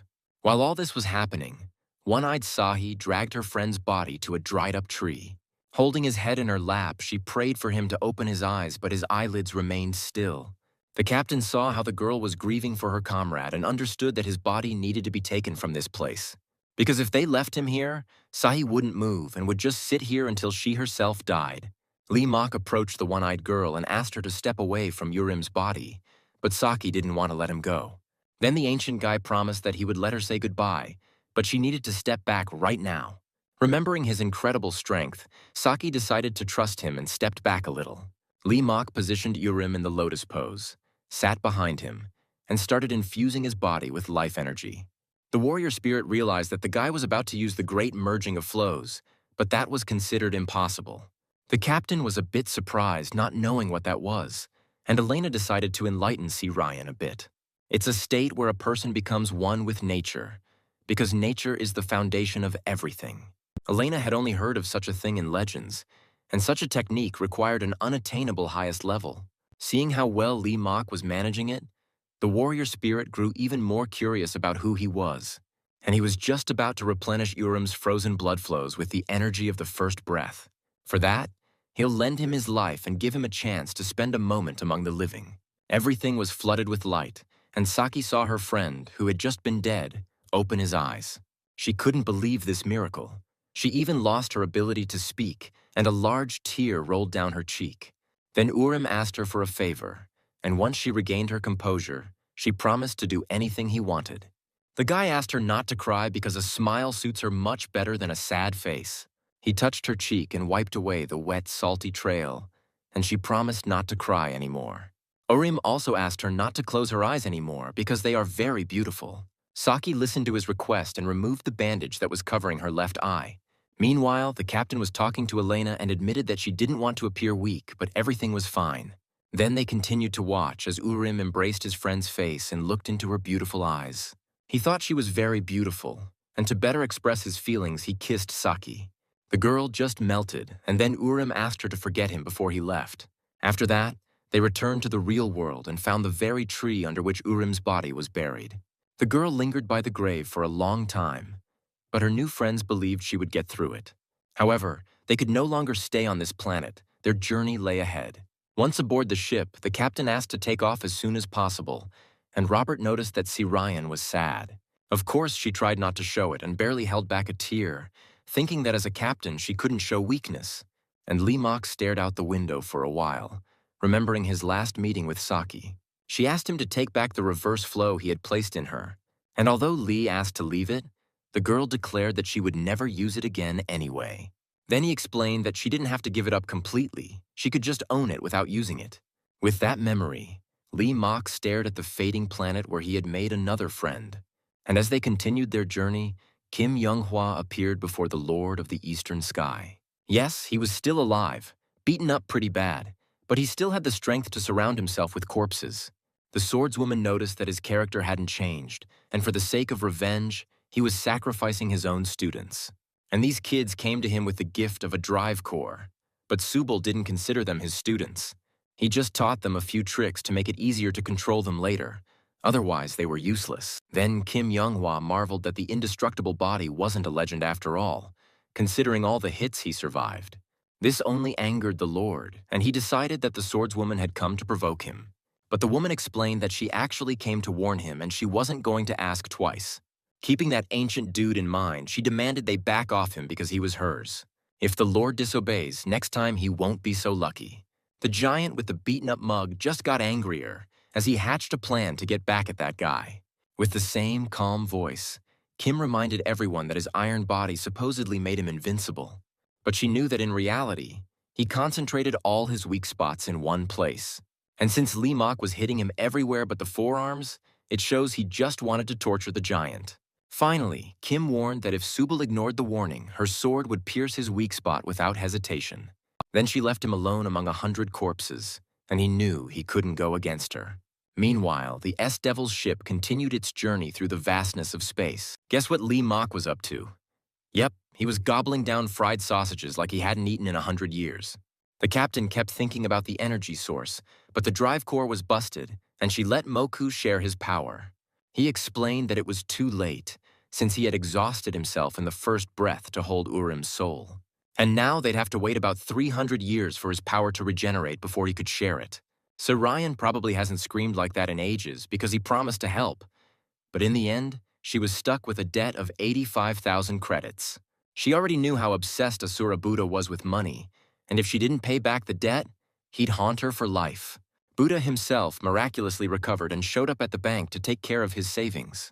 The bank clerk calculated the amount, which was over 103,000 credits, and asked where to transfer them. Asura asked to transfer every penny to Shaolin. He wasn't planning to keep anything for himself. The money was more needed for the elderly and medicines for the sick. Buddha could still scrape up some for himself. Elsewhere, at the very peak of a snowy mountain, stood a person in monastic robes. He was telling another guy in a fur coat that thousands of years ago, someone secluded themselves in the catacombs. His name was Lee Mak Jin. He mastered their technique and called himself the Heavenly Demon. The monk believed it was just external forces trying to shake their order, but he decided to check it out. After all, it's a secret that's been kept for 2,000 years, and even the senior masters can't touch it.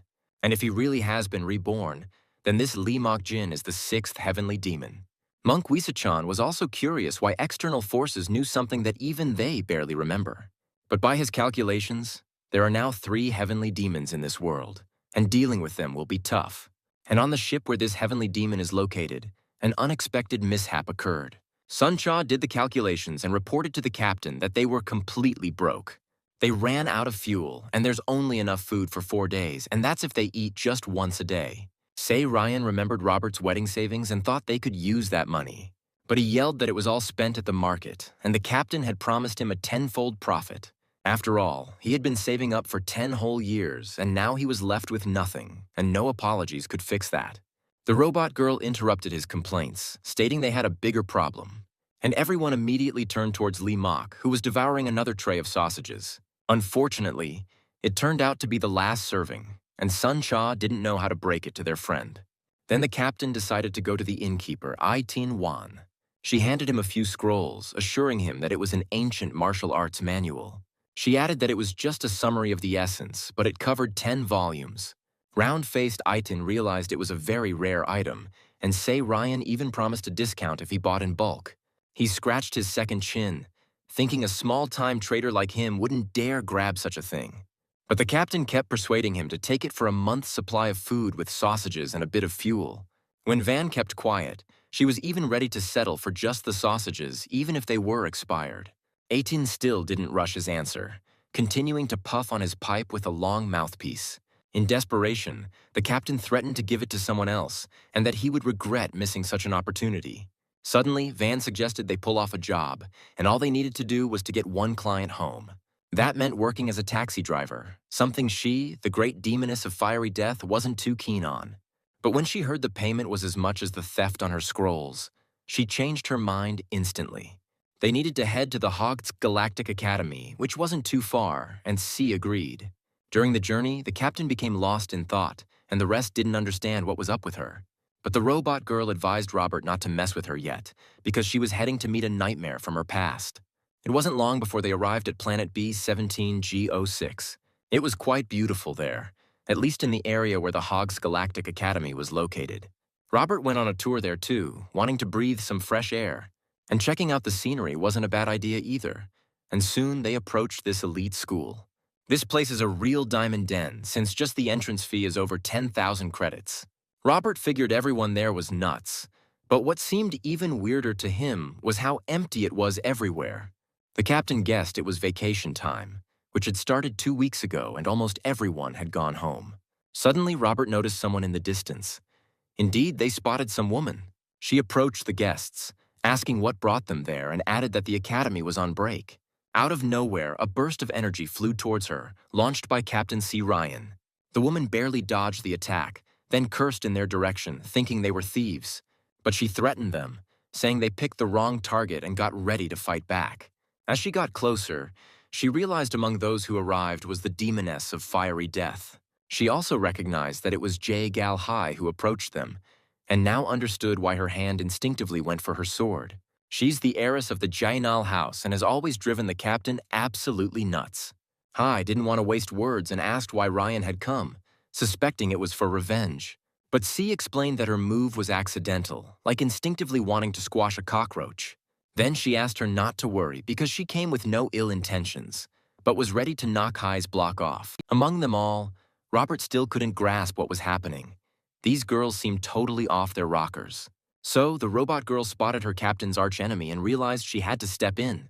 She asked Lee Mock not just to stand there and watch, but to help Sarayan, or she'd be toast. But the guy seemed not to hear Suncha's request, and just stared at the noble building ahead. He noticed something in one of the windows, but the reflection of the sky made it hard to see. Indeed, there was some kid up there, curious about who had come visiting, and the captain once again pointed her sword at Gal Hai, even though she was advised to not poke her nose where it doesn't belong. After all, she loves squashing bugs too, and both of them charged to attack each other. At that moment, some guy came up and asked them to stop, positioning himself between their swords. The girls, who almost ran him through, lowered their swords.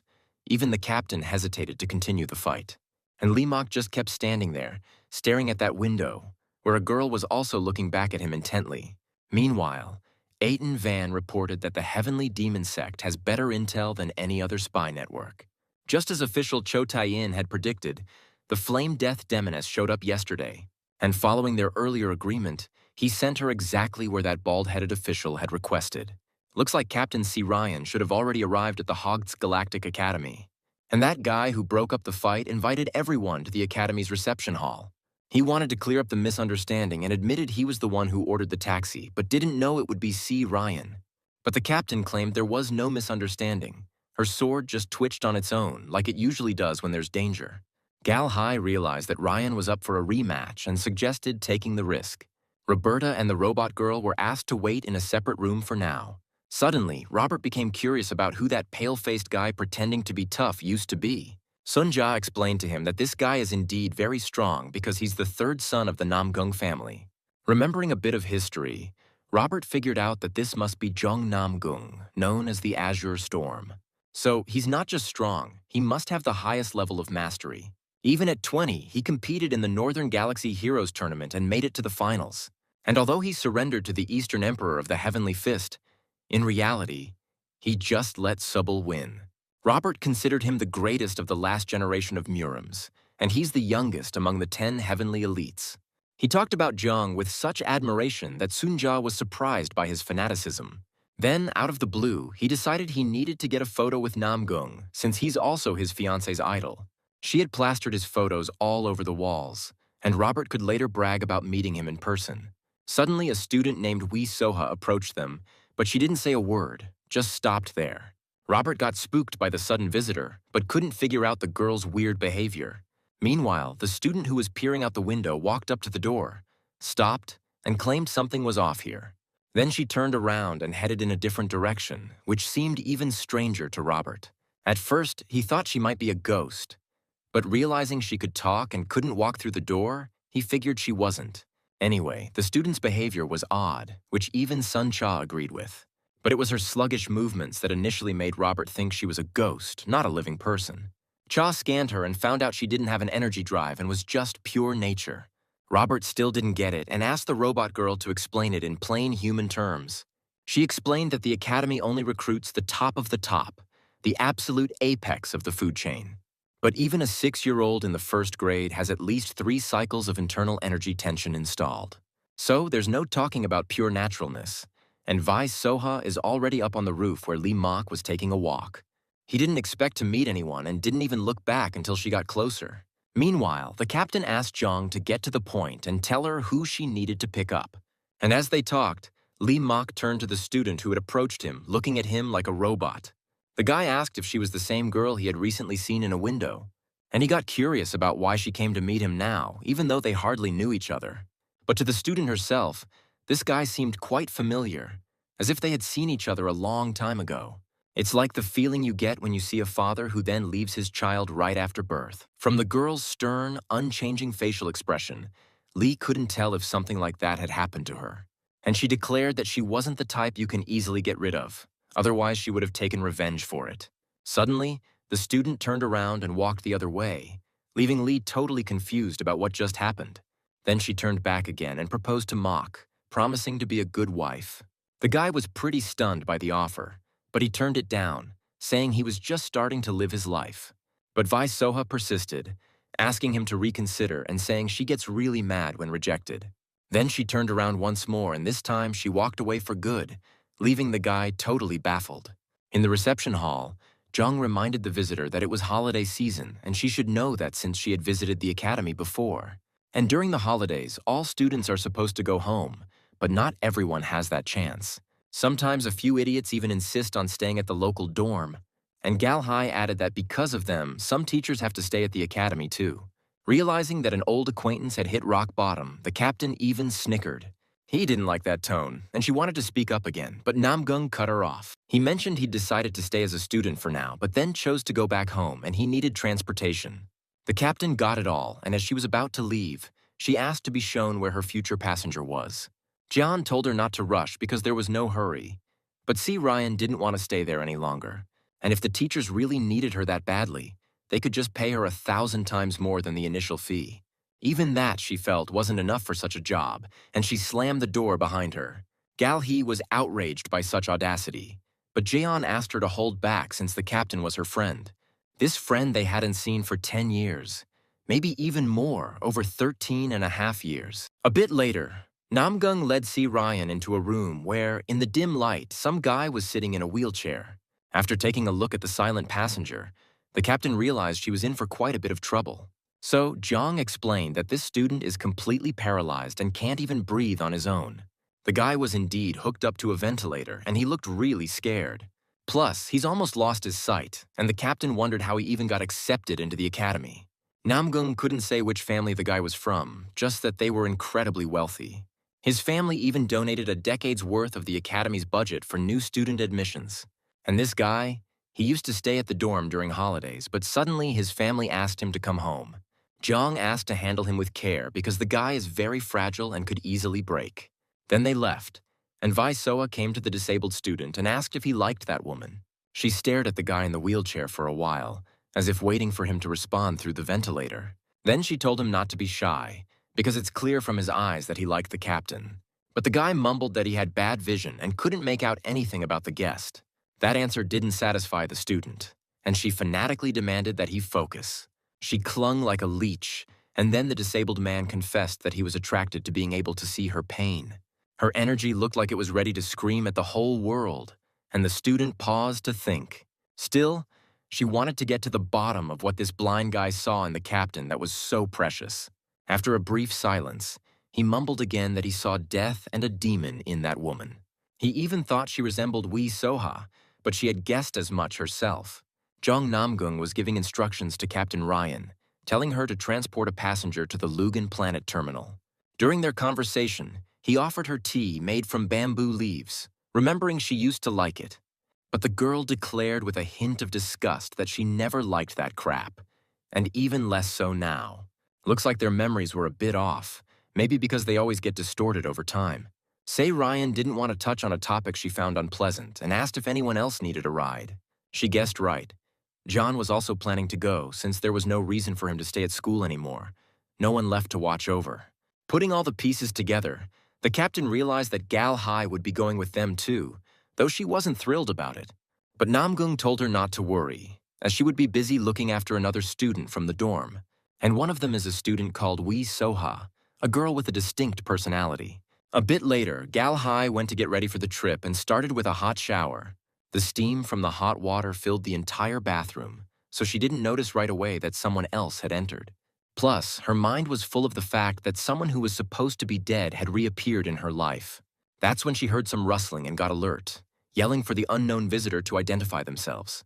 Squinting into the darkness, Gal Hai spotted a student approaching her. The girl looked like she was about to dish out some brutal justice on the teacher. Meanwhile, the captain asked for a solid reason why she should take He along. But on the other hand, if this woman went with her, she'd have a chance to chop her head off. Jong assured that she wouldn't cause any trouble, and soon enough, C. Ryan noticed more passengers had joined. By the time she was on board the ship, student Wee Soha had also shown up with the others. They boarded silently, Jong pushing a wheelchair with a disabled boy, accompanied by two girls. Later, Gal explained that Soha suddenly wanted to go home too, and they couldn't deny her. The captain was a bit stunned, as this wasn't what they had agreed on. But Jong started soothing her with his words again. And he reminded her that deep down, C. Ryan also wanted Gal Hai to come along. Then he pushed the boy's wheelchair to find his cabin and get ready for the upcoming journey. From the upper deck, Lee Mok spotted some additional passengers but didn't rush to go down and meet them. He was more curious about why that student he had a weird conversation with also boarded. And it seemed like she felt his gaze on her and lifted her usually gloomy eyes. That girl, along with teacher Gal Hai, were taken to a cabin storage room that was a total mess like after a riot. Hai was a bit surprised why students from an elite academy were put in such a filthy place. Chunja came over and explained that actually this was a first-class guest room. Besides, the captain herself had ordered them to be housed here to keep Gal Hai closer to her. Hai demanded that they bring that woman to her immediately because she refused to live in such a dump. But Wee Soha suddenly said that she actually liked the room, they just needed to clean it up a bit to make it cozier. This ticked off the teacher, and then she couldn't figure out where that student was planning to go. The girl explained that she handles all the cleaning for Gal Hai, while she herself plans to get some fresh air. The redhead didn't know what to say, but she couldn't force the student to prepare their cabin either. Then a robot girl approached her to make a very important warning. During the journey, she's not allowed to go outside so she doesn't bump into the crazy captain. Then Chun-ja left, and Gal shouted after her to explain that stupid rule.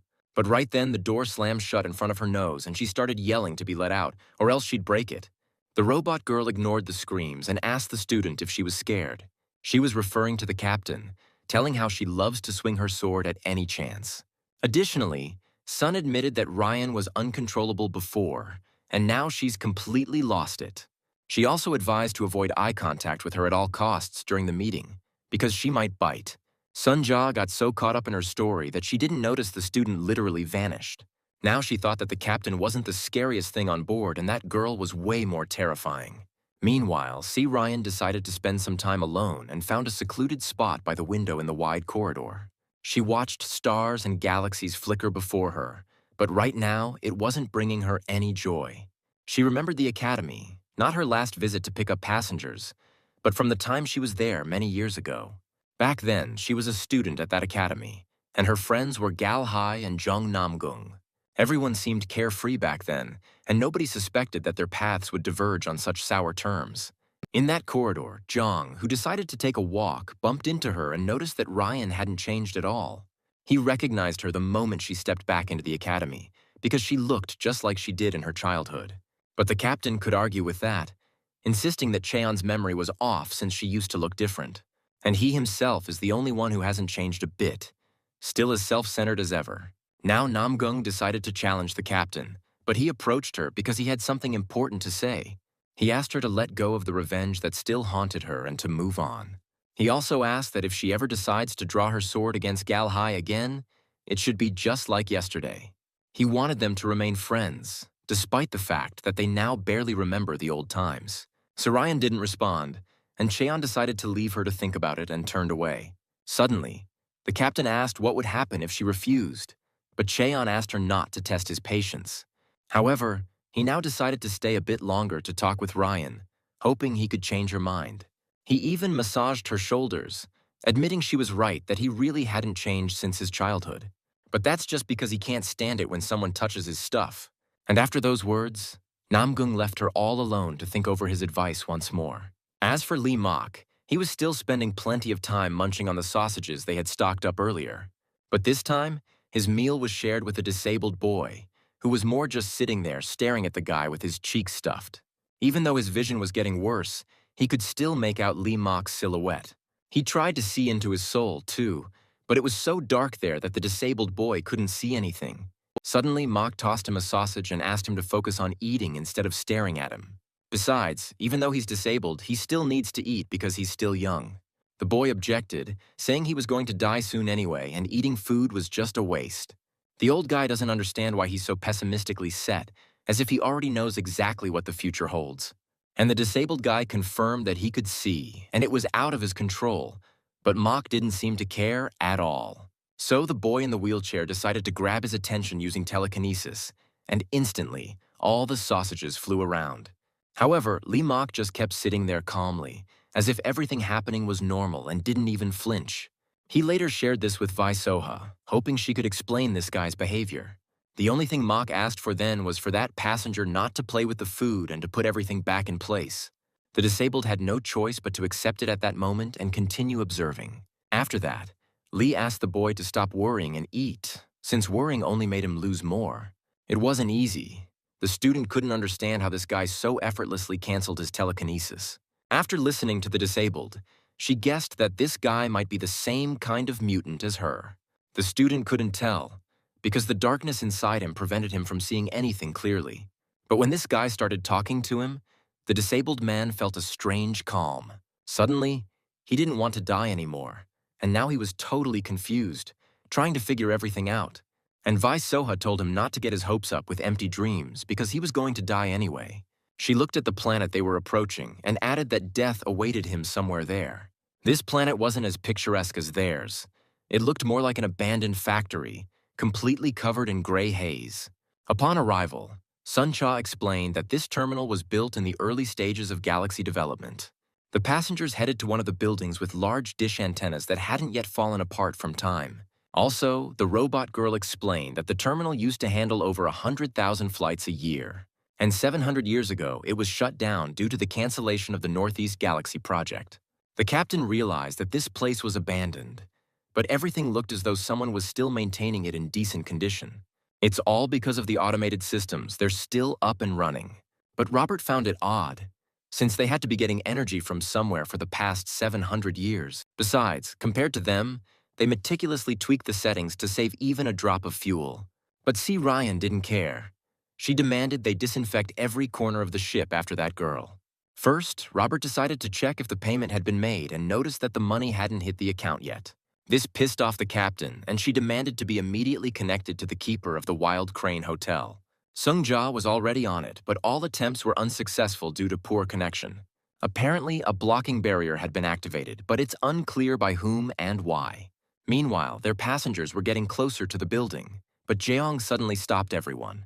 There was some noise ahead, and everyone tried to peer into the darkness, though nothing was visible.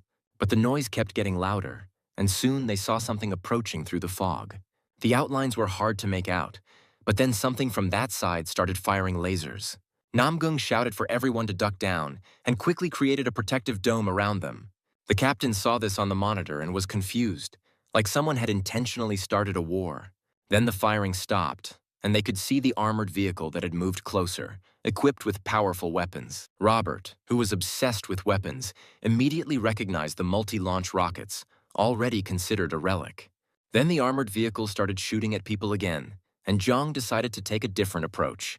Leaving the others inside the protective dome, he jumped out to distract their attention.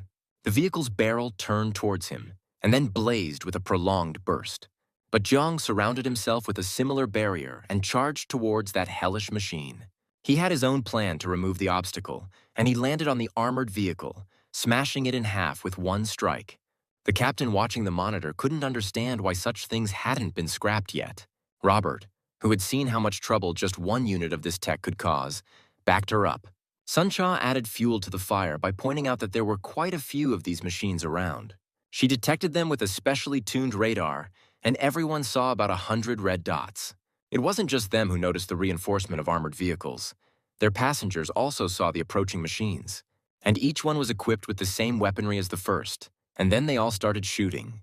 But thanks to the protective barrier, which Soha and Hai also maintained, the missiles flew by. Lee Mok watched this scene from the ship's window, but he was more interested in that student's abilities. And she was telling the disabled boy not to worry, because she would protect him and nothing would harm him. He kept mumbling the mantra like he was hypnotized, convinced he wouldn't get hurt, though he felt like he was in a dream. Suddenly, everyone saw the missiles exploding in the air, and the sky was filled with fiery orbs. The captain was even more shocked by what was happening, and Sun Cha explained that the missiles had self-destructed. Afterwards, remnants of the missiles began to fall from the sky to the ground, kicking up even more dust. It seemed like the path was now relatively clear, and the group of passengers continued on their way. But now, someone in an old military uniform and a red cap appeared in front of them. This guy had no skin, just a metallic skeleton, and he leaned on a cane with a golden knob. As this walking pile of metal got closer, Namgung realized it was a Terminator. The robot immediately declared that they had trespassed on the private property of the Sakamoto Stein Group, and their headquarters was under the responsibility of the operational officer Gunther Reznov. People showed up here without official flight clearance and must leave the area immediately. Gal Hai was outraged that an old-gen robot decided to attack people and was ready to destroy it. But Zhang asked her to stop and not waste her energy unnecessarily. He decided to handle it himself. He was sure there was some misunderstanding, because he was ordered to bring a disabled boy here. This boy's name is Sama Stein, and Zhang asked the Terminator to double-check if their notification was late. When the Terminator heard the boy's name, even his iron jaw dropped slightly. And then, to everyone's surprise, he walked up to him and knelt before him. Bowing his head to Stein as if before an all-powerful lord, the Terminator welcomed him upon his arrival. He had been waiting for this person's arrival for 700 years, and now his wait had come to an end. The people were taken to the base, and later, part of the S-Devils team was able to descend to them. As soon as they crossed the threshold, the captain demanded an explanation from Namgung about what was going on. Hai chimed in, saying they were clueless too, and she was pissed that C. Ryan still hadn't cleared out of there. But she couldn't leave because she still had to find the guy who hadn't paid her for the job. She couldn't get in touch with him because the network was down due to a blockage. Gal Hai just snorted in her direction, saying she hadn't changed a bit and was still incompetent. The captain tried to ignore her complaints because she had a more important task at hand. Sun Cha approached one of the panels and, sticking her finger in, managed to restore the connection. But it probably wouldn't last long. And the captain urged her to hurry up because someone here was really getting on her nerves. After that, she asked where the disabled person had gone and who the Iron Skeleton used to be. She noticed a huge poster in the room with an officer in the same uniform as a Terminator. So he was just talking to Shane, asking him for that final order so he could finally rest in peace. But the kid didn't get what was expected of him or what the Terminator was waiting for.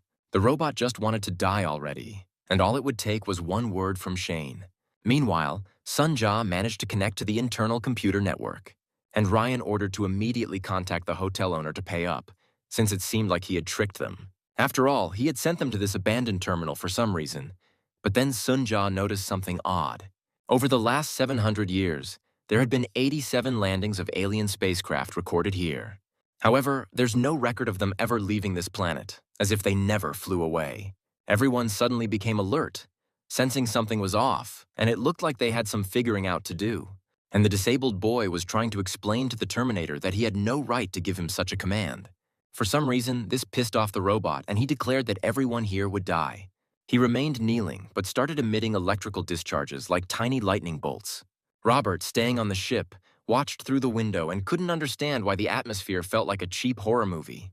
And he was so struck by the moment that he jumped when Lee Mok barely touched him. Even though he knew nothing terrible was likely to appear on the ship, he still turned around to make sure. The old guy came over to ask about food, but Robert didn't immediately get what he wanted. Lai repeated that he was hungry, but Robert wasn't the cook, and Sun Cha had already left. The girl robot was actually helping people make sense of records from a terminal that had been closed 700 years ago. In the journal, she read that at that time there were 16 staff operators left. However, since then, there had been no replacements, nor had any new employees arrived. And if you follow the logic, all the workers stayed here till old age and died right here. Sun Ja checked the data and confirmed that's exactly what happened to most of them. That made the captain even more puzzled, and she asked her assistant to clarify further.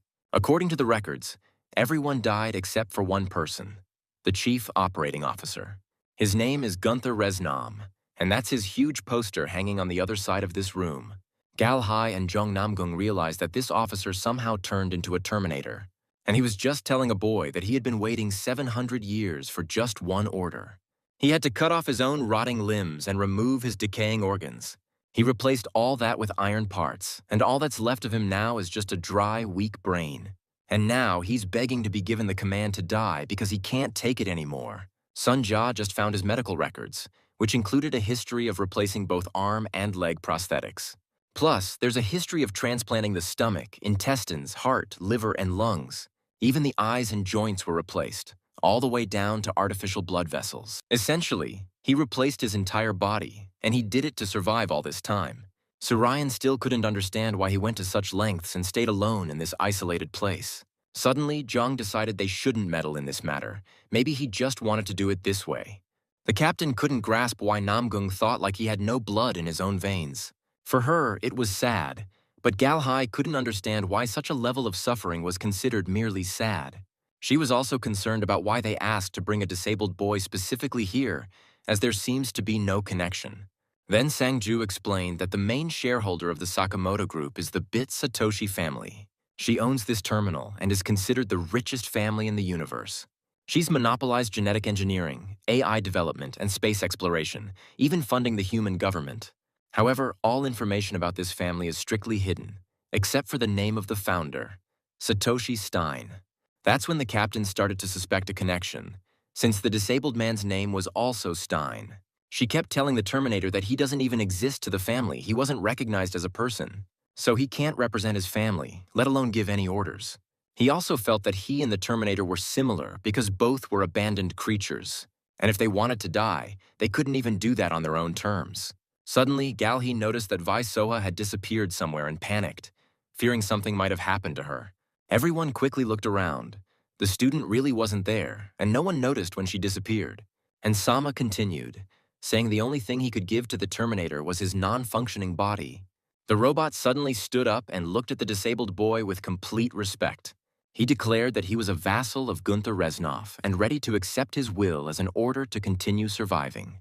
After that, he fell silent and headed for the exit, apparently to prepare for the upcoming operation. Meanwhile, Gal Hai, still panicking, demanded that Sun Cha immediately check all the surveillance cameras. It was necessary to find out where Vai Soha could have gone, especially since she had no martial arts skills. The robot girl stopped rummaging through the computer and stared at Gal Hai, puzzling the redhead. She couldn't understand why Cha wasn't searching for the missing girl or monitoring the cameras. Suddenly, Sun Cha asked if she knew her, but Gal Hai was even more confused, not understanding the question. But what bothered her more was that Cha addressed her informally, even though she was just a regular android. But Jia was sure it was the other way around, and it was Ji who jumped at her, bossing her around like a mere servant. That pissed off the redhead even more, and she lunged at C. Ryan, just like she trained that robot. But the captain declared that this wasn't an android. This was Sun Jia and the second pilot, also the general manager of their ship. And patting the robot girl on the head, the captain proudly added that she also had a higher education.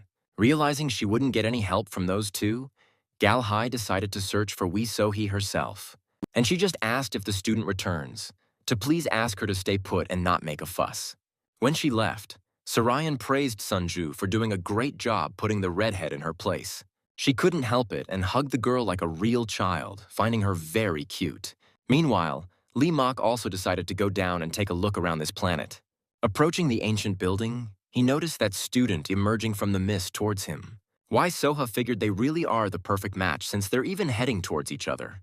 But right now, Lee Mok couldn't care less about this girl as a person. He was just looking for some sausages. Soha didn't have any sausages, but she noticed that his walk resembled the imperial stride of a celestial demon. That style can only be mastered by a sect leader of the celestial demons, and it could give him away. However, the guy just walked past her towards the building, only remarking that she radiated a cold jade aura.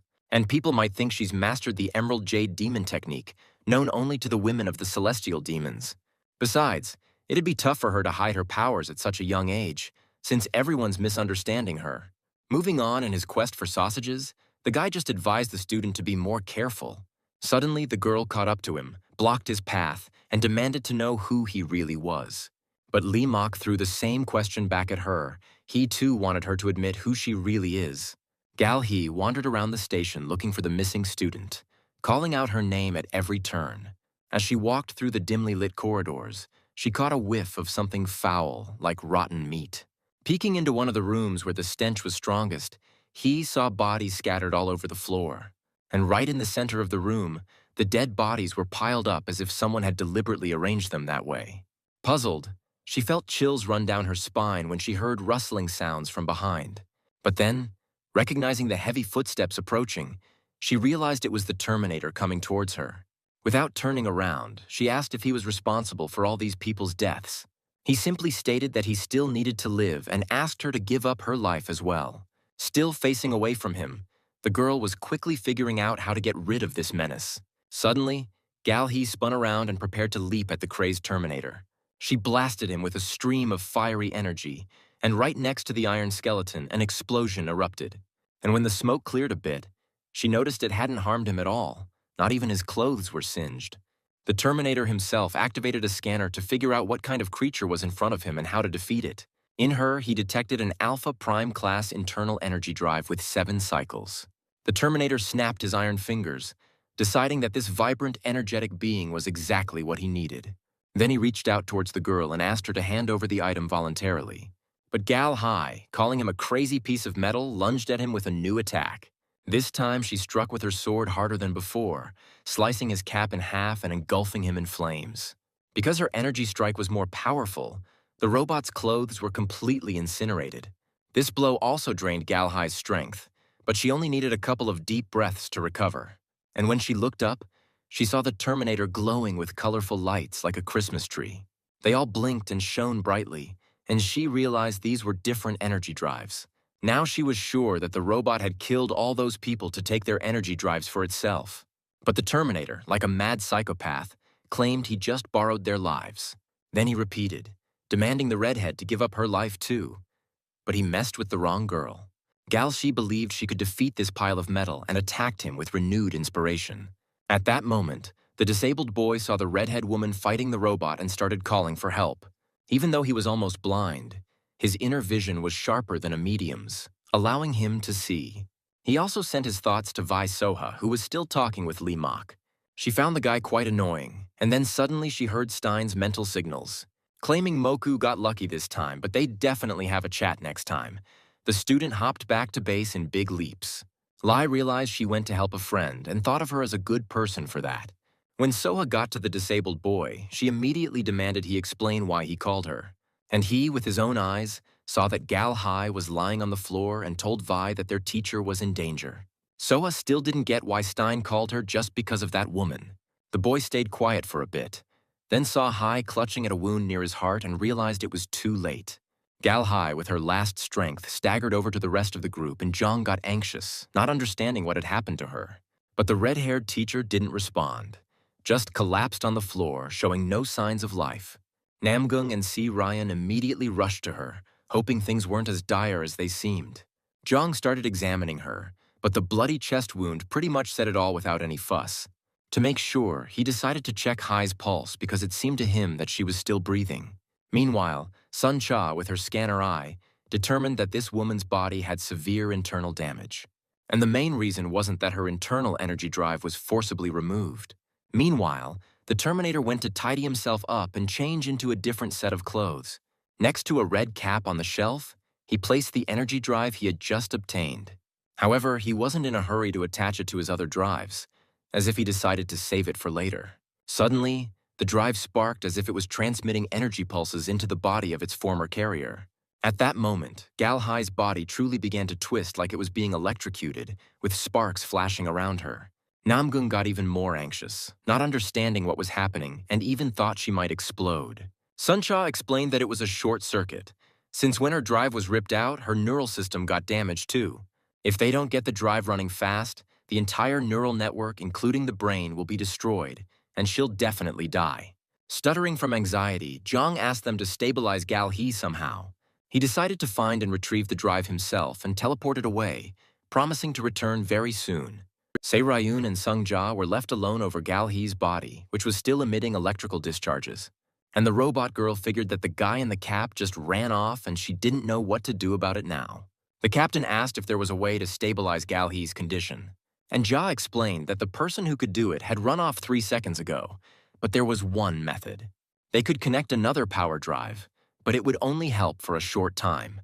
And if they do nothing, the brain's nervous system will be the first to get damaged.